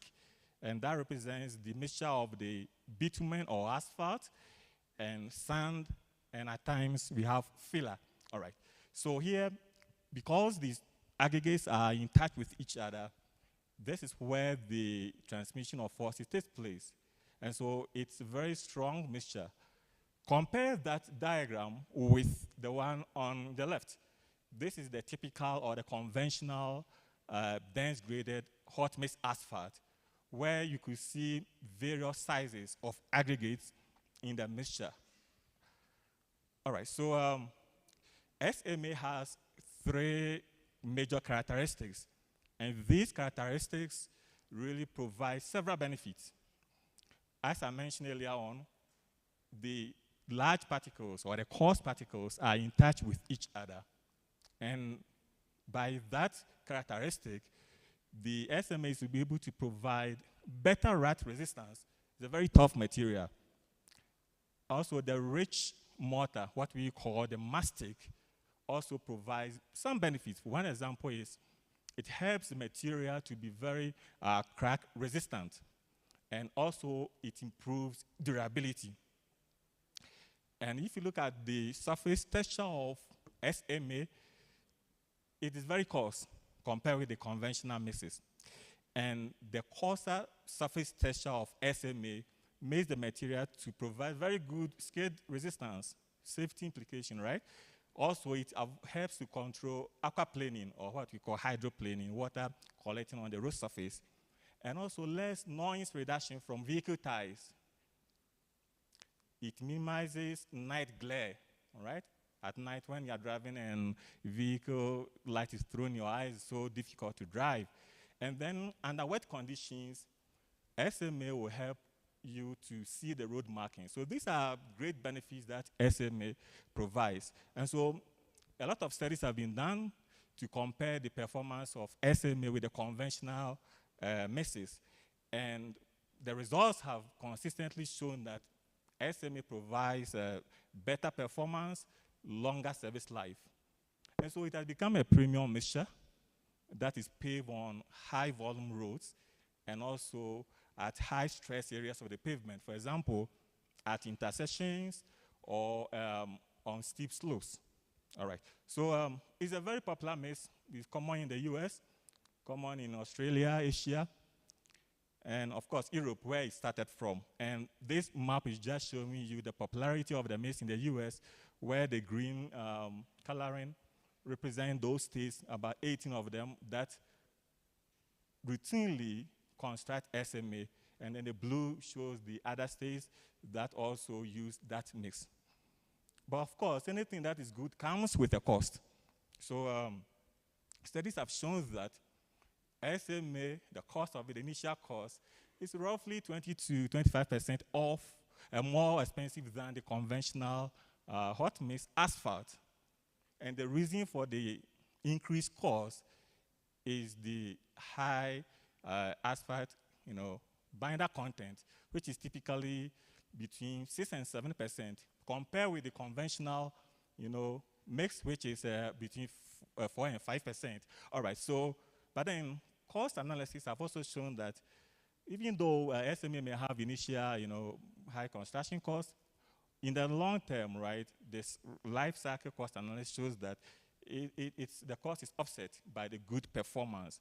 All right, so research has gone on to see how best we can bring the cost of SMA down. And that's what we try to do.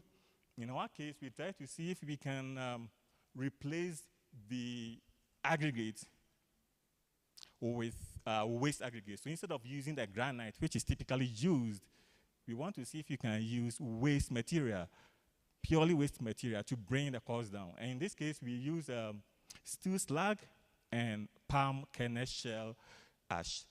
And if the results come out good and we are able to be using waste material to replace the virgin aggregate, what it means that we are going to have several sustainability benefits. All right. So palm kernel shell ash is a waste product from palm oil milling process. So palm kernel shell is burnt to generate heat to run the operations of the mill. So what will come out is a waste, and it is dumped. So we pick samples from this particular dump site, new Joabin oil mills, to our lab to use for the study. And steel slag is a waste product from the manufacture of steel. And again, the waste product is a nuisance to the manufacturer because it's a waste product. And here they have dumped the slag by the roadside, and this is where we pick samples to see how best we can incorporate this in SMA. So what we did as a first step was to characterize these waste materials and see how they compare with the conventional granite. So we wanted to see if slag is strong enough, right? And that it can resist abrasion, it can resist cracking, and so forth. So the first 4 results show that steel slag is very strong.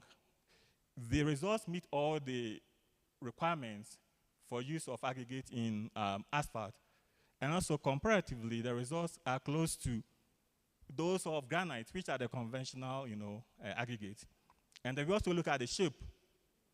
When we crashed the slag, how does the shape come out? Is it that flat and long? We don't want that kind of particles in the mix. And here again, steel slag crashed out to be nice, and the specifications are being met. We also look at the ability of slag to resist weathering. And again, the results look good, and they all meet specification requirements, and they compare favorably with granite. And lastly, we also look at the chemical composition, and slag contains 52% silica, a similar material found in granite and sand, all right? So then we did a similar analysis of the palm kernel shell ash, and we compared the results with that of corridors, which also comes from granite. And the results, again, as we can see on the screen, looks good. But one thing I need to point out is the high water absorption of palm kernel shell ash, all right? Again, look at the silica content, 71%, very close to what we can find in granite, all right? So having done that, our next major step was to now proportion these waste materials to produce the SMA, all right? So we produced 2 sets of SMA, one containing the granite, one containing the waste. And we followed the standard procedure, H2 R46 and M325. So we followed all the standard procedures, and we made sure that the properties of these 2 sets of mixes are meeting the specification requirements. And when we did that, we found out that the optimum asphalt content for the waste-based SMA is 6.78, which is quite close to what the pure, the virgin-based SMA gave us. That is 6.81. So the conclusion here is that in terms of bitumen demand, whether we are using the waste or the granite, they look similar. All right, so we did not stop here. We wanted to find out how would these two sets of mixtures perform in a field. And to do that, we fabricated specimens, and we performed a series of performance tests to see how they are going to perform, for example, in terms of rotting, in terms of cracking, in terms of resistance to water damage. All right, so the first test we did is the Marshall stability and flow test, which we use this machine. Next, we use this very versatile machine. We call it UTM, Universal Testing Machine, to perform 3 sets of tests. One is the moisture damage. We wanted to see how best these materials will be able to resist water damage when it is constructed on the pavement. We also look at the cracking performance and then the rotting performance. If you recall, I showed you some pictures of rotting. All right. And then lastly, we wanted to see how durable these mixes are, and to do that, we use this machine to perform a test we call the Canterbury test. I don't want to bother you with a lot of technical terms. All right, so these are the performance test results. All right, so we see that in terms of Marshall stability and flow, the granite-based SMA is performing slightly better, even though both sets, met the requirements. When we look at moisture damage, the waste-based SMA is performing well, right? 97, all right, compared with the normally the specification should be between 70 and 80, right? But the granite-based SMA gave us 90. And here is very interesting because in the granite-based mix, we added lime. Lime is supposed to improve the moisture damage resistance of the mix, and yet the waste-based SMA is performing better than that. And the reason being that when we did the chemical analysis, we realized that the palm kernel shell ash and the slag contain calcium oxide, and that's the same chemical compound found in lime. So at this point, our speculation is that the calcium oxide content of the palm kernel shell ash and the slag is helping with moisture damage. In terms of cracking and rotting, the waste-based SMA perform very well. All right, so with this, we come to the conclusion. The steel slag and the PKSA samples that we collected and analyzed met the specification requirements for use in SMA production and asphalt in general. Silica was found to be the dominant chemical compound in these waste materials. And this chemical, the silica, is also found in granite and in sand. The waste-based SMA showed better resistance, right, against cracking, rotting, and moisture damage. And these are destructive, destructive mechanisms that pavement engineers, we always struggle with. The granite-based SMA was superior in Marshall stability and flow by a margin of 15 to 70%, which is acceptable, right? And then both mixtures passed the durability criterion, even though the waste-based, SMA had a little bit higher durability loss. Steel slag and PKSA, or palm kernel shell ash, are potential replacements for granite in SMA. And we are recommending that from this lab study, we should move to the next stage where we can construct a section, and then we can put rare traffic on it out there under the weather, and then we see how it will perform. So this is the end of our presentation, and permit me to acknowledge the support of the Regional Transport Research and Education Center, Kumasi, TREC, based at Kwame Nkrumah University of Science and Technology. Thank you very much.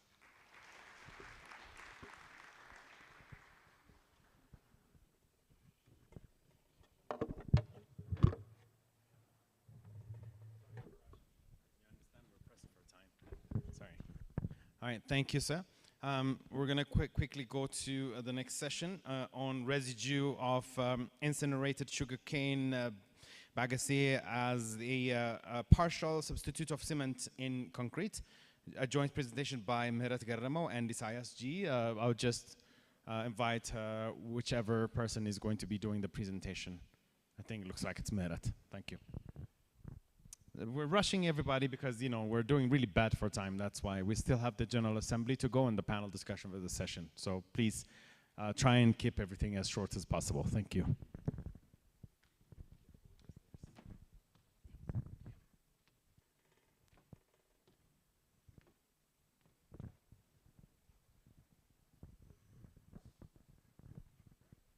Good afternoon, everyone. I'm a little bit tired, so I'm gonna sit. I hope I'm gonna have your excuse for that.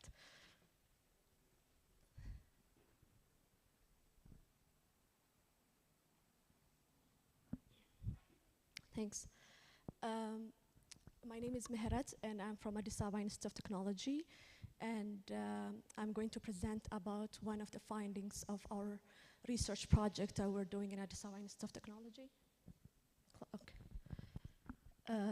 It's the part of a research project that we're doing in Addis Ababa Institute of Technology. And I'm just trying to illustrate some portion of the research. Of course, there are so many detailed things behind the project, but I'll try to illustrate some of our findings in a way that are going to be, you know, suitable for this audience.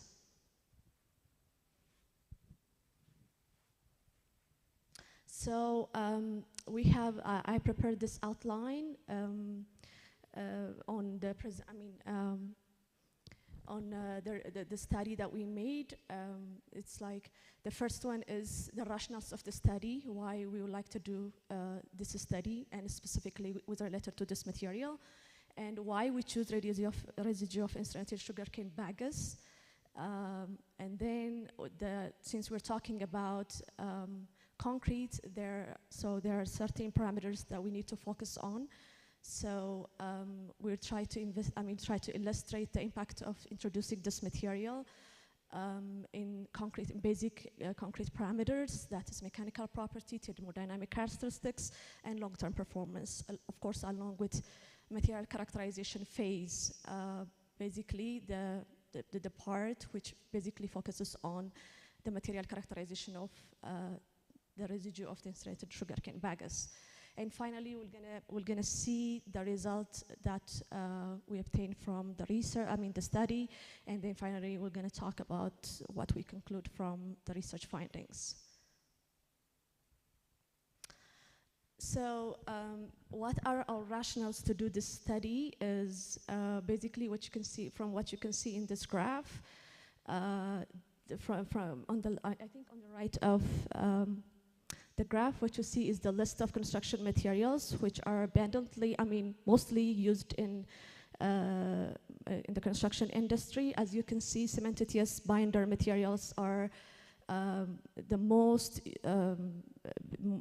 mostly used construction material as compared to other construction material. That means we have around 16,000 of metric ton of production of cementitious materials per year as compared to the other construction materials. So cementitious materials make up around 50% of everything we produce or everything we do. So when we see this CO2 emission, which we mostly know from literature, which is 5 up to 10%, is somehow insignificant, because we are saying that we have this 50% production, 50% of our materials are cementitious materials. So relative to that, this figure is somehow insignificant, but we still need to do it better. Not only cementitious materials, but also concrete itself is the second mostly used material in a global scale, next to water. So we're claiming that the CO2 emission of this material ranges up to 8 to 10%. So from that aspect also, it's kind of insignificant, but the fact that we're abundantly using it and exhaustively using it in the large volume of concrete consumptions are the one which make us too curious to work on such kind of projects, or maybe look for alternatives which can bring it's something better than the conventional scheme. So we're expecting when we do this research, 3 things, of course, under the reason why we need to do this research. The first thing is environmental contribution. Residue of insulated sugarcane bagasse is the one which we collect from the sugar industry. After the cane is extracted from the sugar cane, and this material, I mean the bagasse, after extraction, will going to be burned. And then that burning process leaves this residue of insulated sugarcane bagasse. And you know, this material are going to be, you're going to have it everywhere in the sugar factories, the backyards of the sugar, sugar factories. And when we are working on this material, that means we're collecting this material, and then we'll make it useful to be, you know, to be the part of the cement industry, and also, you know, we're just contributing for the environment. So we're using industrial solid wastes. The other thing is related to emission reduction. That means the production of, we know from several literatures, it's kind of common knowledge that 1 ton of clinker produces nearly 0.85 ton of CO2, which is a global concern, which is one of the goal of the United Nations under SDG. So as a technical person or as a scientific community, we need to do something related to this material. So the first thing is environmental contributions. Of course, we do own these things. We're going to have environmental contribution. The second thing is economical benefit. That means lesser amount will going to be invested to make this material relative to cement, and we're going to have some intangible assets to the environment as well, and for all the community that resides and works around the sugar industry. The other thing which actually is very interesting for me as a technical person is the technical advantage that we gain because of the utilization of this material. We were able to see, of course, I'm going to demonstrate it in the upcoming slides. We have an enhancement in long-term performance of the concrete, and we have seen a contributory aspect in terms of the thermodynamic property of the concrete. So why we choose this material? I mean, why we choose the residue of insulated sugarcane bagasse? Like I said before, it's an agro-based industrial waste ash, which we obtain from the sugar industry through the process that I tried to mention earlier. Why we choose it is one of the parameters why we choose this material is its abundancy. It's abundantly available ash relative to the other agro-based materials, especially in Ethiopia. Currently, Ethiopia has around 700,000 tons of residue of insulated sugarcane bagasse per annum. In the future, there is expected figure of around 1.9 million tons of IRSB per annum. Of course, there are some staggering situations because of the political situation of the country, but we'll expect some things are going to be sorted out, and we're going to have this figure at the end. So why we choose this is, try to see the picture that I tried to illustrate in the slide. What you see there is not some natural mountain. It's just the accumulation of the residue of incinerated sugarcane bagasse in one of our sugar factories. For those of you who are familiar, and in Ethiopia, it's in Metahara Sugar Factory. So unless we do something about this thing, it has a negative impact in the environment as well. So we have to just work on this thing, and we have a significant and sound figure to make us, support our interest to do so.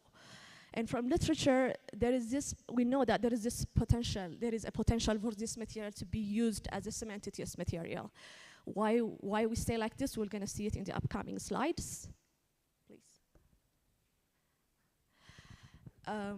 So during in the investigated parameters of the concrete, or the study outlined, the first thing we do is material characterization. Of course, we know the cement, we know the aggregates, but we need to know why what this material is looking like in terms of physical-chemical characteristics and morphology.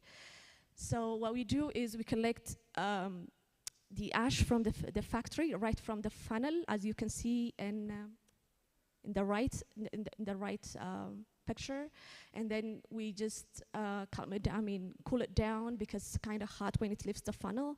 And then after that, we collected with a sack and transported it into our laboratory. And then after that, we just let it be exposed to normal ambient temperature or room temperature, and we just sieved it with 300 micrometer sieve. Please notice this thing, we only sieved it with 300 micrometer sieve. We didn't do much more modification. And then after that, we tried to just define the specific gravity, which is 2.131 gram per cc. And the cement we used for this mix has, of course, 3.15 gram per cc. And the specific surface area using Blaine surface apparatus we checked, and we have 3,450 centimeters square per gram for the rice bee, and 3,370 centimeters square per gram for cement. The other parameter we checked is the chemical composition. Like I tried to mention earlier, this is, as you can see, the constituents of the ash in terms of chemical composition is the one illustrated in the table. And as you can see, the majority of the chemical the chemical which is mostly contributing for its composition is the silica.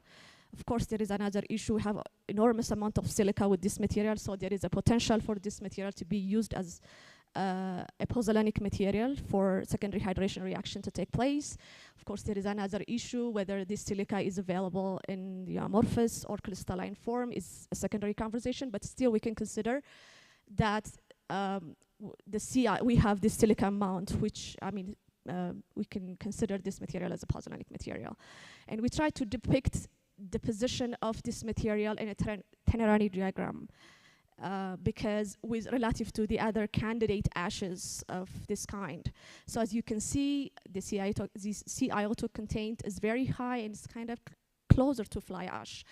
So relative to the other competitive or candidate ashes that we know in the industry for them to be used as a supplementary cementitious material or mineral mixtures. The other thing is under material characterization of this material is the morphology. We try to see the morphology of this material with different magnification power using scanning electron microscope. And as you can see, most of them has a cylindrical shape, and most interestingly, it has a porous structure.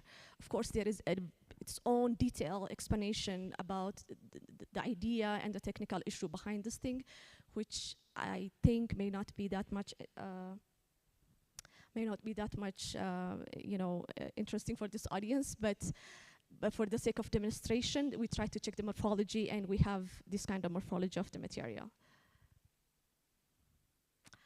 And I'm not sure whether some of you are interested, but if you try to model the constituents of the material and try to see how things are going on with FEM and stuff, I try to demonstrate the constituent materials property, physical property, the coarse and fine aggregates.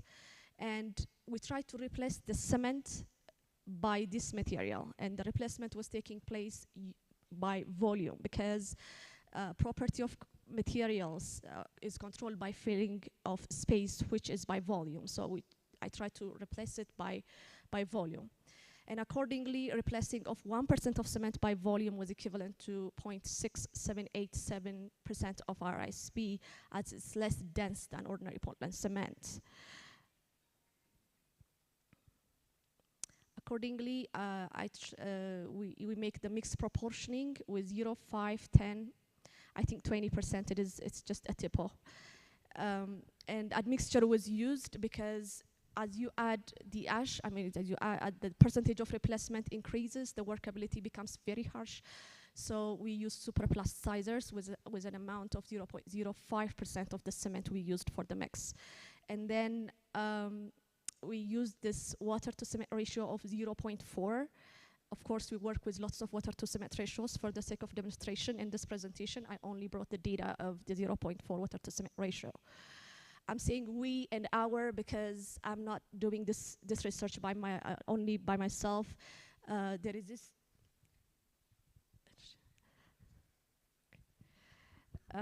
not only by myself, there is my advisor, Dr. Isaias. He's not here in Ethiopia by now. That's why I'm saying we and our.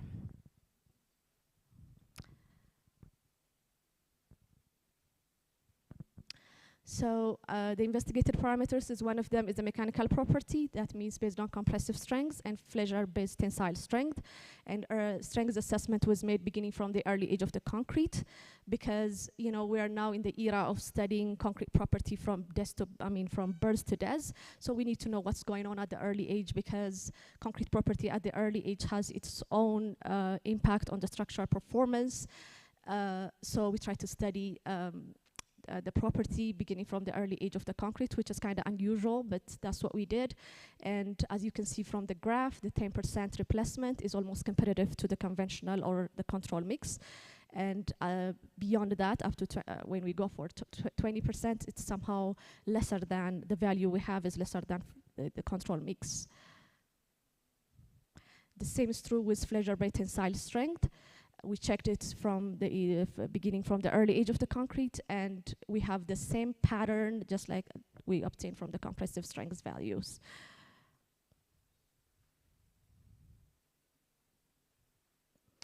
And the other parameter we checked is long-term performance. We checked the long-term performance respective of permeability of water, and then in terms of chemical attack. So respective of permeability of water, it's somehow up to 5%, it's okay, but when we go for 10%, it's a little bit higher, kind of permeable, but somehow competitive to the permeability value, the water penetration depth value we had with the control mix.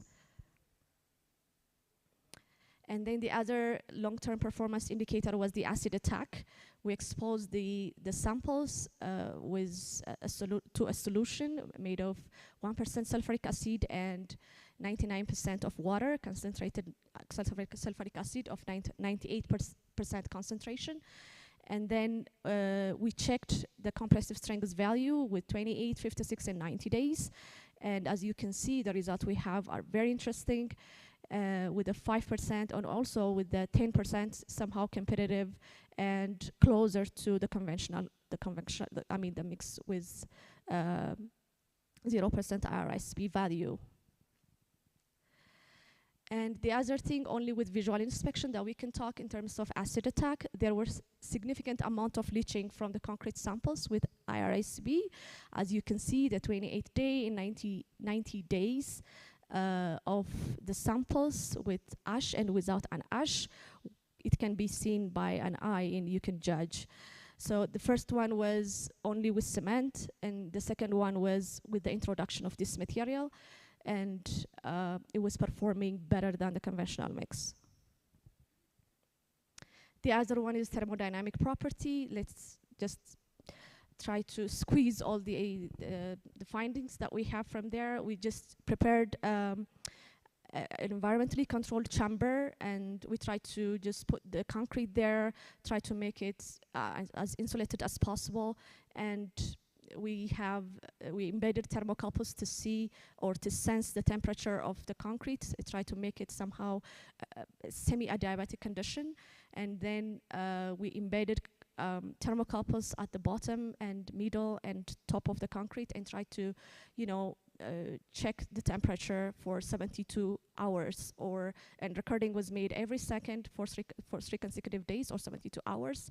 And we try to see the heat of hydration. That means the kinetics of heat of the cement. So this is what we have. The chamber temperature was adjusted at 25% and 50% different, independently, of course. And then what we're seeing here is, as you can see from the legend itself, in both cases, in both 25 and 50%, the 30% replacement was showing a better heat production. We need less heat. So what we're having is a less magnitude of heat as we increase the RSB value, and also the rate of heat production was lesser. And that's a very interesting finding in terms of thermodynamic property or hydration kinetics of cement. Of course, there are so many technical issues behind this, which makes it which makes this material to be favorable in conditions of this kind. In summary, compressive strength enhancement was seen beginning from the early age of the concrete with 5% replacement by volume, and 10% replacement was showing a competitive strength with the concrete with IRSB. And flexural strength enhancement was also seen beginning from the early age of the concrete, which is very interesting because we're considering this material as a pozzolanic material, and pozzolans delay, they delay in terms of strength attainment, but what we found from the study was this enhancement was seen beginning from the early age of the concrete, which we didn't expect. The other thing is the long-term performance indicators checked in the study were showing a relatively better property up to the percentage of replacement of 10. And the concrete samples with IRSB were showing a significantly better resistance compared to those which were without RSB. The other thing is a concrete specimen without RSB had showed a significant deterioration, like I tried to demonstrate in the earlier slides, and greater amount of material leached relative to concrete specimen with RSB during the experiments of the chemical attack. And the results obtained from the thermodynamic property assessment has indicated that the inclusion of RSB in concrete leads to lower rate of heat release and lower magnitude of heat production. So in conclusion, the above mentioned findings were obtained with RSB, which did not pass through any physical-chemical modification or any pre-treatment. That's why I said try to focus, just see why we did, what we did during the material preparation with only 300 micrometer sieve that we used. So we didn't do any modification except this thing. So if we are able to obtain such a result using RSB that did not pass through any modification or characteristics enhancement, a full-scale characterization and building of a comprehensive set of data about this property will going to give us a better result and significantly strengthen the possibility of its applicability in the industry. So we highly recommend materials of this kind to be fully studied and to incorporate the current markets of the cement industry. Thank you.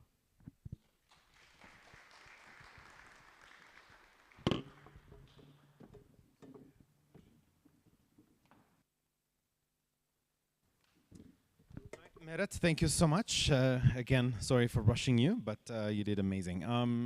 Now 2 presentations remain, quick ones. But before that, how about we get up, stretch one more time, once for this afternoon, and then sit back. In the meantime, we will launch Fanuel's presentation. Fanuel Grima is our next speaker. Fanuel will be speaking on something similar, utilization of bagasse ash as an alternative filler material in hot mix asphalt mixture. That's his presentation. While you stretch, Fanuel will come up. I can also offer you a chance to watch the presentation standing if you like. Thank you. Okay, I'll try.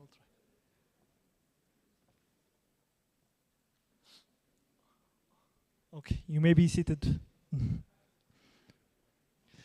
Thank you, Taye, for your brief introduction. Again, I would like to welcome you all to the 8th edition of African Engineering Conference and the 6th African Engineering Conference. And as you can see in the screen, utilization of bagasse ash as alternative filler material in hot mix asphalt mixture is my research topic. And my fellow presenter, Mirat, has presented most of the points, so I'll try to skip some of the points that she already covered. My name is Fanuel. The presentation outline is as following: introduction, literature review, methodology, result and analysis, conclusion, and recommendation. And since it's a scientific paper, I'll try to go through it in detail because in order to have the complete understanding, we have to go through it. It is well known that by selecting and proportioning constituent material, hot mix asphalt mixture are designed to optimize cost without compromising the desired mixture properties such as durability, stability, workability, fatigue resistance, air void content, low temperature cracking, and moisture damage resistance. Aggregate property affects hot mix asphalt mixture. Among these, filler are the most significant component of hot mix asphalt. And as per the Asphalt Institute manual, small change in the amount character of a filler can make a significant change in the quality and performance of the hot mixture as a whole. According to ERA standard technical specification, filler are defined as processed or naturally occurring material passing the 75 micron sieve size, principally used to improve the combined aggregate grading and thus reduce the air void content of bituminous mixture. As you can see, there is no complex criteria and detailed definition criteria set in the specification. The mechanism by which filler alters the property of paving mixture is a complex and controversial. Since the beginning of the 20th century, researchers, scholars, and paving technologists has argued on the effect of filler material on the hot mix asphalt. And in general, two theories has been developed, the filler theory and the mastic theory. According to the filler theory, we can say that to change the filler, change the rheological property of the binder, the filler and asphalt combine to form a mastic which act as to fill the voids and also bind aggregate particle together to a dense mix. While in the mastic theory, filler of the void space between the coarse and aggregate fraction of the mix can be used to replace a certain amount of asphalt in the mix, and that gradation of filler is the utmost important. And this theory are covered by Green and other scholars have agreed that fillers have a dual function. They act as a filler as well as they act in a mastic property as well. And the effects observed through literatures are on Marshall property, on bulk density, stiffness of the asphalt. It extends the asphalt. When I mean it extends asphalt, by replacing the asphalt amount, the filler acts as a binder as well. And it alters moisture resistance. In order to tackle this moisture stability, specifications and manuals are developed to include lime and cement, which are costly and we will discuss later on. Modify fine fraction, affect workability and compaction characteristics. The influence may vary on the filler particle size, shape, area surface, texture, and other physicochemical property of the filler. In construction practice, filler are obtained from aggregate crushing process. Lime and cement are used in place or in combination with a natural filler. It's a common practice. The concept of using industrial waste ash as a filler in hot mix asphalt mixture is not a new concept. It has been investigated through numerous highway agencies and scholars. International standards and specification and guideline, ASTM, ASHTO, are available to utilize industrial waste material, specifically coal ash in hot mix asphalt, including the US Department Highway Agency's manual. In Ethiopia construction sector, the Ethiopian construction sector is lagging behind on utilizing such alternative material byproduct from the developed countries. Although ash is mentioned in the ERA specification as a filler material, it lacks detail. In Ethiopia, bagash ash are among the major industrial waste generated. In Ethiopia, the potential of bagash ash has not been properly considered for other application. Little is done on the investigation, characterization, and utilization of this byproduct. Bagash ash is a finely divided residue. Let me go through it here. The sugar canes are harvested and crushed into small pieces, and the small pieces are fed into the rotary mills to extract the juice and the bagasse. This bagasse is used as a biofuel to generate steam and electricity. The factories are self-reliant in electricity and steam, and this is a green biofuel which generates the ash. And these ash are, according to the literature, inorganic in nature. You can see that landfill of bagasse ash are observed throughout the Ethiopian sugar factories. Here you can see, as Mirat showed the same. And bagasse ash are collected free of cost. You can see that bagasse ash source location map in Ethiopia are all over, distributed in all over. Bagasse ash is produced in a controlled combustion chamber, as I have showed you earlier. Since they require the steam and electricity to be generated in the required amount, they control the fed bagasse amount, moisture, and quantity. So we can say that the ash produced is in a controlled environment. Although it is a byproduct, we can say that it is a product because there is a controlling mechanism and quality control while combusting the ash. The ash is combusted at a higher temperature above 600 degrees Celsius. Currently, with the current scenario and low production rate due to different scenarios, politically and other, 860 tons of bagasse ash are produced every day. And when we put it in context of worldwide, we can see that sugarcane are produced, although Africa is not among the leading sugar manufacturing countries, like the Eastern Asia and Northern America, we can see that considerable amount of bagasse ash will be produced from the sugarcane production. The color map indicates that the darker the color, the higher the production. And it is forecasted that the sugar, since there are two kinds of sugar production process, beet production, sugar extracted from beet, and sugar obtained from sugarcane. The sugarcane production is expected to grow by 36% in Africa in the coming 8 years. So this will raise concern for not only Ethiopia, but the continent as a whole, because 36% of growth from the baseline is a lot, which will contribute to the already stockpiled landfill. The property and abundance of bagasse ash in each area can provide an alternative use in hot mix asphalt mixture as a filler. When we come to the problem statement, in hot mix asphalt mixture, fines collected for aggregate pressure are found to be insufficient and inferior in quality. Thus, conventional fillers such as lime and cement are utilized. This may raise concern from an economic and environmental aspect. Then again, due to limited studies, when we are conducting this research, limited research are available in the continent as well as locally here in the country, because although the problem is significant, as I've showed you in the color map of the production, little is done on the investigation. Aim of the research is to determine the suitability of bagasse ash as a filler material in hot mix asphalt. And the scope is limited to the comparing the performance of the conventional filler with the noble material bagasse ash. Bituminous mixture material were sourced from two projects. The projects were suffering from shortage of filler material, lacking fine material. Thus they were using alternative conventional fillers such as cement and lime. At this stage, laboratory investigation were only conducted. When we come to the research rationale, encouragements toward application of alternative material should be done through development of guideline, training, changing attitude, and various other measures, including it in the policy. Advantage of utilizing such alternative material like bagasse ash may conserve natural resource from reducing the quarrying and exploitation, is the production demand.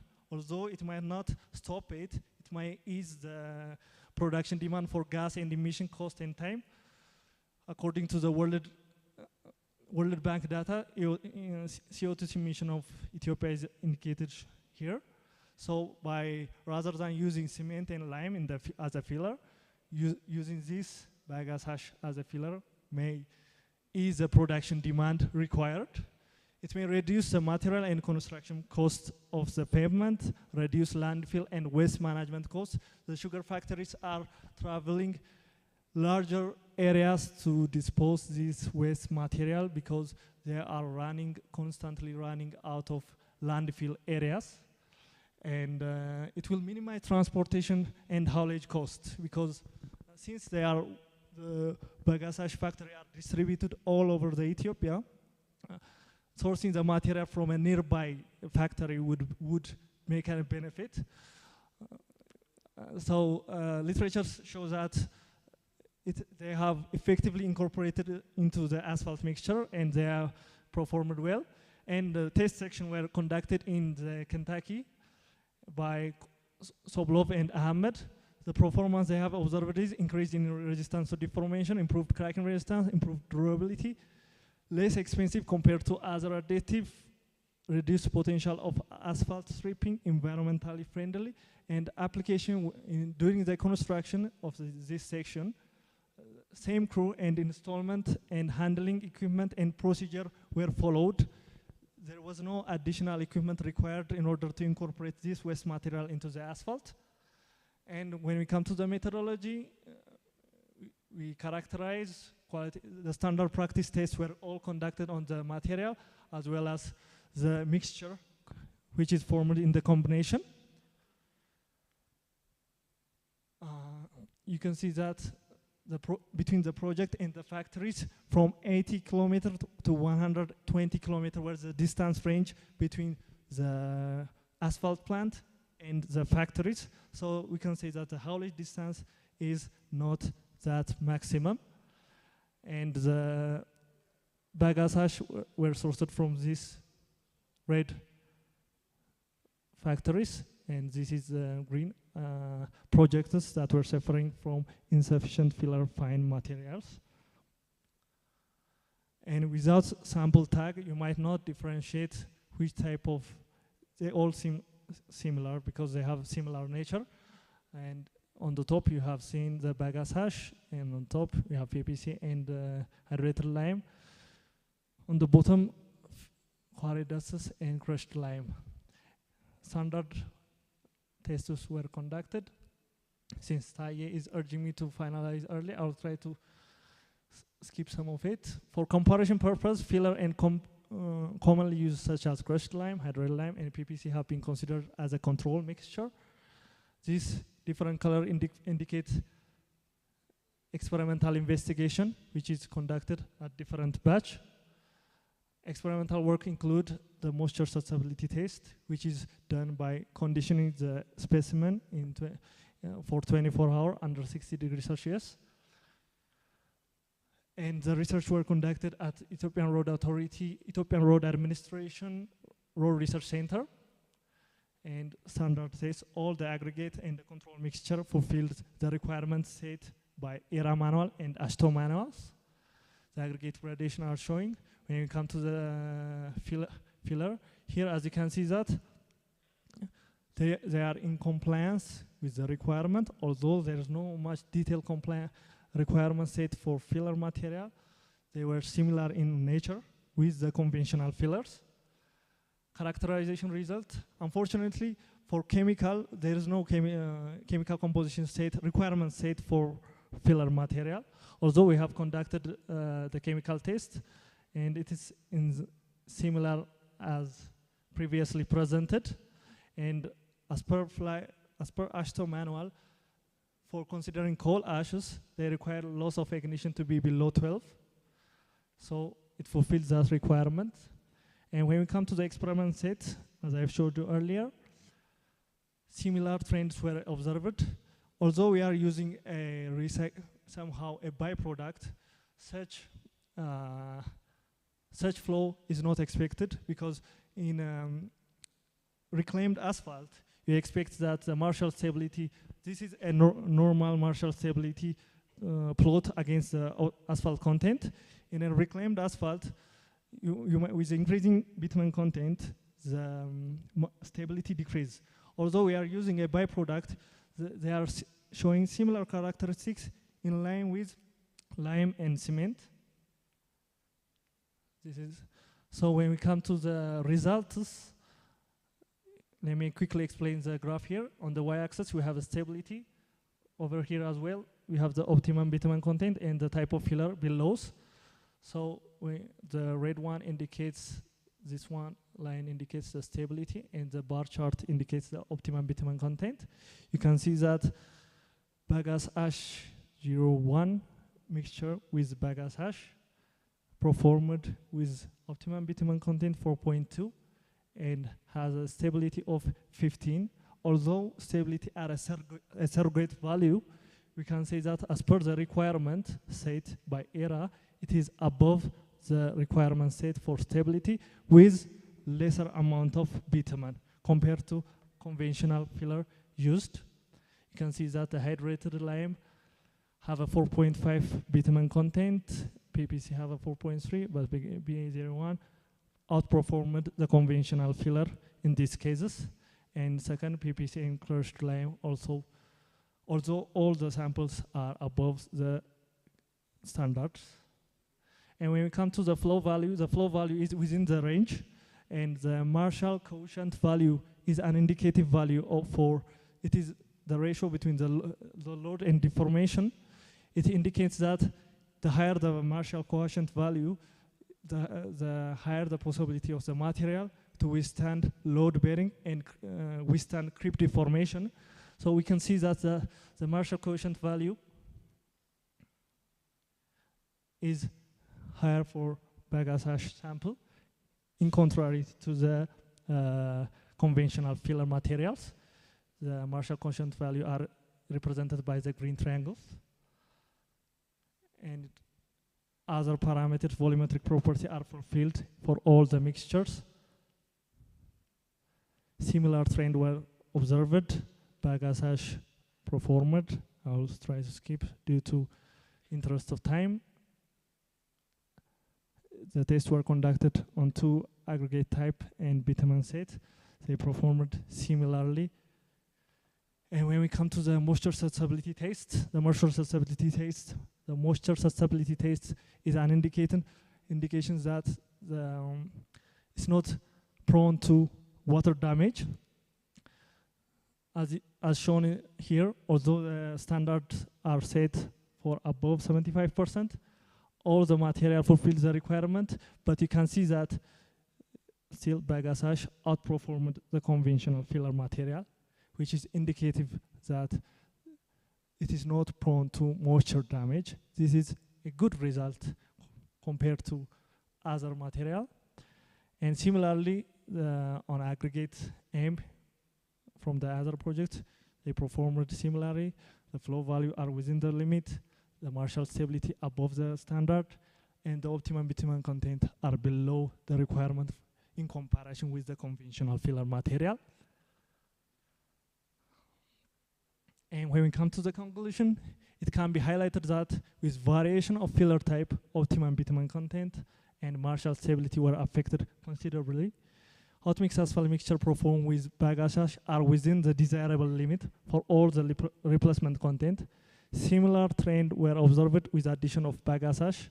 Optimum bitumen content decreased, Marshall stability slightly decreased, and flow decreased in comparison with the control mixture.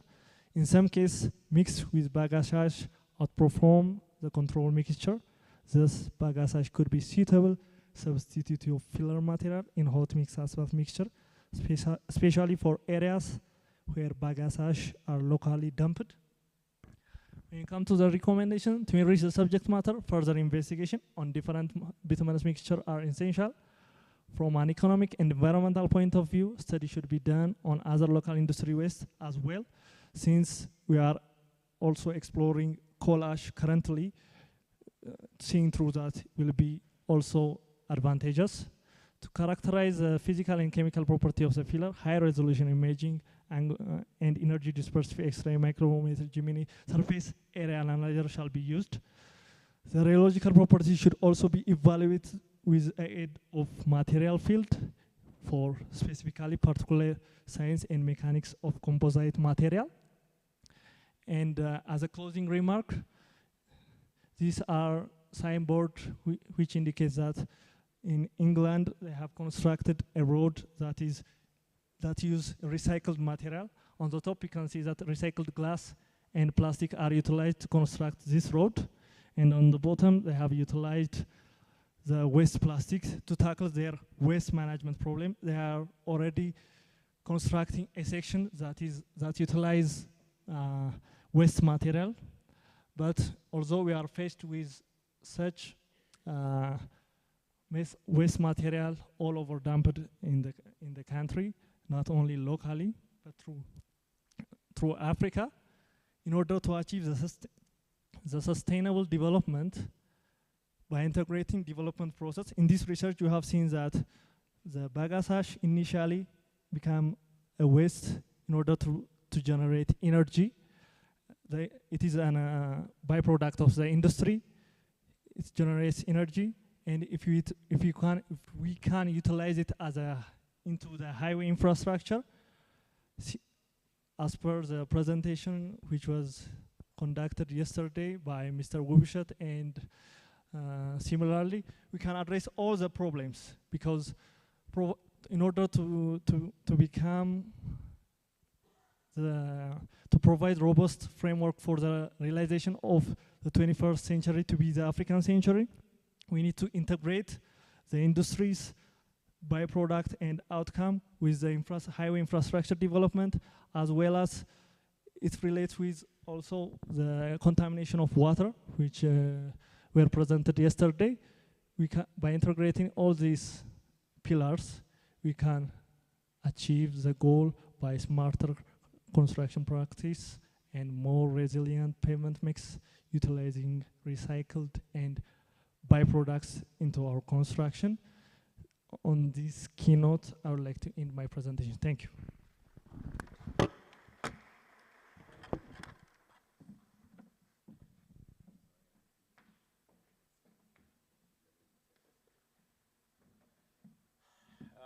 Thank you, Fanuel. Wonderful presentation. Again, although you were pressed for time. I wanted to ask this while he was showing the last slide. Are there any practices where people use recycled plastic and glass for brick making, like not necessarily bricks, but it could be bricks as well, but tiles, like so we can use them on walkways? Are there any practices like that? Do we use plastic waste to actually create tiles? Yeah? Okay, cool. Maybe it's a new business I need to look into. Now, the last presentation is by Dr. Jonas Minaru. He's going to speak on evaluation of the road network structure based on the impact on the trip study of selected 11 cities in movement, but I hope he's going to talk only about one city. That will be the last presentation before we go into discussion.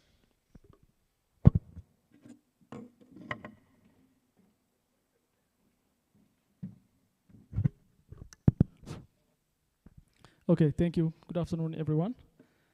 I know you are very tired with the compacted presentations, a lot of presentations, so I will make it very short and precise and brief, just to the point. I don't want to talk about a lot of literature and a lot of different parts. I will try to address why I want to present this research activity here. That's it. So, anyways, here I want to talk about the evaluation of the road network structure based on the impact of the trip movement. When I say trip movement, which is the movement of people from one place to different places. So I just, we just select, actually we did this research with different collaborators from University of Kassel in Germany, in University of Nairobi, and some other African countries. So based on this collaborative research, our final target is how to achieve the sustainable urban mobility in developing countries. So it's just one part of the research activity. It may cover a lot of things. So as my moderator explained, I'm Jonas and I'm from Addis Ababa University. So let's just quickly go to the presentation. So this is the outline of the presentation. As a basic presentation, I will try to explain the objectives, what is the methodology, and I will try to highlight the findings. Only that will be very interesting for all of us, because I want to present this for this audience because I saw the theme of this conference is the infrastructure sustainability and how to achieve or how to accelerate. But how to achieve?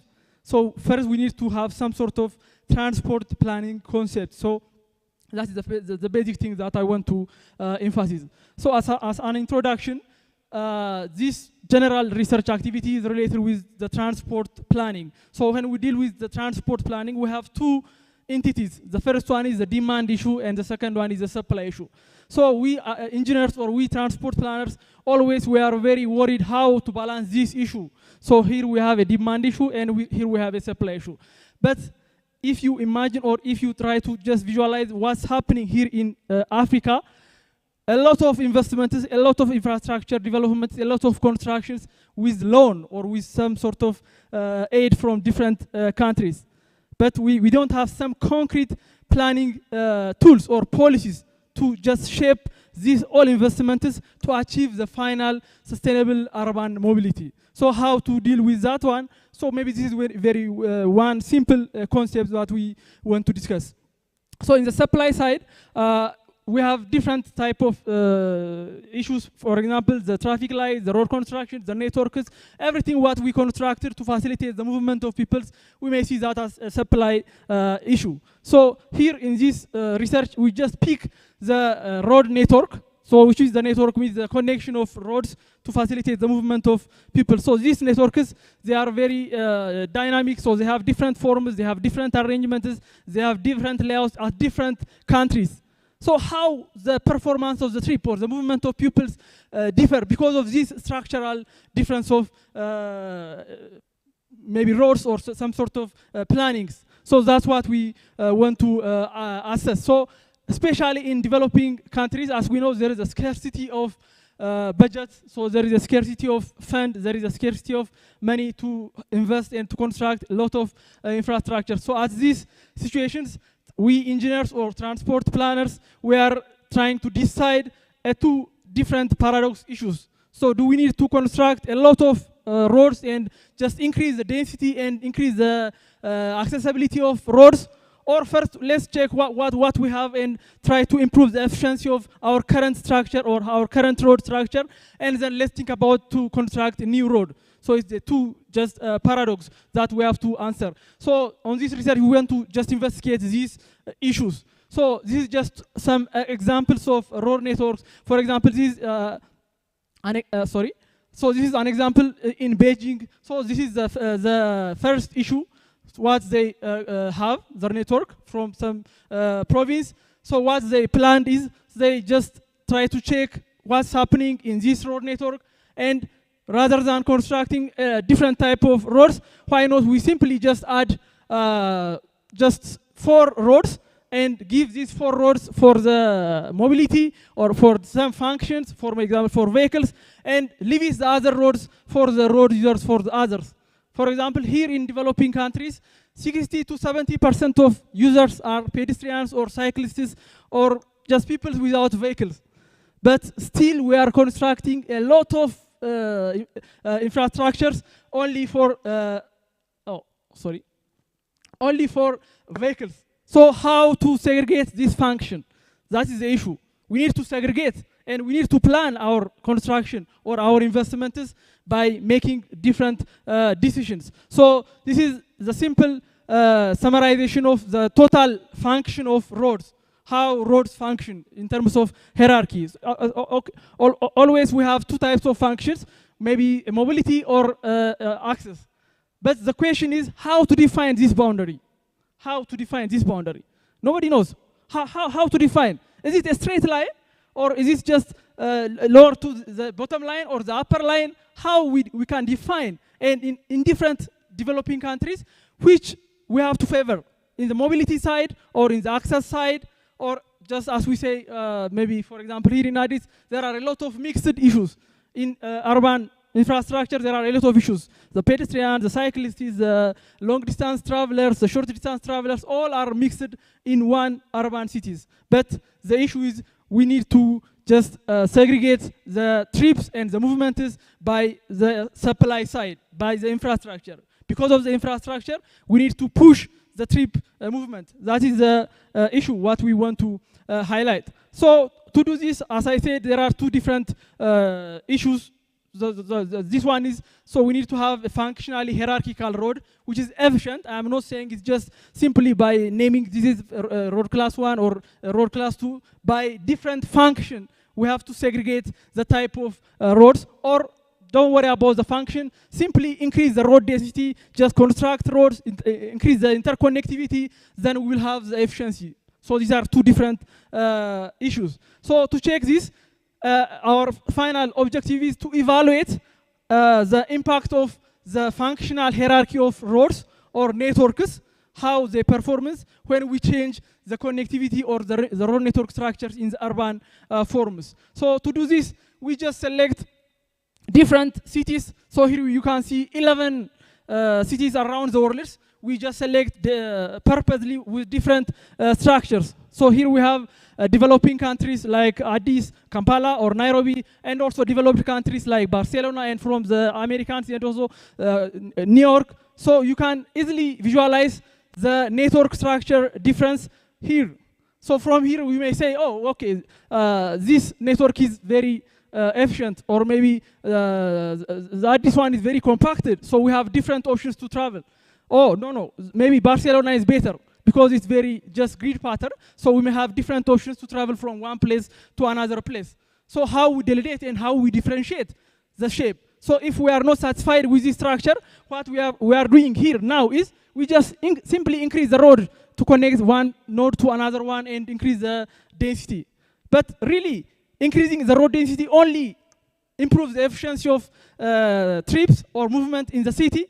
So that's what we want to just check with some research activity. So to do that, so we simply did some trip assignments with 3 different types of movements. Of course, we have 3 types of movements in all over the urban cities. So here we have out trips, which means these are this type of trip makers. Their basic purpose is to travel from one city to another city, for example, from the boundary to the boundary. So the second ones are the inside travelers, maybe for shopping, for leisure, for some activity. You can just travel some short distances.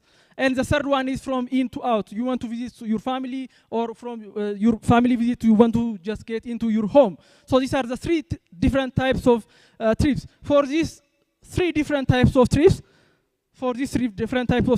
we just assume more than or around 2,000 trips, or number of travelers in other ways, or more than 2,000 pupils. So let's assume these 2,000 pupils travel in these networks. What will happen? Let's just leave them and give them the option to choose the path, whatever they want, based on the stated speed limit, the width of the road standard, is it as it is. This is extracted from the OpenStreetMap. This is as built in the urban cities. So what's happening is the discussion point.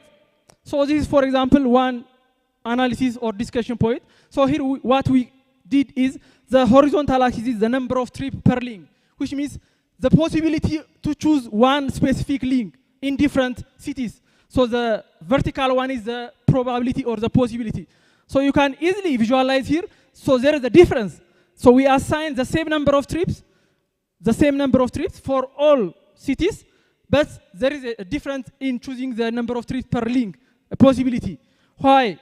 Because of the arrangement of the networks, or how we form or how we plan our cities, how we construct our roads, that matters the tree movement. So all of them, of course, they choose the shortest path. That's our just human behavior. We always want to go shortest one with quick travel time, or shortest travel time. So cities with steeper curves have links most trips likely. So here, this result shows for Addis, for example, here. But for Barcelona, you can see there is a possibility of different options. So let's just pass to the next one. So this one is also another issue, to just measure the trip length or the trip time. So the horizontal is the trip distance, and the vertical one is the time. So at different networks, from Addis to Tokyo, so you can visualize how the trip time is different.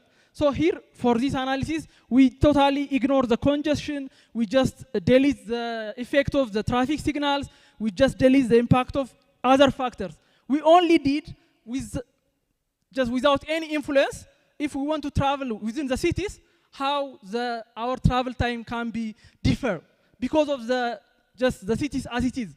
So which means we just play back to the planning stage. Now we already just planned, or we already constructed. But for future planning, what we consider is the point. So for the same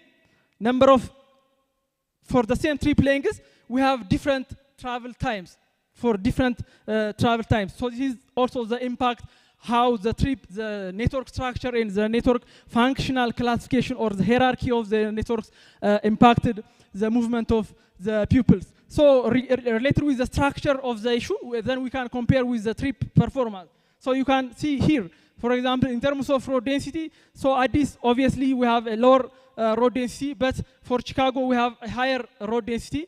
But in terms of the compactness, or in terms of the options to travel from one place to another place, we may have different options for Addis. but the level of the speed or the travel access road is very low.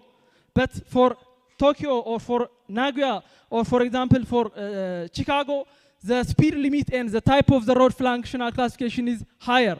So which favors to travel long distance. So this is also another issue to measure the characteristics of the road networks with different structures to measure the connectivity. So imagine here Addis Ababa has higher connectivity compared with Chicago and also compared with even Barcelona. So which means we constructed a lot. We have a lot of roads constructed in Addis Ababa compared with Barcelona. But the performance is lower because the level of the function of the roads here in Addis Ababa are very low, which are not favored to travel long distance. That's the implications, yeah? So let me just go to the findings and the conclusions. So with the equal road density value, different trip performance, for example, Rome and Tokyo, they have equal road density, but the trip performance is different, which means they constructed equal number of roads per area, but the performance is different, which means how they connected the roads or how they constructed the roads matters the trip movement within the city. And also, even if we have good connectivity, the functional classification matters to segregate the trip movement. So if you have a functional classification, so you are segregating traffics. Long distance travelers, they choose different roads. The short distance travelers choose different roads. So if you already segregate the travel, the issue of congestion, traffic safety, and some other traffic problems may be mitigated by segregating different travelers. So let's just come to the conclusion since we have just short time. So the first one is the hierarchical arrangement of road network has significant effect on the trip movement. So this is the first insight or finding from this simple analysis. So if you plan to construct roads with different and delineated function of roads with some regulatory and policy issues, so you implement an efficient or a performance improvement. That's the first issue. And the second one is related with the active mobility, like the walking, the cycling, to promote this sustainable urban mobility. So you have to segregate the vehicles or the travelers to one roads and just open the lower access roads only for the passengers, the cyclists, and for other users.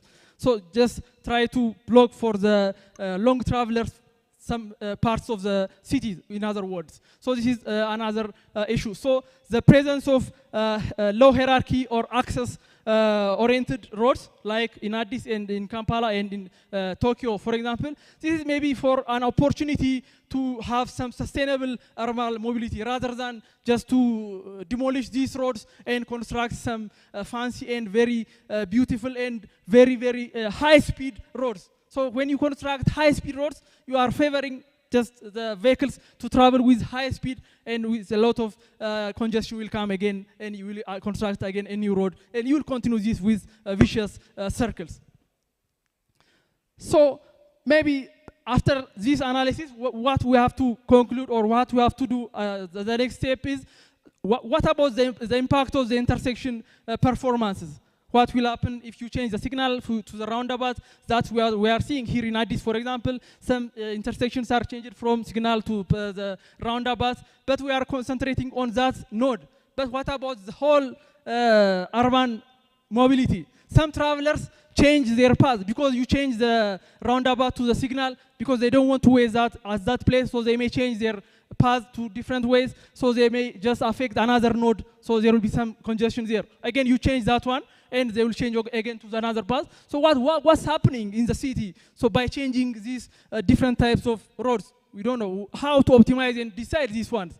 So this is also another issue. And the final one is how to measure the effectiveness of the functional classifications. The final one is we need to have some sort of index to measure this is the best functional classification for this urban city, and how to measure and propose such kind of indexes. And finally, of course, how to achieve the sustainable urban mobility for all users, not only for vehicles, also for pedestrians, for cyclists, and for all. So this will be the issue of the sustainability issue. Anyways, thank you. I hope I just used my time wisely. Thank you.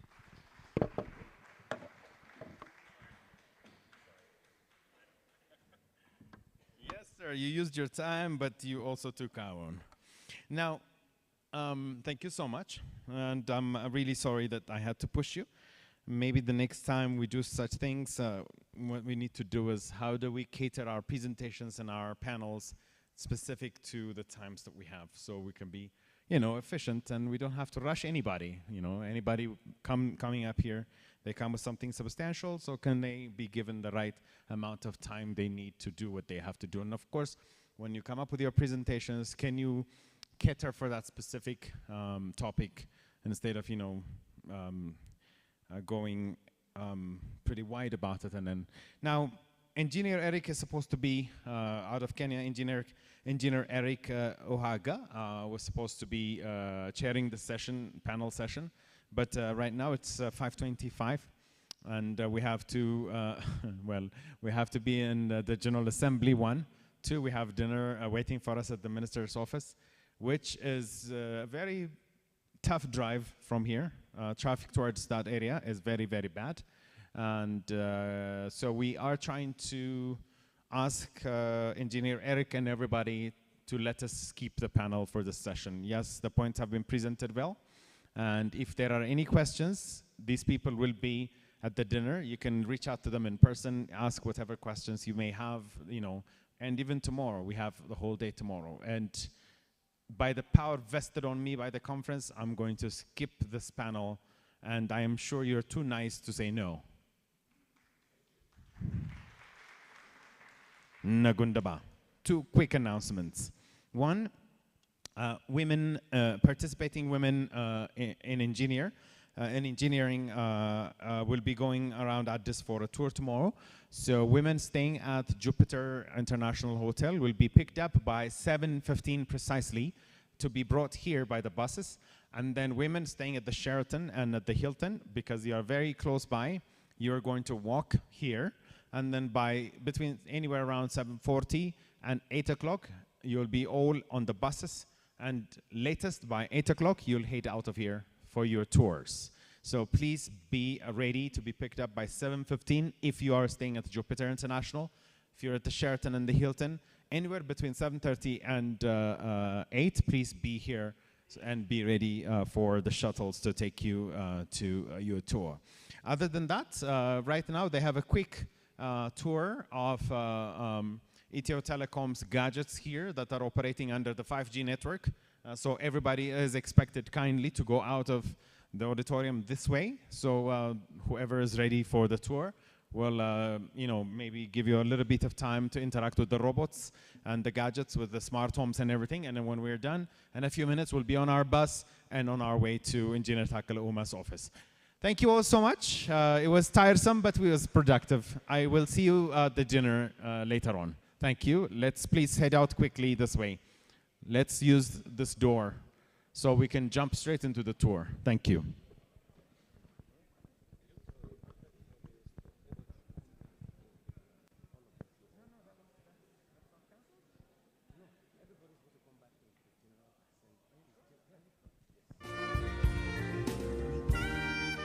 Yashim, please. Are we doing the General Assembly after this? So they're supposed to come back? Yeah. Okay. Sorry, everyone. There is also the General Assembly. 5 to 10 minutes of tour, and you come back for the General Assembly here for another few minutes. Everybody is supposed to come back in 10 minutes maximum. Yes, it's going to be a prison break, but we have to do it. Sorry.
Okay, good evening, ladies and gentlemen.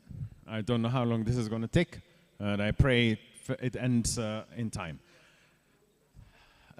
Quick announcement. Every single president needs to sit up front. Presidents of each association from each country will have to come forward. So we're going to have to make a small change in sitting arrangement. So presidents and chairs will have to come forward. And then along with them, one member, like the executive director from each country, will have to sit with them. And the rest of the members, for example, if I have Ghana here, president and executive director, then every Ghanaian delegate has to be behind them. That's how the General Assembly works. So please, let's quickly do this. Presidents, come forward.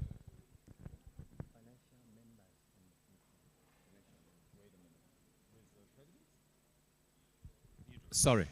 Just to add to what he just said, we want the presidents of financial institutions who are up to date in their payments, to please sit in front with one more member from their institutions. So 2 delegates per institution, maybe the president and the executive secretary, or a president and a past president, as the case may be, to represent each institution. Thank you very much. Yeah, we have the list of members of good standing. We are going to bring it up very soon. We'll show it on the screen. Thank you.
Okay, time is far gone, and we would like to start this meeting.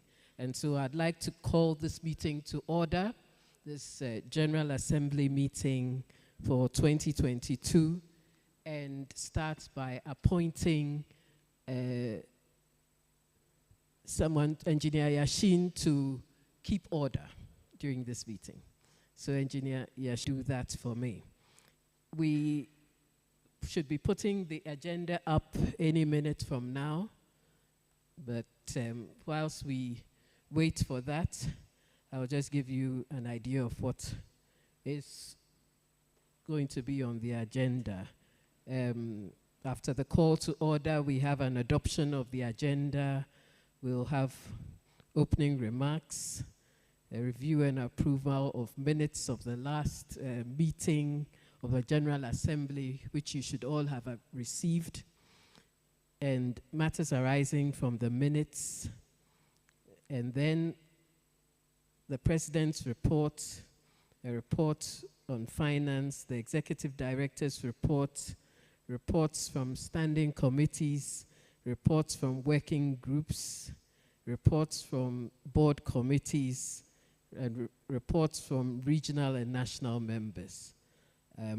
I have said reports, but we shall keep them short. These reports, we've had written reports from committees, and we will just ask you to note important issues in your reports that you would like the General Assembly to take note of. So I'm hoping that the agenda will be up any minute from now.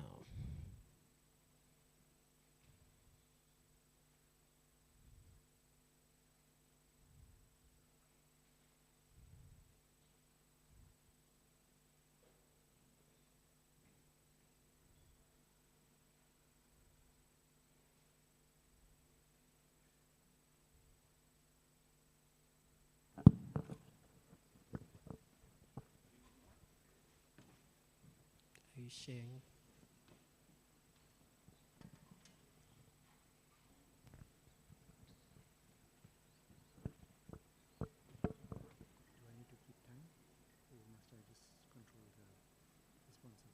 Control the responses.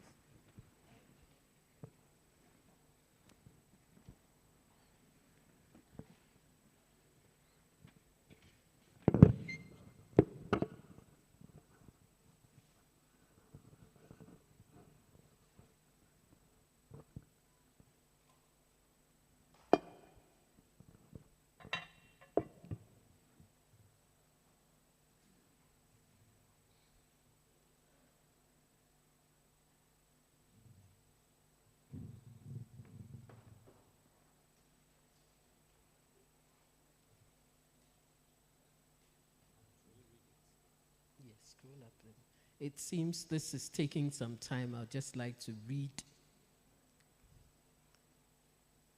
and ask you to note so that we can have an approval of the agenda. So we've already begun with a call to order. We'll have,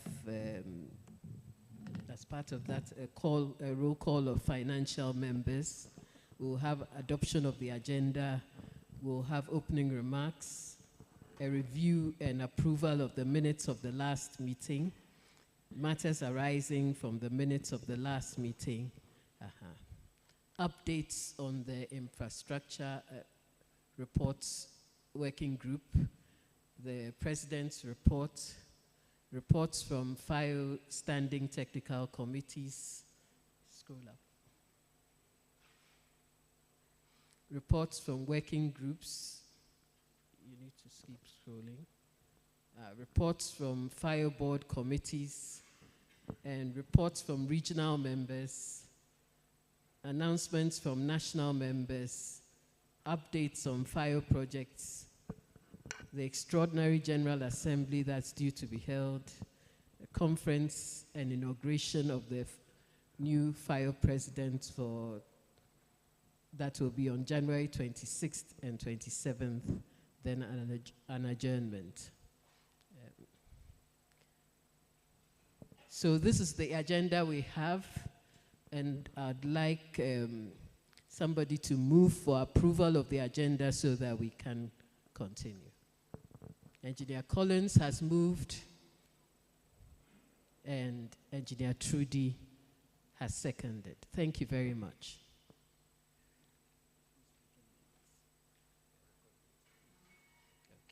So we will now have a roll call of financial members. And we have Angolan Order of Engineers, we have Order of Engineers Burkina Faso, we have Order of Engineers Democratic Republic of Congo, we have the Engineering Syndicate of Egypt, we have the Ethiopian Association of Civil Engineers, Ghana Institution of Engineering, Institution of Engineers Kenya, Engineering Society of Liberia, Nigerian Society of Engineers, Institution of Engineers Rwanda, Engineering Council of South Africa, Institution of Engineers Tanzania, Ugandan Institution of Professional Engineers, and Engineering Council of Zimbabwe. So these are the financial members we expect to be seated in front. Thank you. So can we move on? So my opening remarks, let me just thank you all for being here.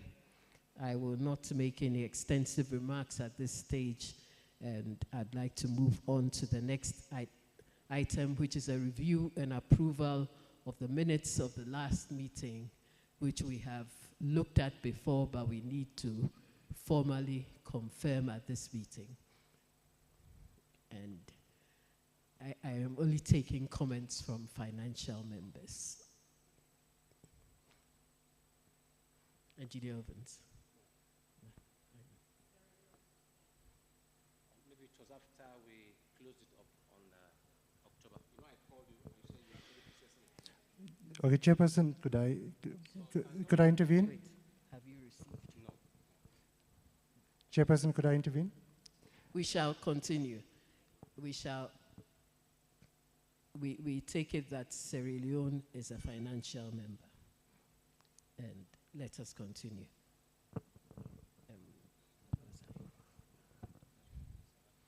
Yes, so the minutes of the last meeting, we have considered them, but we need to formally do it again here. Yes, Engineer Aye moves for acceptance. And did I see Engineer Adams? Okay, I've got Engineer Adams seconding that motion. Thank you very much. So can we move on? No, we are not going through. They've been sent already. We've considered them already. Please. Next item on the agenda.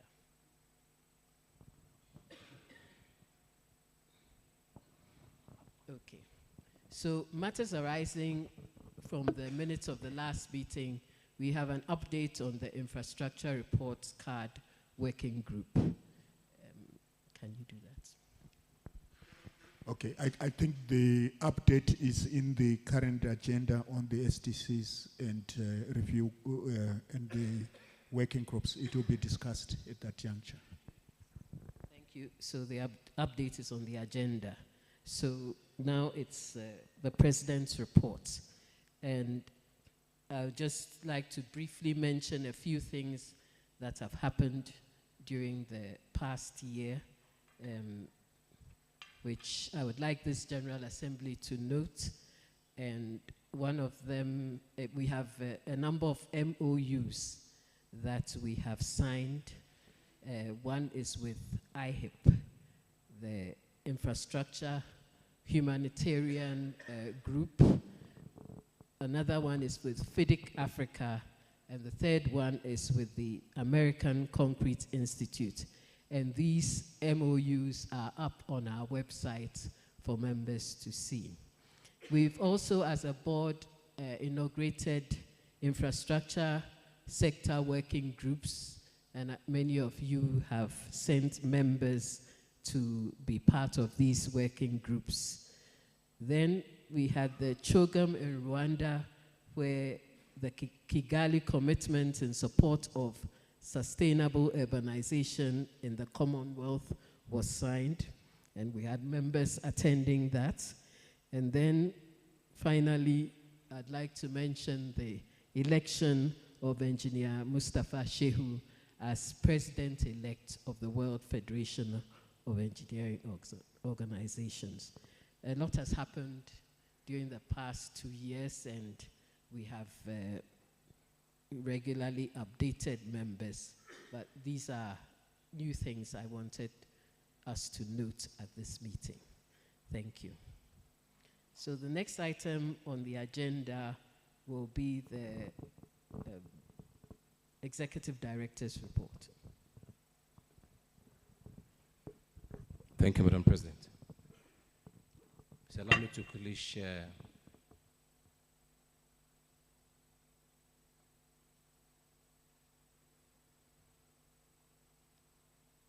Thank you, Madam President, and let me formally welcome everybody again to the General Assembly for this year. I want to thank all the presidents who made this possible, who turned out the various invitations that were sent. I'll use this medium to also apologize to the Sierra Leonean president. As at the time we're putting these reports together, you know, I did call you. I called you. I called all the presidents who have outstanding payments. Yeah. So we'll update the records later. So I want to quickly present the budget for 2023. The budget for 2023 is on the screen. That's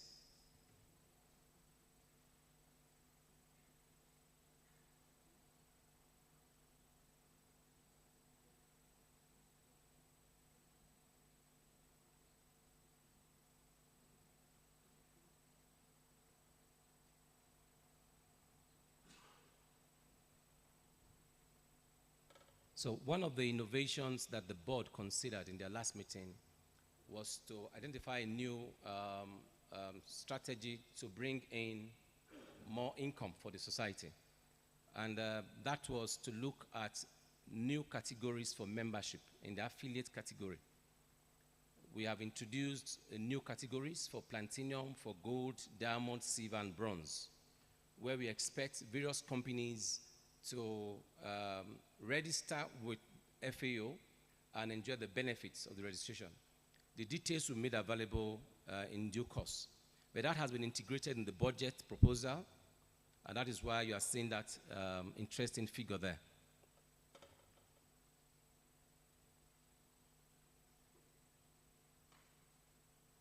So the budget, again, has been provided in the link that has been sent to everybody.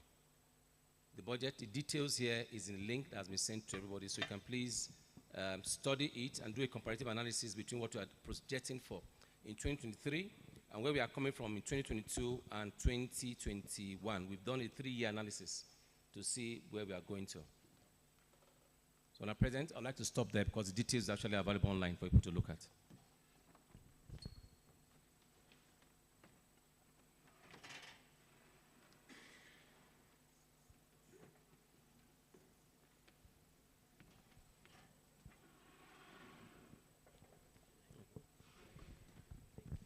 Thank you very much.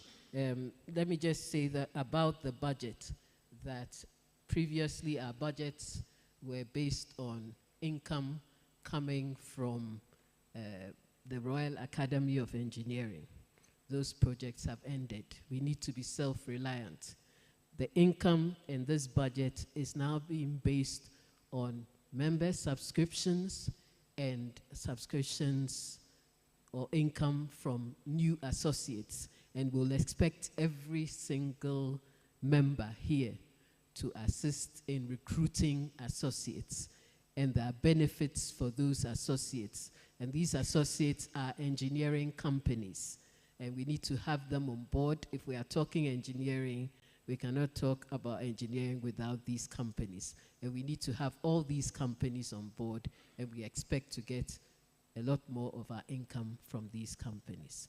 Thank you. Madam President, I just wanted to illustrate in terms of rules of procedure. When an item is presented, if the executive director can indicate whether it is for information, for discussion, or for adoption. With the budget, we need to approve. The General Assembly needs to approve. So perhaps you need to put it up. This budget is for approval of the General Assembly.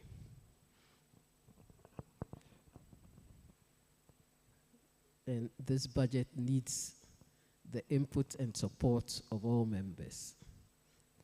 Executive Director, if you could manage the floor in terms of the hands that are up. So,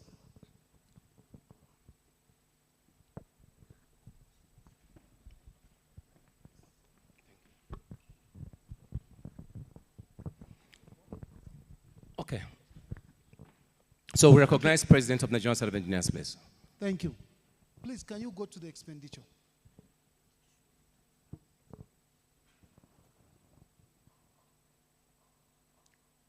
Yes, I saw an item there.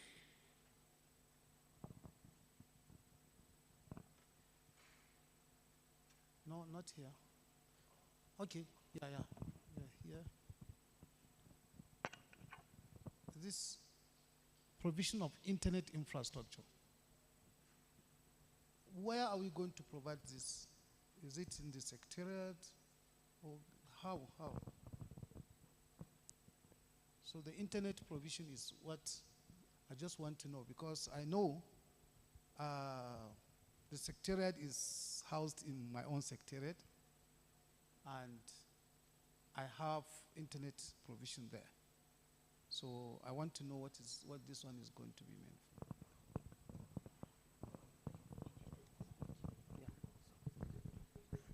for. Thank you very much, Mr. President.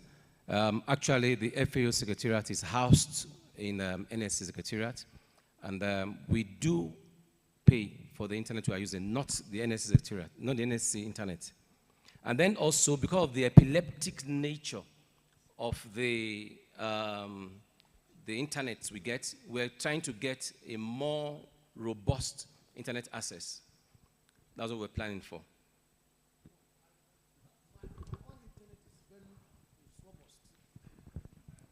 Yes, my own internet now is robust. If it is not, it was not robust before. So, and I have enough bandwidth. Okay, so you can rely on my internet. Okay. Thank you very much, Mr. President. Thank you very much.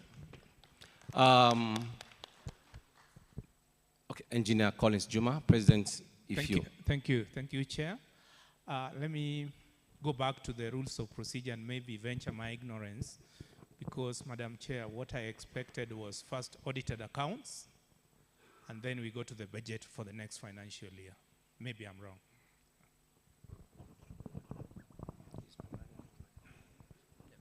Thank you. There should be a report on finance Yeah, the report on finance would have, maybe I just go through that as the question has come up. The audited reports, we were going to have a member from the finance committee to do that, but the audited reports have been done. They have been placed online.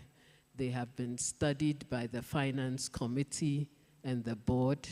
The board and the finance committee have also received the reports from the auditors, and we were given clean accounts. They were not qualified accounts. Thank you. Engineer Adams.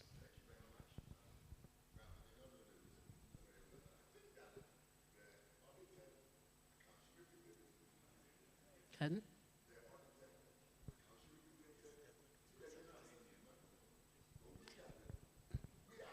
Yes, the audited accounts have been placed online for all members, and the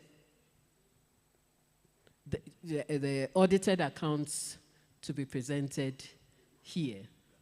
Yeah. But yeah. Yeah. We were expecting a member of the finance committee to do that. I don't know if he's online, but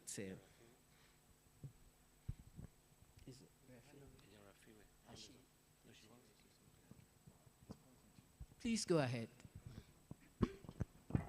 Thank you very much, Madam President. Engineer Ovens, if you can maybe go back to the projected budget. I observed on the budget that you've included costs of the proposals in terms of the different categories for members. Would you perhaps think it would be accurate at this stage to put those figures, particularly because I know that the membership committee has not yet had the opportunity to go through and understand the logic behind the costing of the different categories of membership. You've mentioned platinum, gold, etc., and there's a figure attached to it. Do you think at this stage it's not premature to perhaps have those values before the membership committee has had an opportunity to unpack those values? Thank you.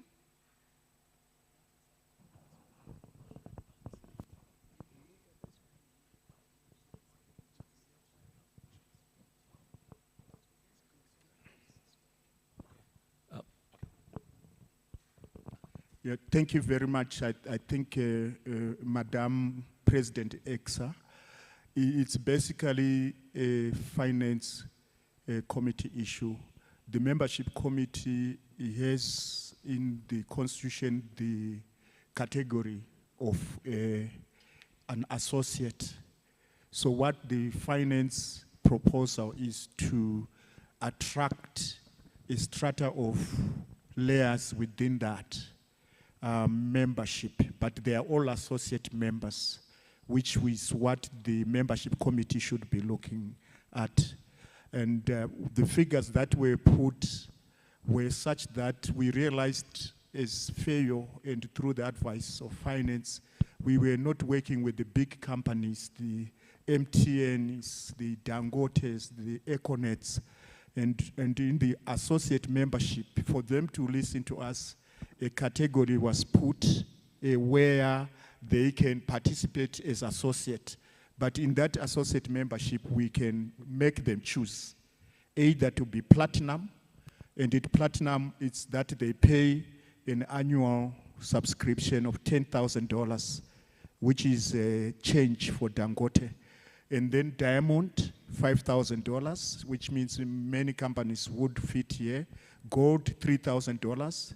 Silver, $1,000, and bronze, $500. This caters for the SMEs. So the consideration here was to make sure that no company is left behind. They'll just find out where they fit. Most universities would probably go for the bronze because they want to associate with FAO and pay the 500. The big guys will pay what really? Because a flat subscription would mean some companies may not take us seriously, especially the big ones. Thank you very much.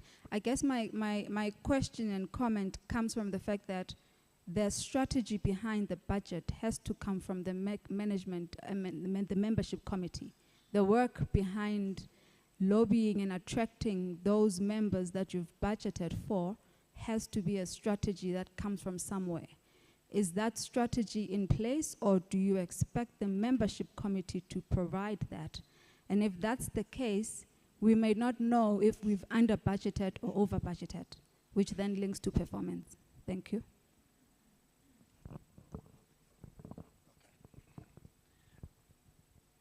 Thank you. When we were preparing and putting this, we were actually looking forward at establishing the institution that has means to run the operations.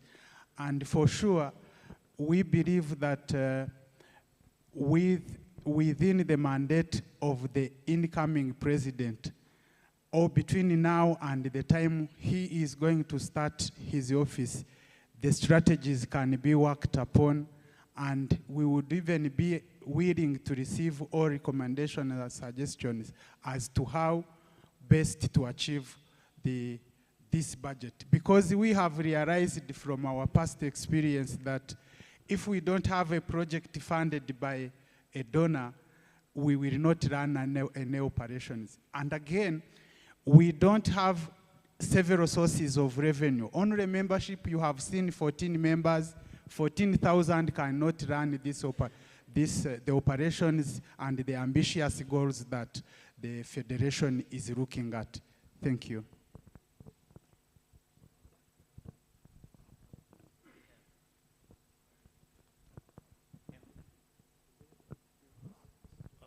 Madam President, I'd like to go back to what my colleagues have said concerning the auditor's report. I think today, I think it would be good if the report from the auditors are just displayed on the screen, even though he said it's on the website, displayed on the screen.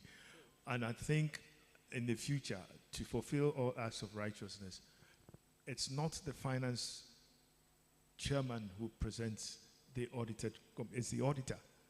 And that is what is normally done in companies. So we have to make sure that in future, it's the auditor who will present the auditor's report, and that's what is done. Thank you. Noted. We have another hand up there. Thank you very much, Madam President. Mine is based on accounting principles that when you prepare a budget, income and expenditure should be balanced. You cannot have a budget whereby the surplus is more than what has been mentioned. Budgets are not Bible be amended as you go forward.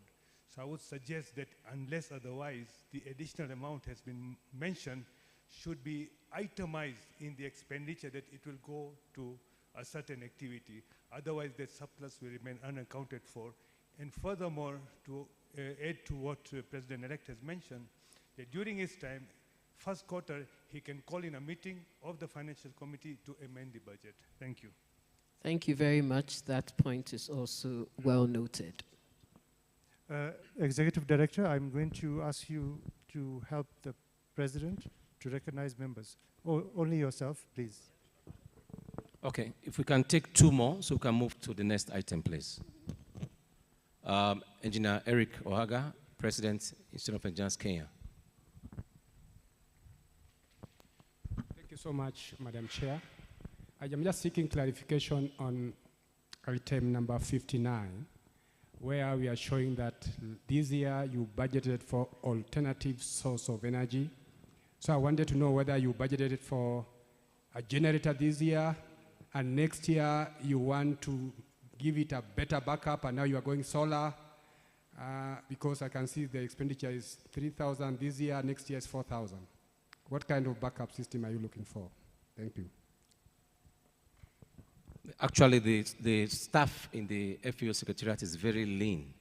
And so most times we walk around the clock into the night to meet up with our targets.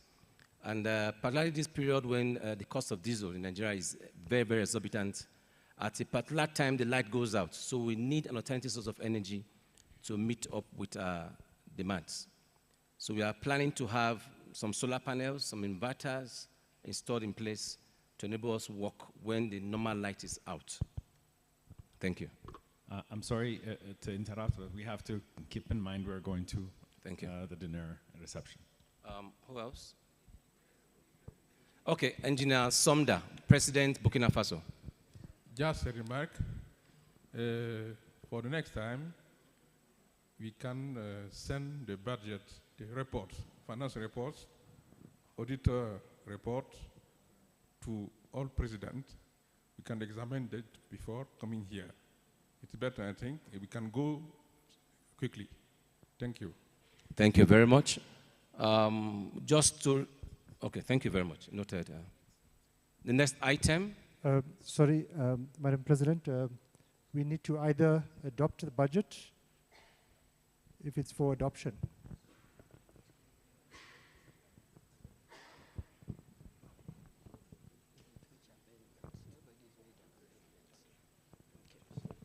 Yeah, no, I think members, we have noted all the comments, and the proposal from the board is that since you notice our treasurer for this period is also not present, and we basically would be working with the committees, the membership, the finance, to refine the budget.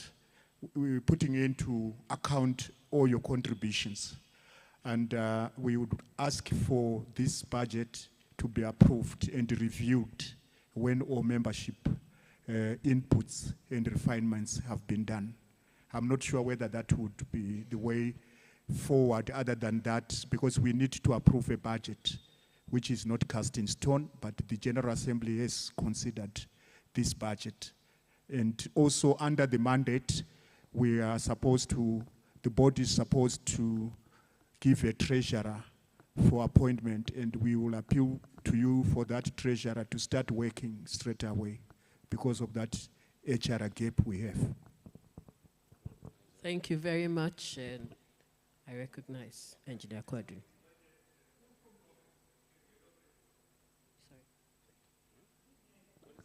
He has proposed that the budget be adopted with the comments that need to be considered. Considered. Thank you. As we move along. And I believe it's seconded by Engineer. Sorry. He said you. I'm not seconding the motion. It's information I'm giving. Information. I think it would have been better if all the comments that have been forwarded today should be captured in the budget, and we approve the budget online. The KAMA Act has given us the right to do that. So after everybody must have seen the corrections you have done, then it can be passed. Because once you send a mail to all of us with the new budget and ask and have a motion there that says approval for the budget, and within 5 days, if we don't respond, it's assumed we have approved. So it's better we do that than to give a blank something. Thank you. The budget was being okay. approved subject to the amendments being made. So we will confirm that as you have suggested. Okay, thank you. Thank you. Okay, so do we take that as a seconder? So seconded. Thank you, Engineer Woodil. Thank you very much. Yes. So we had the finance report. Do you want to see the audited?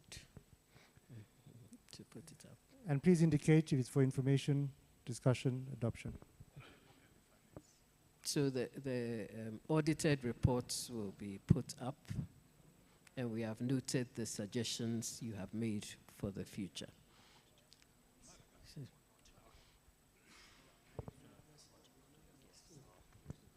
And the audited reports are for noting, so please.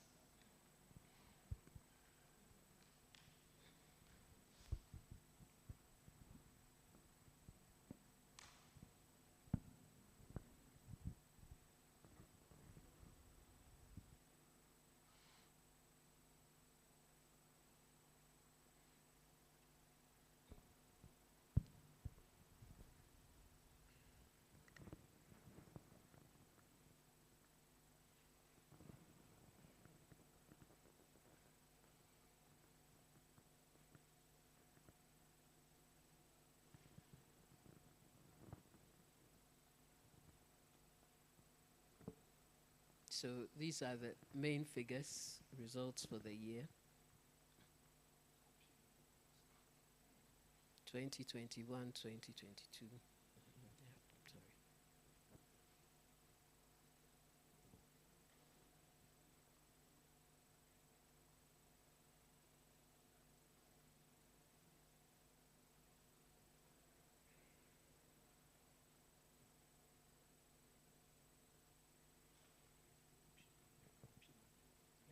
Please go to the opinion. Go up. Please read the opinion.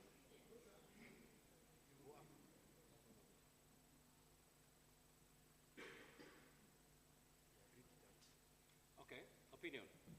In our opinion, the accompanying financial statement give a true and fair view of the state of the company's financial affairs at 31st December 2021 and its financial performance and its cash flow for the year then ended in accordance with International Financial Reporting Standards and the requirements of the Companies and Allied Matters Act and the Financial Reporting Council of Nigeria Act.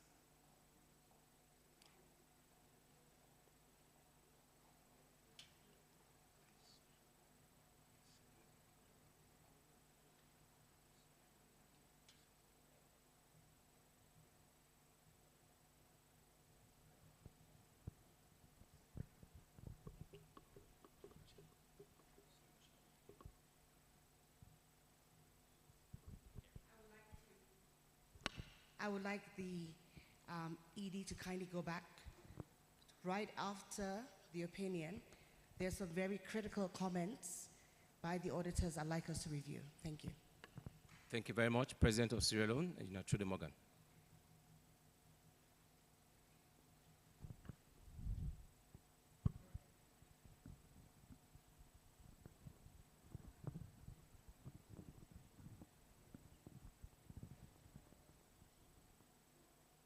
Reports on the other legal requirements. Here, this is the place.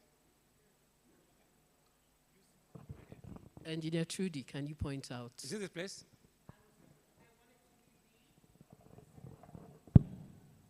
Which says the organization, I can't read properly, did not keep some required books of accounts such as payment vouchers, and the accounts were prepared incomplete from incomplete records so far as appears from the examination of those books and returns adequate for audit have been received from the office. I'd like a bit of clarification on that point, please. Thank you. Thank you very much. The Secretariat had a member of staff that was responsible for keeping the books. And during the audit process, that member of staff resigned. And so, the audit should have been completed before he resigned, because we even specifically asked for an audit to extend beyond the normal period. But, well, there were problems with getting that information from the member of staff. So he left. And so when he left, that information had to be gathered and piecemealed to be able to complete the audit. So that audit took a longer time than it should have. And so that's why you have this comment here.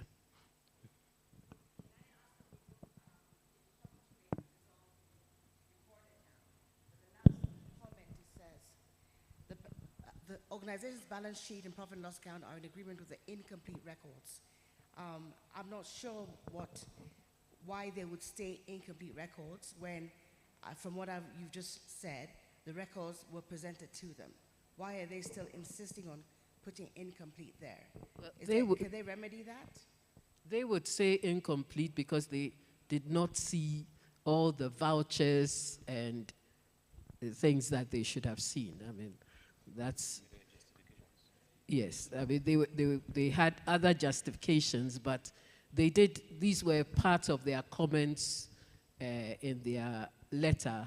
They wanted to see, proper accounting records kept, and unfortunately, that was not the case in this particular audit. And so they would have to give that opinion there. But Madam Chair, with due respect, I think that's why we have the executive director in office. And I think things like payment vouchers are run on a daily or a monthly basis, that they shouldn't appear among the incomplete. That's why the executive director is in office.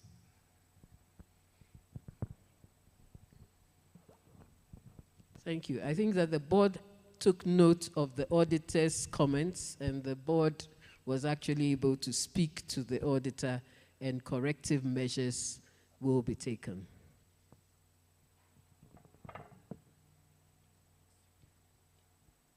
In a quadri?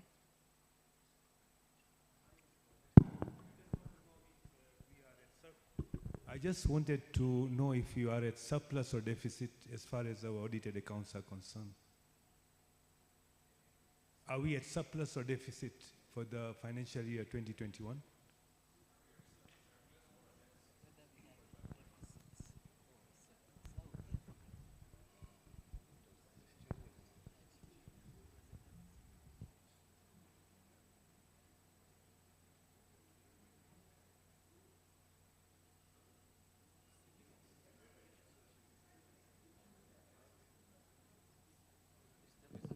So it's a deficit.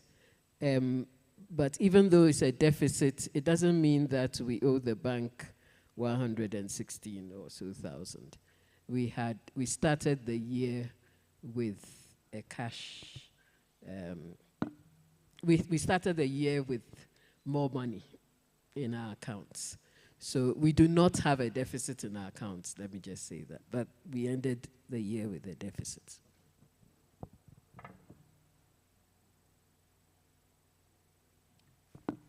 Thank you very much.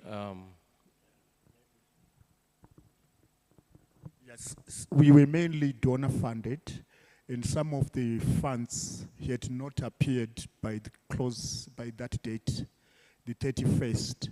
So as the funds came in, they quickly regularized the deficit, which will then be reported in the 2022 accounts.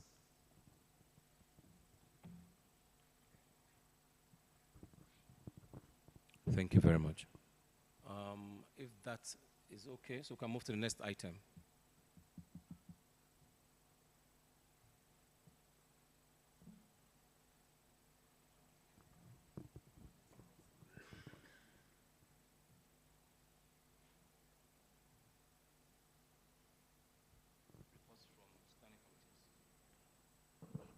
So we are asking for the reports from the standing technical committees.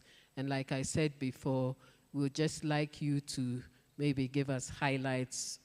We know that you have sent in written reports now, but just give us the few highlights that you want the General Assembly to note, starting with the Women in Engineering Committee.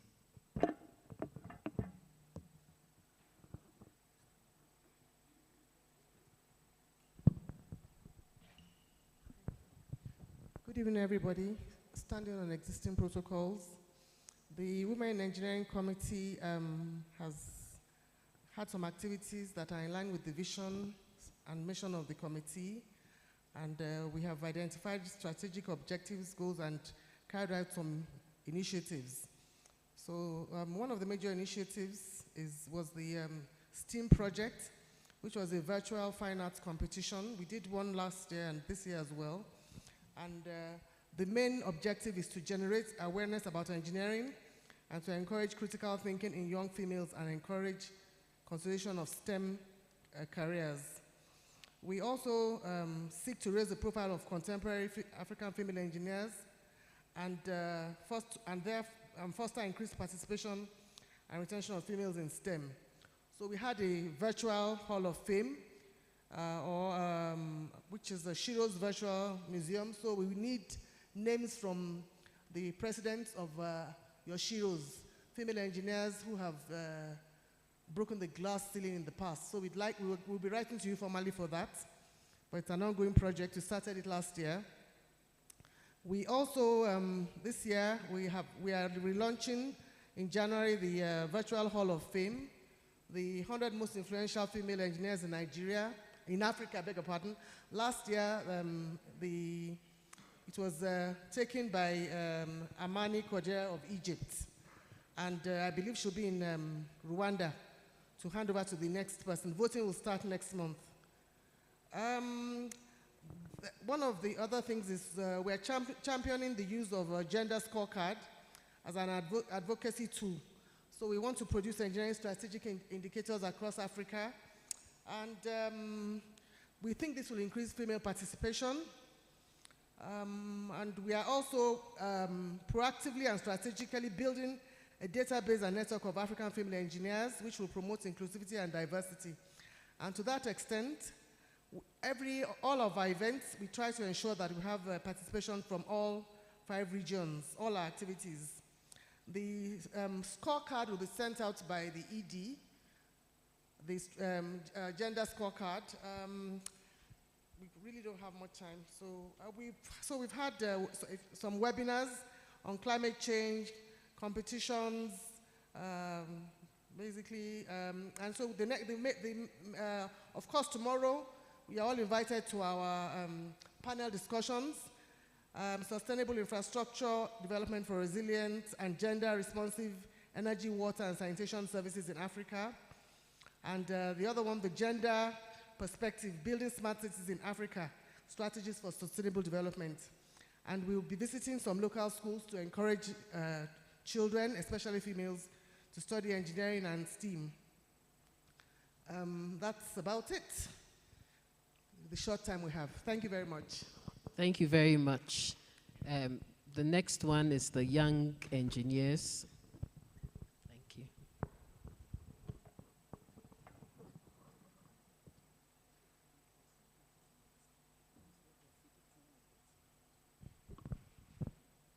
Good evening, everyone.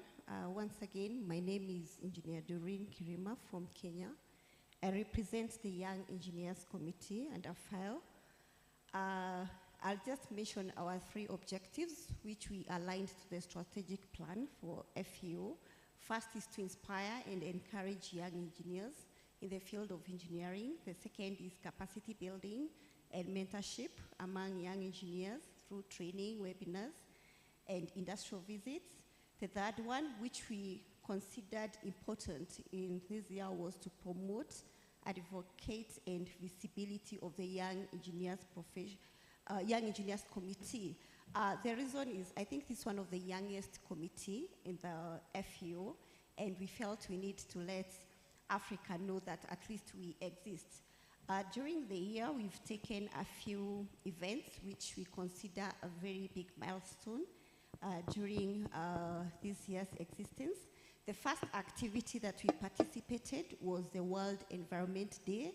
That was in June 2022, where we held a webinar that was well attended and a tree planting activity. It was successful, 50%, and successful not 50%. 50% successful because we had it in Kenya, 50% not because other countries did not manage to have the webinar and the tree planting activity as we had planned to have representation throughout the continent. However, we were able to partner with the Institution of Engineers of Kenya, and we were sponsored by ICRAF Africa that made the event very successful. During the year, we had our first young Madam engineers President, I would just like to bring notice. We are only allowing, although we may have now overstretched, we're only allowing 2 areas to be discussed from the committees. So if you can only discuss 2, and we would stop. Thank you. Thank you. We had the first Young Engineers webinar that was very successful, and currently we are undertaking a COVID-19 survey amongst young engineers. If possible, we'll have the time tomorrow. We will present the findings. Quickly, for the board to note, we are having various problems. The main one that I would like support is to ensure every country member has a young engineers chapter that is well facilitated, that is recognized, so that as we talk to facilitate development in Africa. Let's not leave the young engineers behind. Thank you very much. Thank you. Thank you very much. Then engineering education followed by capacity building. Thank you, Madam Chair. I would just like to make two announcements. The first one is the launch of the Africa Engineering Education Forum, which was launched today, and there was a build-up to that with a lot of work with many partners. So that was the first one that I thought that I would mention. The second item that we would like to mention is that we have started work looking at a CPD framework for the continent to have one register, and there will be a call that will go out for us to discuss that framework, which will happen at the WEAF conference in South Africa at the end of this year. So that's for noting, Chair. Thank you very much. Capacity building. Thank you very much. I think in a nutshell, I will just report on 2 or 3 activities. One was the Victoria Falls Conference, which most of you attended. And this was on education and engineering capacity building. The other is we are training on the water capacity building post-COVID, courtesy of the South African Department of Science and Innovation. And we would like to reach every member. We are also working jointly with other STCs to build their capacities. And to this effect, we are part of the team. Some of our members in Egypt have got a stand at COP27, and we are participating there to send across the capacity building in climate action and climate change. We, as a committee, we appreciate the support from the Engineering Council of Zimbabwe and also many other activities, including the compendium, which we are working on, which all members will access for open science and CPD. Thank you, I think, for now. Thank you very much. Now, anti-corruption. Thank you very much. Since 2020, our anti-corruption committee adopted on every 9th December, which is the World Anti-Corruption Day, to issue a statement that that announces the theme for the very year. We have done the theme for the 2021, which was advocacy for enhancement of integrity pacts in infrastructure projects as a game changer. And in 2022, we had we have a theme that is anti-corruption awareness campaign, education and training of stakeholders, which is a project anti-corruption by introducing something that is called developed the benchmarks as project anti-corruption systems. And what we have seen from all this time is that there is less engagement of professional engineering institutions in terms of members participating in the awareness campaigns. We do it at the FAO level, we do it at the WFIO level, but within the institutions, there is very minimum responses. Probably, I would propose that this General Assembly, if there is any other tool or another approach that could be used, be suggested and adopted for implementation. I thank you very much. Chairperson, in terms of the rules, we cannot allow that. This is for information, only for noting. Thank you. So the next item is the report on working groups from the Infrastructure Working Group. Thank you very much. We have been in communication with the chairperson, Dr. Martin van Phelan. The status of this group has been reviewed by the WFIO board to continue until the next General Assembly in Prague as a working group. And this group produced a report which is still being a draft, and the WFIO board gave the report to WCCE to review, and also to the American Society of Civil Engineers to review. And this review is taking a lot of time. And we have proposed that these reviews be done, if it's an African report, be done in Africa. But our compromise was WCCE as a representative in Africa and members and committees in Africa, which are Kenya, Nigeria, Zimbabwe, Zambia. So that was fine. The board also approved, this is a FAO working group, approved that it be made in STC. And that approval was given and discussed with the EXA, and they are now in the process of having the necessary approvals within their council.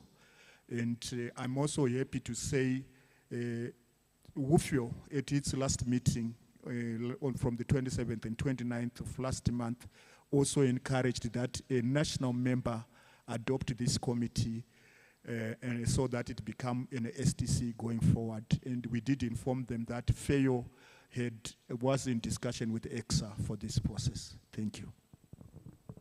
Thank you very much for the report. Now we come to the FAO Board Committee's reports. And the Nominations Committee, I'd like to call on Engineer Matalanga to give the report. These reports are for noting information? Yeah, these reports, there will be action on some of these reports. Okay, so they are for discussion and adoption? Yes. Okay. Nominations Committee, Membership Committee, there are actions. Thank you very much, Chair. Thank you very much, Madam President. We, Nominations Committee, we've submitted a report to this report to the board. I don't know, Madam President, do we want to share it? Can the ED, or I can just take the highlights to save time? Chair of the Nominations Committee, if you can note as you go through your items, which ones are for noting, discussion, and adoption? Most of the report is for noting, but for discussion and adoption will be the recommendations and the prayers to the executive. Okay, if you can indicate that at that point, thank you. Yes, at that point I will highlight it. So the Nominations Committee, very privileged to have been selected chair. It's made up of past presidents of FAO, from Engineer Dr. Martin Van Bilan, Engineer Mustafa Sheho, Engineer Julius Ryungu. Then there was Engineer Martin Manuha, but he stepped down because he's a current board member. I'm sorry, can you speak up, or maybe you need a better mic? Okay. We need to be able to record this. Okay, can you hear me now? Yes. Yes, then the other members of the committee were Dr. Ayman Rashid and Engineer Valerie Bergaba, who is here with us. So the committee had meetings and we reviewed our terms of reference, which are mainly to consider the nominations received from the members for election as officer of the Executive Council, to encourage a balanced geographical representation of membership, to assess the candidates with respect to criteria as in Annex B, and report the state of the nominees to the Executive Council and the General Assembly, which I'm doing now. So there was a proper call for nominations for the position of the FAO President-elect that was sent out to all members. We received 2 nominations, one from EXA, it's Engineer Refilwe Buthelezi. He was proposed by Ghana Institution of Engineering, Institution of Engineers of Kenya, and Engineering Institution of Tanzania. We also received a second nomination from Engineer Abel Gandu, Engineering Institution Zambia. He was proposed by 2 members, Kabaise Musebe and Lusugu Nyirende. This was noted not to have been proper because nominations are supposed from professional engineering institutions. We went through the nominations and we actually saved, instead of having to communicate to Zambia that their candidate was not properly nominated, he sent a withdrawal. So we considered the nomination from EXA of Engineer Refilwe Buthelezi, and it was noted she's a serving president of EXA, and there was a slight challenge that Engineer Refilwe had not at that time attended any General Assembly. The committee recommended that these 2 conditions of being president of the professional engineering institution are important, but they are put there so that you have a person who has reached that level, and yes, she has reached that level because she's the president of EXA, and she's also participated in other important activities of FAO. So with that, the committee recommends for discussion and adoption by the General Assembly that we consider the nomination of Engineer Refilwe Buthelezi from EXA to be considered for executive by the General Assembly to be declared as a candidate for the position of the FAO President-elect for the period 2023-2024. Thank you, Chair. Thank you, Madam President. Thank you very much for the reports. The committee has made its recommendation, and it's for the General Assembly to approve or not. Here. We have a... Tisi Matigane from EXA. Madam Chair, I just want to check from procedure point of view. Can you please raise your... Okay, Tisi Matigane from EXA. I just want to check, Madam President, procedural, is EXA supposed to be part of this discussion? EXA is a member. Okay, can I address that one? Yes. In terms of the rules, yes, you can. But if you believe that you find yourself conflicted, then we leave that prerogative up to you in this case.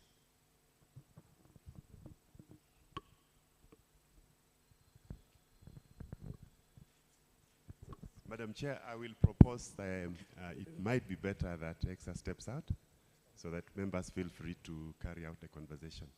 Okay. The other thing which the committee noted that, of course, Madam Refilwe Buthelezi has participated in important meetings of even UFIO, including attending the General Assembly in Costa Rica. Thank you. So, Engineer Woodil. Madam, I, Engineer Tassius Algidarudil, hereby move the motion for the adoption of the recommendation of the nomination committee. Thank you. So we have a motion on the floor. We have 2 hands up. Maybe, okay. Engineer Alex, I second the motion from the nomination committee. Thank you. Thank you. We have a motion. It's been moved and seconded. We have an observation. There is no engineering institution of Tanzania. It's the Institution of Engineers Tanzania, so the report should be corrected accordingly. Thank you. We have one here. We have a motion on the floor. It's been moved and seconded. Please. Okay. Are you dealing with the motion or a different issue? Comment on the recommendation. Okay, can I, just on a point of order, so there is a motion on the table. Has it been moved and accepted? Has it been seconded? It's been seconded. Okay, so there's a motion on the table that has been seconded, so this motion has been adopted. Okay, so I want to put it to the floor. Okay, so let's go back. So there was a nomination with some recommendations that we put onto the floor. There were some discussions raised. The Madam Chairperson put it forward, and there was a proposal to adopt the nomination, and it was seconded. Yes. Okay, are we all in agreement? Okay, so once this point is over, unless you want to bring on a point of order, which you can, so if you want to bring a point of order to intercept this process, you are welcome to do that. But if you want to make a comment for information,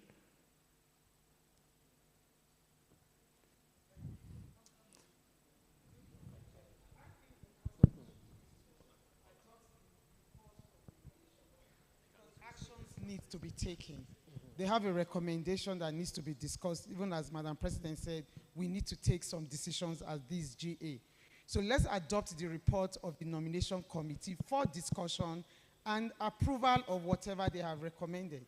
I think that's the process. Point of order? Because there are recommendations. Okay, are you raising a point of order? So yes, point of order. That's what I'm okay, which rules are you using for the point of order? I don't know. I just okay, sorry. I'm not as Madam, fast as you in that. I would like to know. I would like to know that because.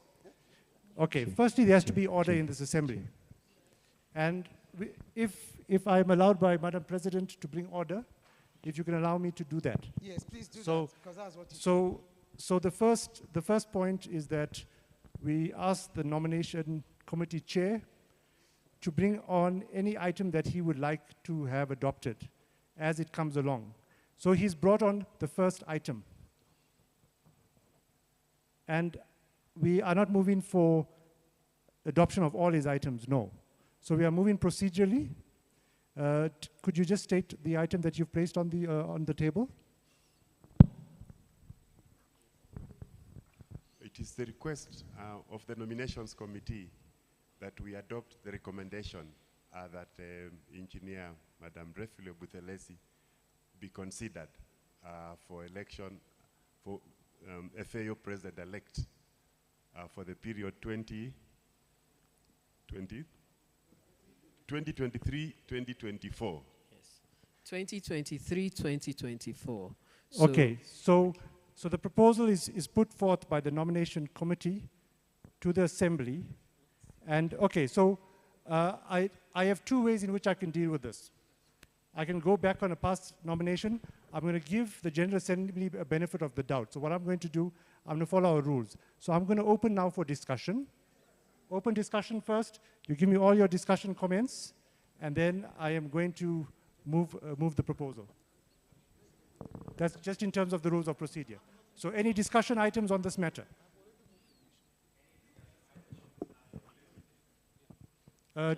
Sorry, I just want to work in terms of the rules of procedure. So I don't want us to go back. If you want to interrupt the process, I think let's do it after that. Yes, maybe let me come in. I thought that proposal has been made and a proposal was done and it was seconded, which means we are at a stage where the president should ask for those who say yes to raise their hands and those who say no, so that we close that matter. Unless I'm mistaken, the proposal came from... yes. Yes, okay. Okay, yes. So what I'd like to propose, I want to now follow process as we should. So we should never come back to an issue like this. This is a very important item. So I am opening it up for discussion first. Thank you. And I think that we had points that was to be made. So let us hear any points for discussion around this matter. Please. Anybody? Engineer Amanwa, the ED of the host country. I'm sorry for misunderstanding. We want Ethiopia to be part of the nomination, but it's past it, so no. Okay. Thank you. Okay. So you want to be part of the process, but it is passed, right? Yeah, it's passed. But yeah. Yes. Yes. The process for nominations has been concluded. Yeah.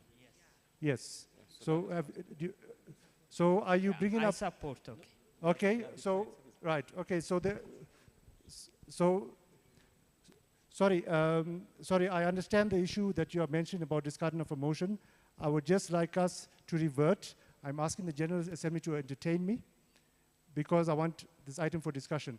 Is there any other items for discussion on this matter? Discussion. Discussion only. No adoption. We're only discussing. No? Okay. So now the proposal is on the table. Do we accept the nominee as proposed by the chairperson of the nomination committee? Anyone? One. First, do we have a seconder? Seconder. It's closed. Nomination approved. Thank you very much. Back over to you, Madam Chair. So it was proposed and seconded and generally approved. Thank you. So our new president-elect will be Engineer Refilwe Buthelezi of South Africa, EXA. Okay, I think we need to bring in for, And so she can be for the announcement.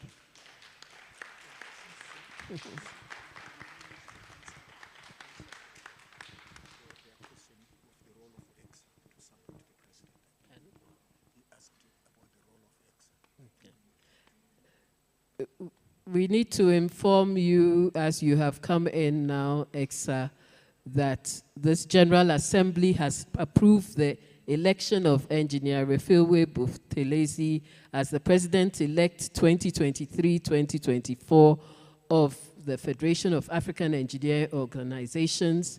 We need the confirmation of EXA that you will support the President during her term of office, because we do expect our professional engineering institutions from which our presidents come to support the president. So our executive, EXA, can he be given a microphone, please?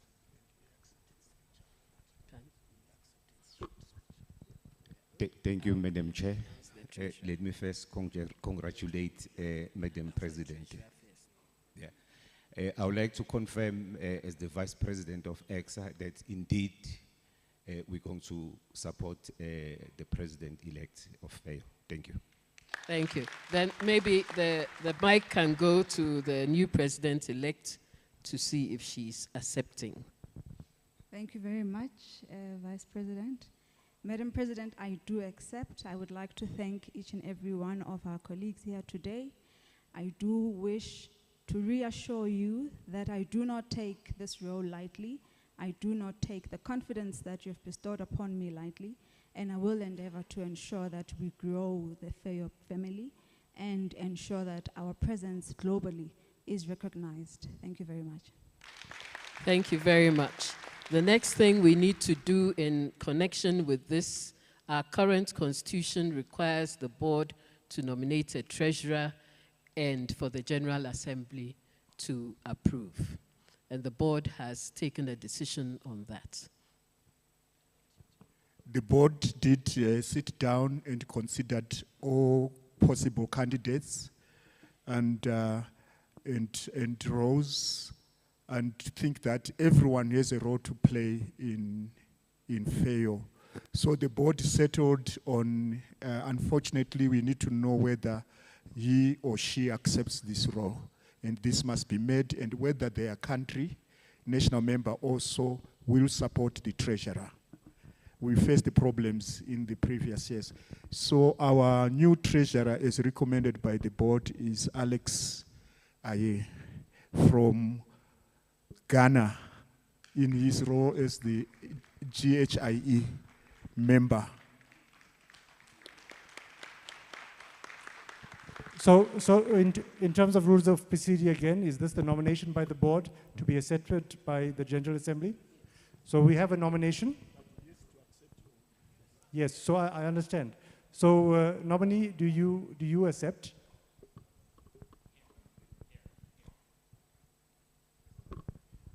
Well, I do accept. Okay. So you're willing to be considered for this role? Exactly. Okay, so he's willing to be considered. General Assembly? Ghana institution has No, in terms of the rules, the board has made a nomination to the General Assembly. The person has accepted to be in the portfolio of the role. Okay. With all protocols observed, if you would like him to discuss it with his institution first, we can allow that. Would you like to do that? It is not really procedural, but because it is under due pressure, and but if you would like to respond to that, that would be great, President.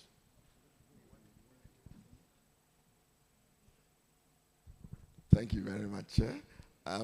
Certainly, if the engineer Alex Aye is our immediate past president, he's also been the president of WAFU and a very active member of this great FAO. So if the board considers him a suitable candidate to offer to fill that position, certainly our institution will back him and support him any way we can.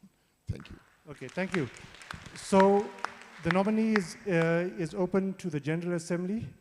There's a proposal on the table to adopt the treasurer? Yes, Zimbabwe. Okay, if somebody could just give through the mic, please. Thank you very much. Can I move to, to propose his name for the position of Thank you. Honorable Treasurer? Thank you. Is there any seconder?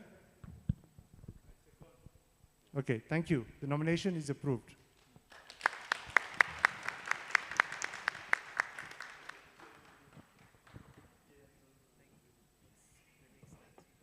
Next item on the agenda.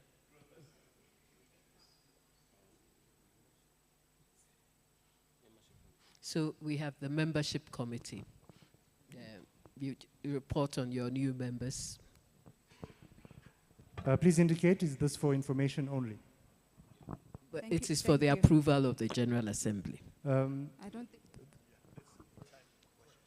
Is this for information only, or is there any items for approval? For approval. This will For be approval. for approval. Okay, noted. Thank you very much, Madam President. The membership committee launched its first membership committee meeting, and in the interest of time, I think the ED will share the report. However, I'm happy to report that we've received 3 new applications. We received an application from Burkina Faso, and all criteria were met, and the application for the national membership for Burkina Faso was supported by the membership committee, and it is presented here today for approval. However, I would like to pause and allow the General Assembly to give their views on that application before I move on to the next one. Okay, so the chairperson is opening up this for discussion.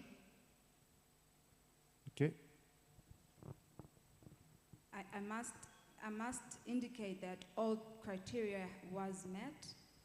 There was no outstanding documentation from Burkina Faso. I believe, President, it is here for approval by the General Assembly.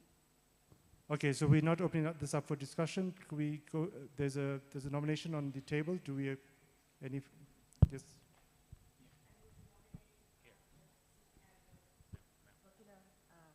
Institution for membership of FAO. Okay, thank you. Is there any seconder?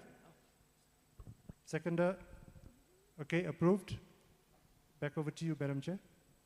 Thank you very much. Congratulations to Burkina Faso, and welcome to the FAO Convention. The second application that was received, thank you, President, was from Liberia. All the criteria was met. We did come across an expiry date on their renewed certificate. However, the committee did also acknowledge that at the date of submission, all the documentation were valid, and we did bring it forth here to the General Assembly to consider their submission for approval, and what the ED will do then is request an updated documentation. So is the proposal to approve Liberia's submission? Okay, it's to the floor. Any support?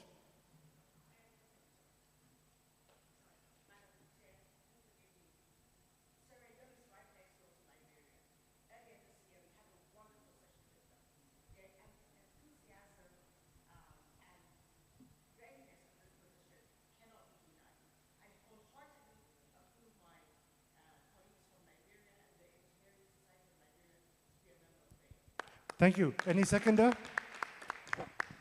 Seconder. Thank you very much. Thank you very Engineer much. Congratulations Aye. in their absence. I think it will then be recorded and the message will be relayed to Liberia. The third submission was from Mali. Unfortunately, this time for Mali, they did not submit all the relevant documentation, and therefore that application has been deferred by the membership committee. And the last one that we received was from the Arab contractors, and the application was received.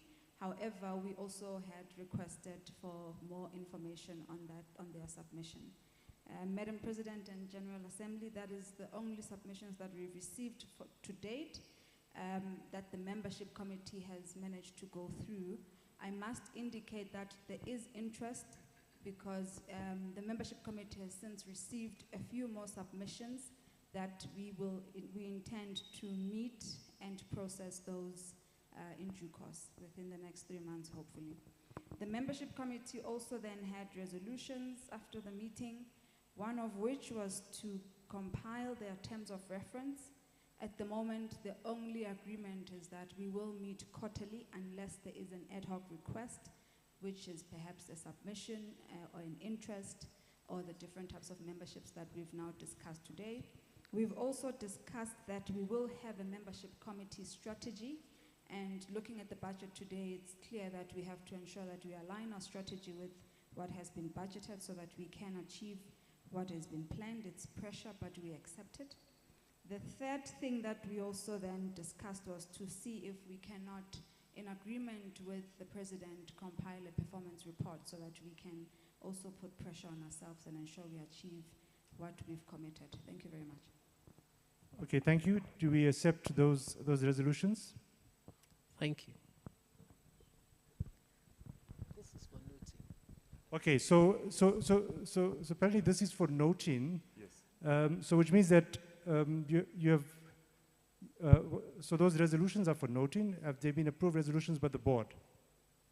Or is it approved by the membership committee? Okay.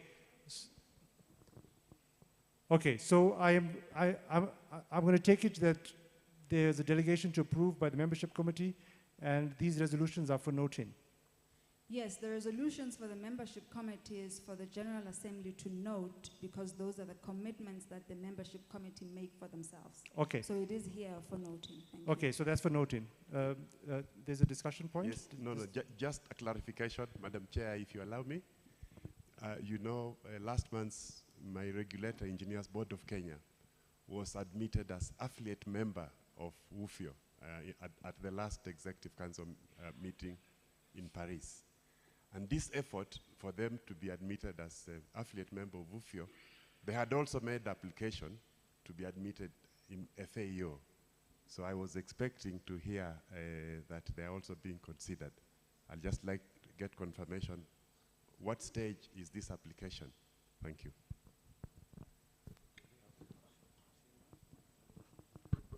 Have you received the application? Thank you very much, Engineer Matalanga. Yes, the submissions have been received, and they are in the pipeline for processing in the next meeting of the membership committee. Thank you very much. Thank you. So we move to the awards committee.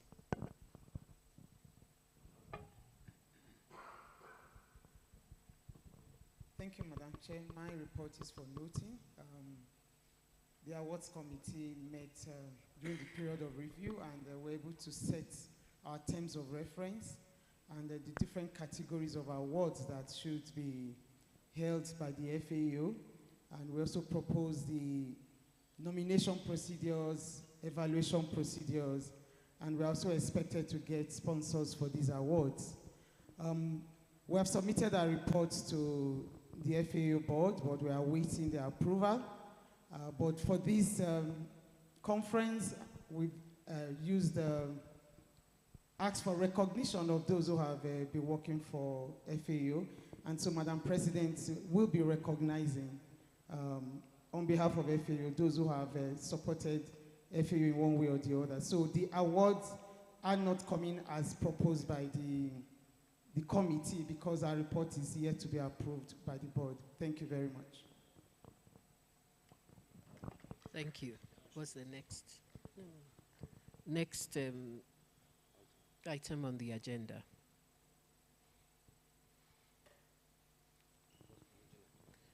Regional members here, any critical points you want the General Assembly to note? We have Safio.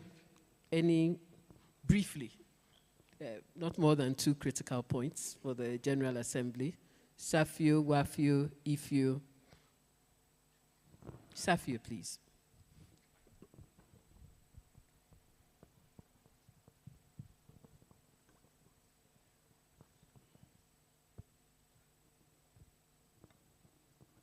Thank you, Madam President. Protocol observed. My report, though the President requests us to state critical matters, unfortunately I wouldn't be in that position to report on critical matters, but I would like you to please allow me to just give you an update of the regional body from the Southern African part of the continent. Yes, I am Linda Moseki from Botswana, representing the Safeyo region, which comprises of 11 members, and I would like you to note that we managed to get 10 members joining us this year. So I believe that that is still part of the strategy for FAIO to get as many members as possible. And then we also have a strategy at Safeyo of an all-inclusive Safeyo, an organization from elders, from Council of Elders down to our future leaders and women in engineering. And some initiatives have already been undertaken by creating some committees and development of WhatsApp groups for these different categories. And then the other one that I would like you to note is that because we are a region that is affiliated to FAIO, we are currently developing, or rather, we have developed a draft constitution that is aligned to that of FAIO, and EXCO is currently reviewing it, and we'll be sharing it with our members. I think the constitution will also address some of the gray areas that some members, some chairpersons of some committees here also mentioned.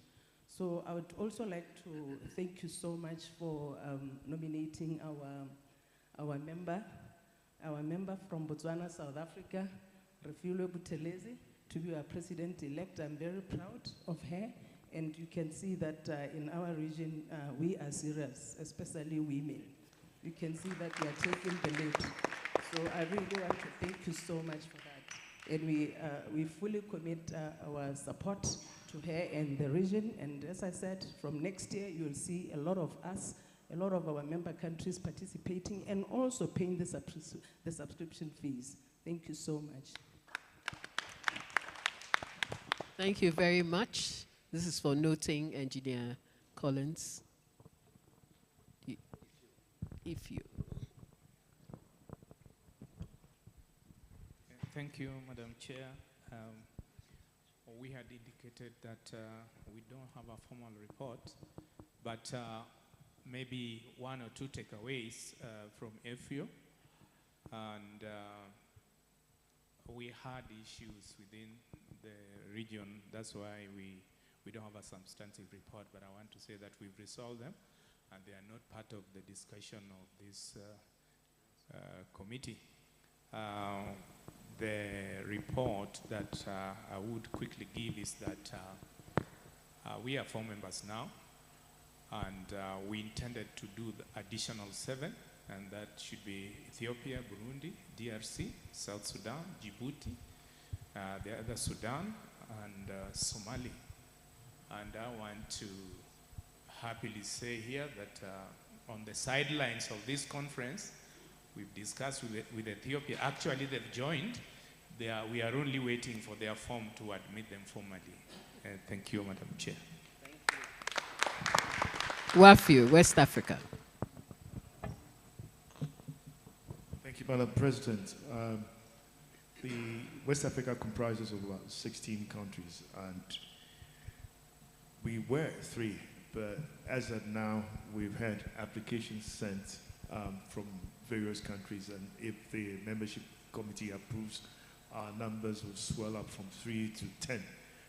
And we are currently in talks with ECOWAS to make sure that the development agenda, we become partakers in ensuring that that is done.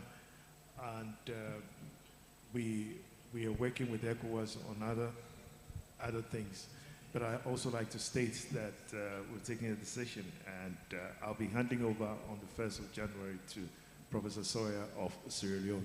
Thank you very much. Thank you very much. So we'll have a new WAFIO president soon. So the next item, announcements from national members.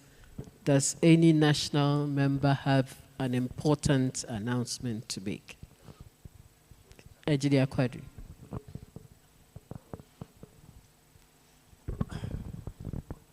Thank you, Madam President and the General Assembly.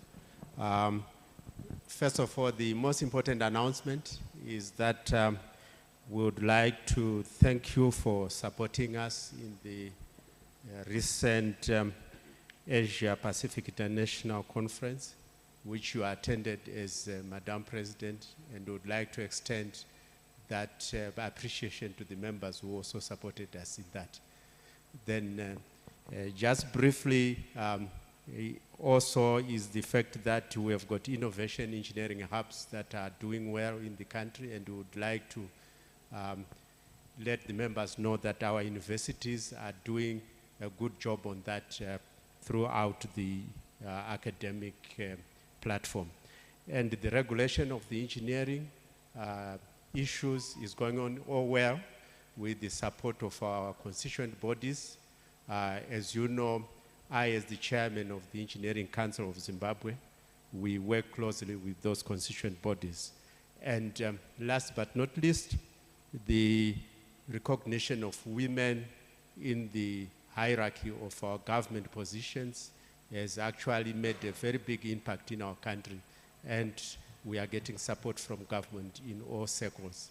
And also the issue of companies, local companies getting contracts, huge contracts, has served the country quite a lot in foreign currency expenditures. So I would like to make that specific announcement because it is very important for Zimbabwe at this moment. Thank you so much.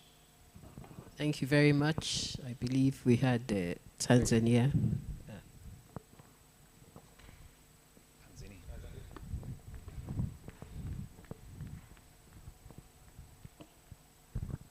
Madam President, dignitaries on the high table and the leadership here, very good evening to all of you.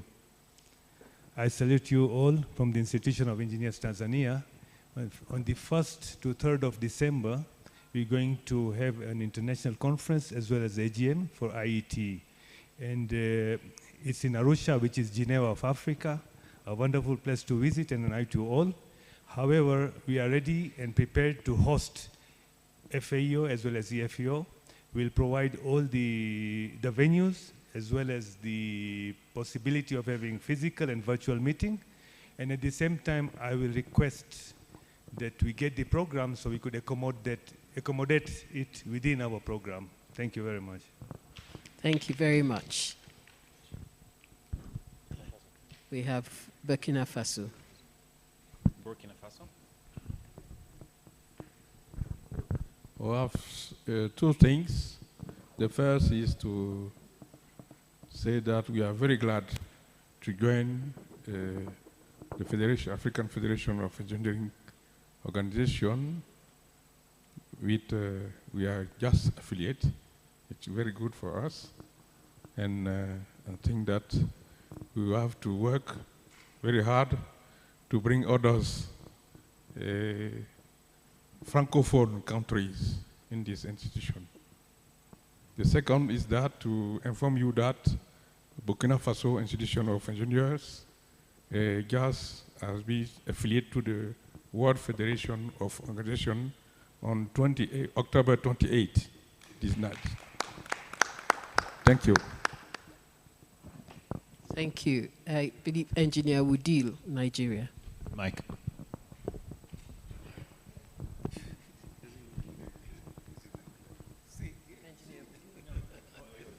Holding the mic, that's why. Yes, thank you.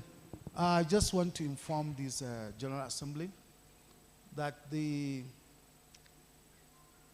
National Engineering Conference and Annual General Meeting of the Nigerian Society of Engineers comes up on the 14th to 18th of this month.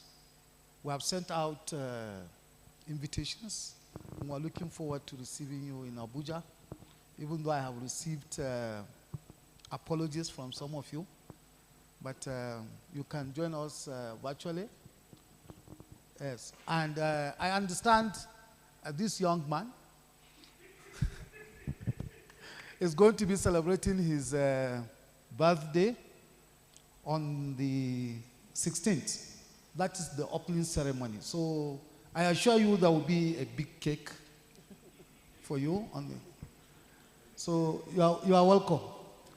So all of you are welcome. And on a sad note, I want to inform you that we lost our 21st president of the Nigerian Society of Engineers. Is going to be buried on the 17th and 18th of this month. Engineer Charles Aniweta Mbanifo. So those who will be available, it is going to be outside Abuja. So we'll try as much as possible to be there. So thank you. Thank you very much. May his soul rest in peace. Thank you so much, Madam Chair. I also want to extend my invitation. I think I've done personal invitation to most of the presidents and other leaders. IEK is hosting its 29th International Convention between the 21st and the 25th of this month, immediately after Nigeria. So all systems will be leading to Diani in South Coast. Thank you so much. All are welcome. Thank you very much. This is for national members. Okay, please. Information, thank you. I'd like to announce the loss of one of I think they are a national member, Morocco, Samira Achu. She was representing Morocco as the institution of engineering in Morocco. And she passed on, I think it was in October, early October.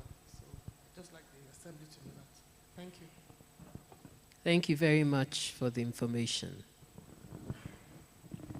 I believe we have taken all the messages. So we go on to updates on 5 projects. Most of them have been dealt with already, I believe. I think the only update we give is about the Africa Catalyst Project 4. 3 was completely successfully completed. Our bid for the 4th as the FAO head office was not successful. And our other bid for the needs and numbers was also not successful this time around. That is, but all the same, FAO got one for the young engineers through SIBO, the engineer, whom we will also get support from the Engineering Council of Zimbabwe. And the application is Michelle. I think she presented an interesting concept in Victoria Falls, and the Royal Academy has accepted to sponsor it. We also have the West African regulatory, the establishment of the regulatory authority that also will be working closely with the FAO. Comprehensively, we also understand the Rwanda project is also being funded. And I think the reports are emerging as the offer letters have not yet been finally signed. But we are happy to announce that we have those 3 already signed. So we will be updating you as we go. The other project is the... Madam President, just noting that the items that you are raising are not on the agenda, but if you would like us to indulge, we could continue. It's item 15, number 2, numerical Roman, and I'm going to item 15, number 4. 1 and 3 have been reported on. Number 4 is the FAO Digital Transformation Project. This is going to be launched. We are into talking to some private companies, some of them in Cote d'Ivoire, and also Munjani have expressed interest, and many more companies, because it's too big a cake for the digitization, and they are working with the capacity building committee to build the compendium, and also with the president's guidance on standards harmonization, where we will have a portal. So it's game on. Thank you very much, Madam President. Thank you very much for that report. So the next item on the agenda is the Extraordinary General Assembly, and this is to inform you that we will hold an Extraordinary General Assembly to consider changes to the Constitution. Also to let you know that the board has appointed a committee to assist in the constitutional review, and this committee will be contacting you. It's a committee of 3, and this committee will contact country by country to discuss the proposals for review. And this Extraordinary General Assembly will be a hybrid meeting held in Tanzania, as has been announced, from 1st to 3rd of December. So this is for you to note.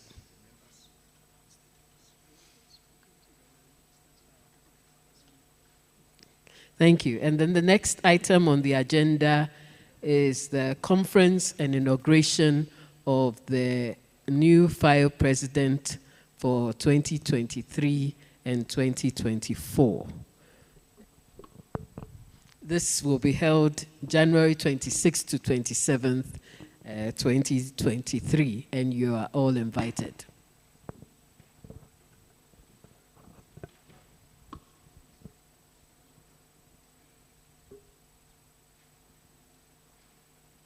Thank you, Madam Chair.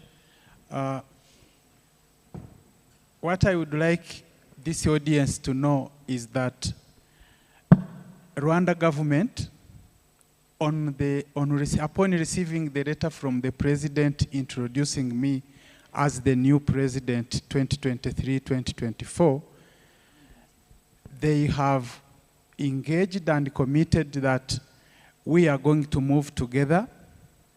The Ministry of Infrastructure has offered office and its facilities within its headquarters, and I hope they are going to provide other facilities.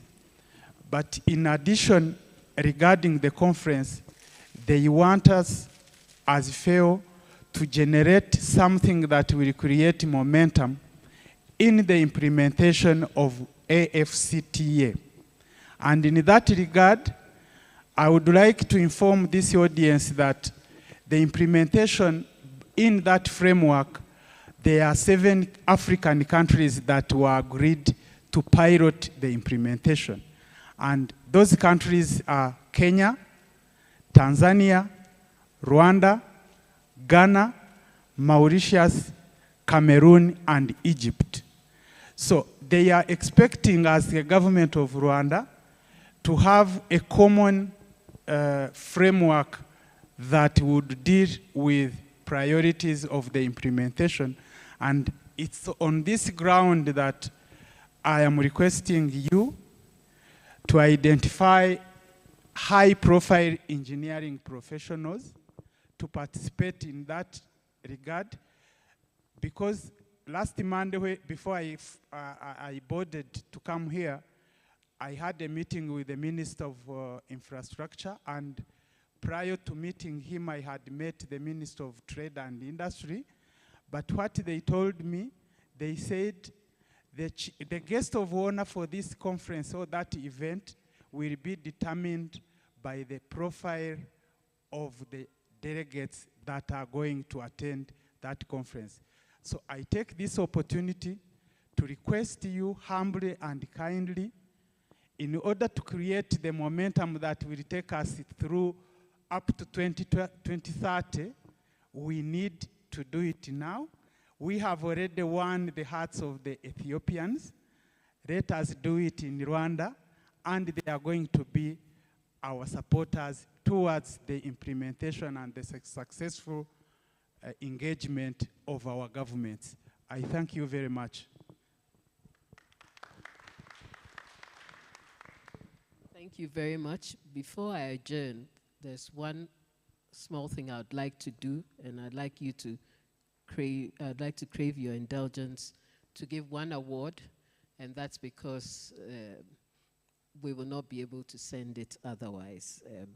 And this is an award that goes to an institution that has supported the Federation over the years, and it's going to the Royal Academy of Engineering UK. And we have a gentleman from the Royal Academy, and I'd like to give that.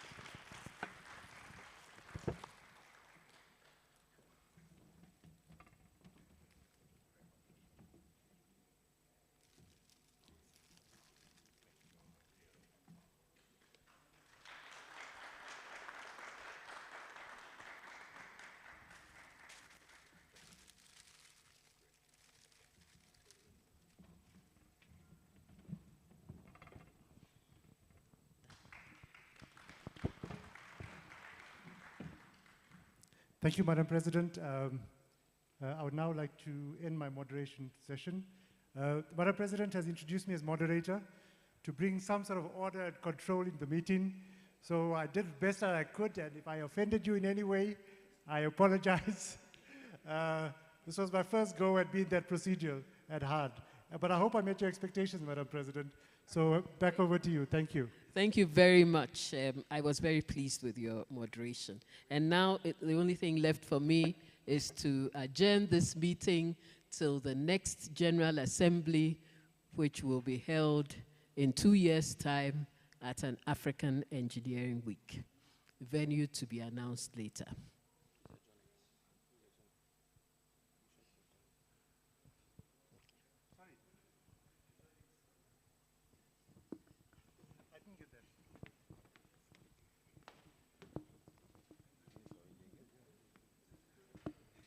The meeting is adjourned, so I'm not getting. So, motion for adjournment. We are backdating this. Do we have our usual movers and seconders? So the motion for adjournment, Zimbabwe, and seconded by Engineer Trudy, okay. Seconded by our newest member, Engineer Maxim Sonda. Thank you very much for your cooperation during this meeting. Thank you. Finally, time to go to dinner. It was a pleasure, ladies and gentlemen. Congratulations on the successful deliberation of the General Assembly. And Madam Vice President-elect, congratulations. And sir, as well. Now we're gonna head to the Stell dinner. Let's hope it's still waiting. We get on the bus and take a ride straight, yeah? Correct? Are you sleeping? So let's quickly get on the buses or our cars and then let's head on to the minister's dinner. He must be desperately waiting.